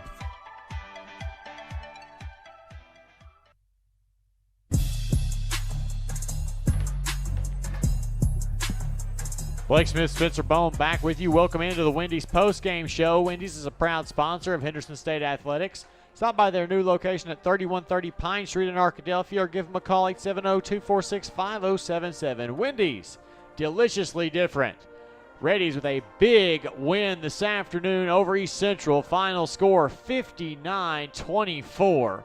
An absolute offensive outburst for the Reddies this afternoon. And Spencer, it was all Reddies from the start of the game. That was my key to the game, was a fast start. The last 2 weeks, the Reddies have been blanked in the first quarter, and as a result, close games have ensued. And so the Reddies did what they needed to do. They started out fast. They went up 21-0 before allowing the Tigers to score. They suffocated them. They made good plays. Elliott Curry and Xavier Malone had monster days. The defense forced 4 turnovers. They did everything they needed to do. Congratulations to the Reddies, who are now 6-0. Final stats for both teams. For East Central, who moves to 4-2 on the season. They finished with 69 plays for 399 yards of total offense, 270 on the air, 129 on the ground in 31 carries, 26:09 possession time, 7 penalties for 72 yards. Kenny Hernser, 19 of 38 for 270 yards, 1 touchdown, 3 interceptions.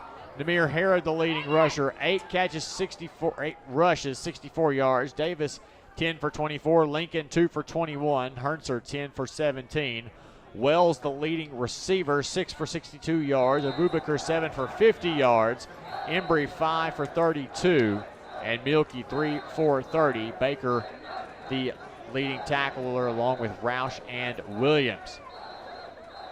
For the Reddies, 559 yards of total offense on 75 offensive plays, 357 through the air, 202 on the ground on 44 carries, 30 first downs, 2 penalties for 20 yards, 33-51 possession time, 10 of 15 on third down is a big number, perfect 2 of 2 on fourth down, 7 of 8 in the red zone.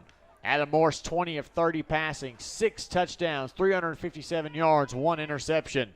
Fred O'Donnell, the leading rusher, 8 carries, 37 yards. Burrell, 5 for 35. Sproles, 11 for 34. Morse, 6 for 33 and a touchdown. The receiving core for the Reddies was where it was to be today. Elliott Curry, the leading receiver, 8 catches, 169 yards and 3 touchdowns. Xavier Malone, 6 catches, 134 yards and a touchdown. Shirley, 3 for 22. Benning, 1 for 19 and a score. Greenfield, the leading Reddy tackler, with 6. We'll step aside, come back, get you some scores from across the conference, and wrap this one up. You're listening to Ready Football on the Henderson State Sports Network. The Southwest Auto Collection in Arkadelphia is a proud sponsor of Henderson State Athletics. We offer the best American-made vehicles: Ford, Chrysler, Dodge, Jeep, Ram, Chevrolet, Buick, and GMC. We have the largest selection and lowest prices, and we're the only dealer who give you tires for life with every new car you purchase. Come see the Southwest Auto Collection at 10th Street in Arkadelphia or go online at idriveswa.com. The Southwest Auto Collection in Arkadelphia. Brookshire's proudly supports the Henderson State Reddies football team. At Brookshire's, you can save on fuel or groceries with your points, where every dollar you spend earns you 1 point. Plus, score big with meat that is cut fresh daily and enjoy lower prices on the freshest produce. In a hurry? Let us do the shopping for you with our convenient curbside online ordering and pickup. Visit Brookshires.com to place your order today. Brookshire's, your ultimate tailgating destination. Go Reddies and go Brookshires. Subway restaurants are known for our sandwich artists, but our customers are the real creative geniuses. I like turkey breast, mustard, tomatoes, peppers, cucumbers, and onions. I'll take the Italian BMT. Make it deluxe with 50% more meat. And add provolone and bacon. How about rotisserie-style chicken, chipotle Southwest sauce, spinach, and green peppers? With our freshly baked breads, your choice of proteins, and an array of crisp veggies, you can create your own masterpiece. What combo will you make today? Let your creative genius shine at Subway. Henderson State Ready apparel and souvenirs, stop by the Ready Bookstore, located on the HSU campus in the Garrison Center. Open before every game, you can also purchase apparel and gift items under the Ready Bookstore tent during the game. The Ready Bookstore is open 8 to 5 Monday through Thursday and 8 to 4 on Friday. Find us on Facebook, Twitter, and Instagram at Ready Bookstore or online at www.readybookstore.com. Ready Bookstore, proud supporters of Henderson State Athletics.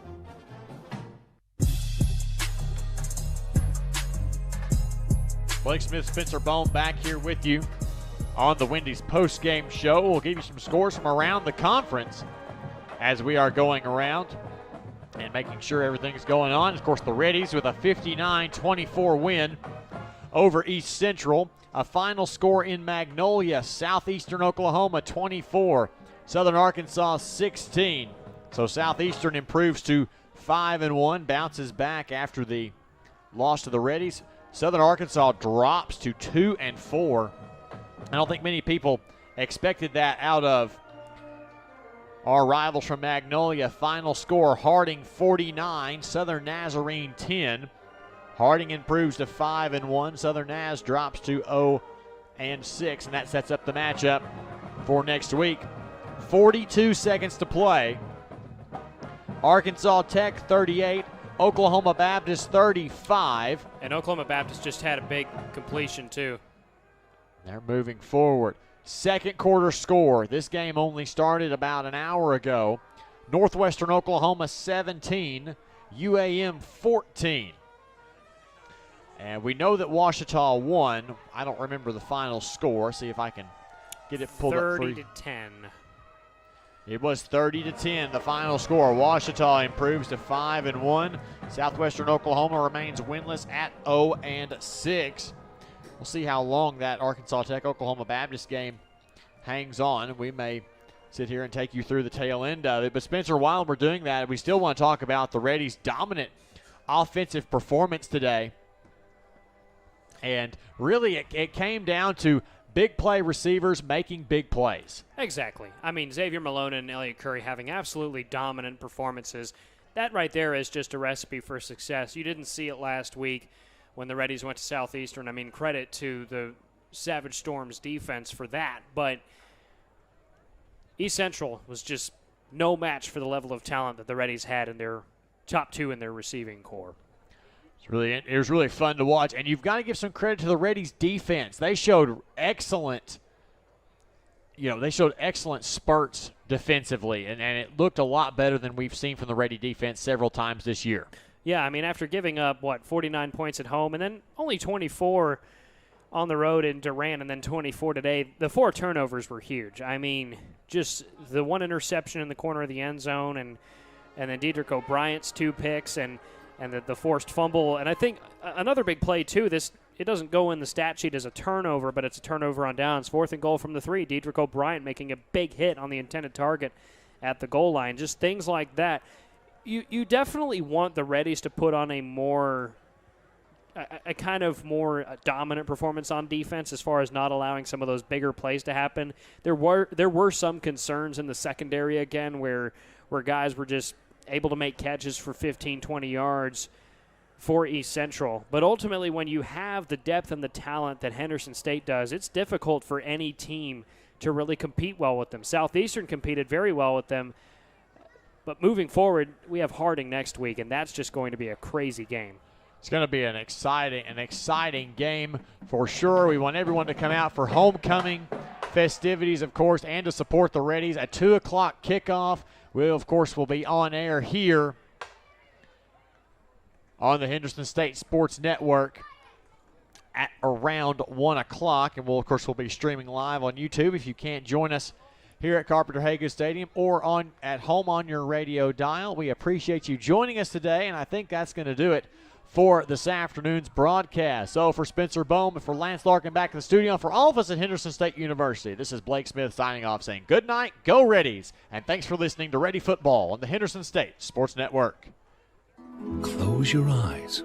Unless you're driving, then that's dangerous. But everyone else, close your eyes. Picture this. It's a Monday afternoon. You're standing at the counter at Domino's as they hand over a delicious, cheesy, melty, hot, large, 3-topping pizza. You hand the smiling Domino's employee $7.99, plus tax of course, of your hard-earned cheddar. You feel invigorated and alive. Now, picture this. It's a Friday. You're standing at the counter at Domino's as they hand over a delicious, cheesy, melty, hot, large, 3-topping pizza. You hand the same Domino's employee more cash than you did on Monday? But that doesn't make any sense. But then, a radio commercial comes from on high and says, Domino's is now extending its $7.99 large 3-topping carryout deal to all day, every day. You fist pump into the air, punching the roof of your car. You are alive again, but your fist hurts. But you're still thinking about Domino's. Carryout only. You must ask for this limited time offer. Prices, participation, and charges may vary. Java Primo, where amazing coffee is just the beginning. Visit Java Primo Coffee House, Cafe, and more on Main Street in downtown Arkadelphia, on Central Avenue in Hot Springs, and on the Square in Magnolia.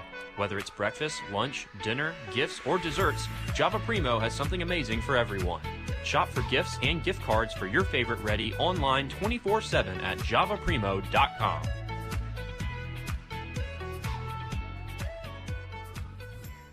At Southern Bancorp, we are wealth builders for everyone. We see building wealth as helping people succeed in creating strong financial futures. For some, it's having tools to build credit and buy a first home. For others, working with our award-winning SBA team to launch or grow a small business. And still others might use our unique savings plan today to save for tomorrow's dreams. Wherever you are in your wealth building journey, Southern Bancorp can help. Stop by or visit banksouthern.com to get started. Proud supporter of the Henderson Reddies. Southern Bancorp, member FDIC, equal housing lender.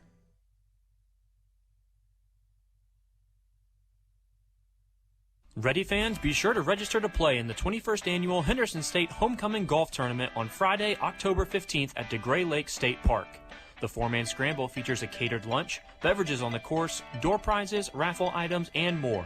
Hole sponsorships are also available for purchase. For more information on the event and how to register your team, visit hsusports.com/homecominggolf. That's hsusports.com/homecominggolf. Hi, Reddy fans. This is Athletic Director Sean Jones, inviting you to please consider supporting Henderson State's 430 student athletes by joining the Reddy Club. Gifts to the Reddy Club are made through the Henderson State University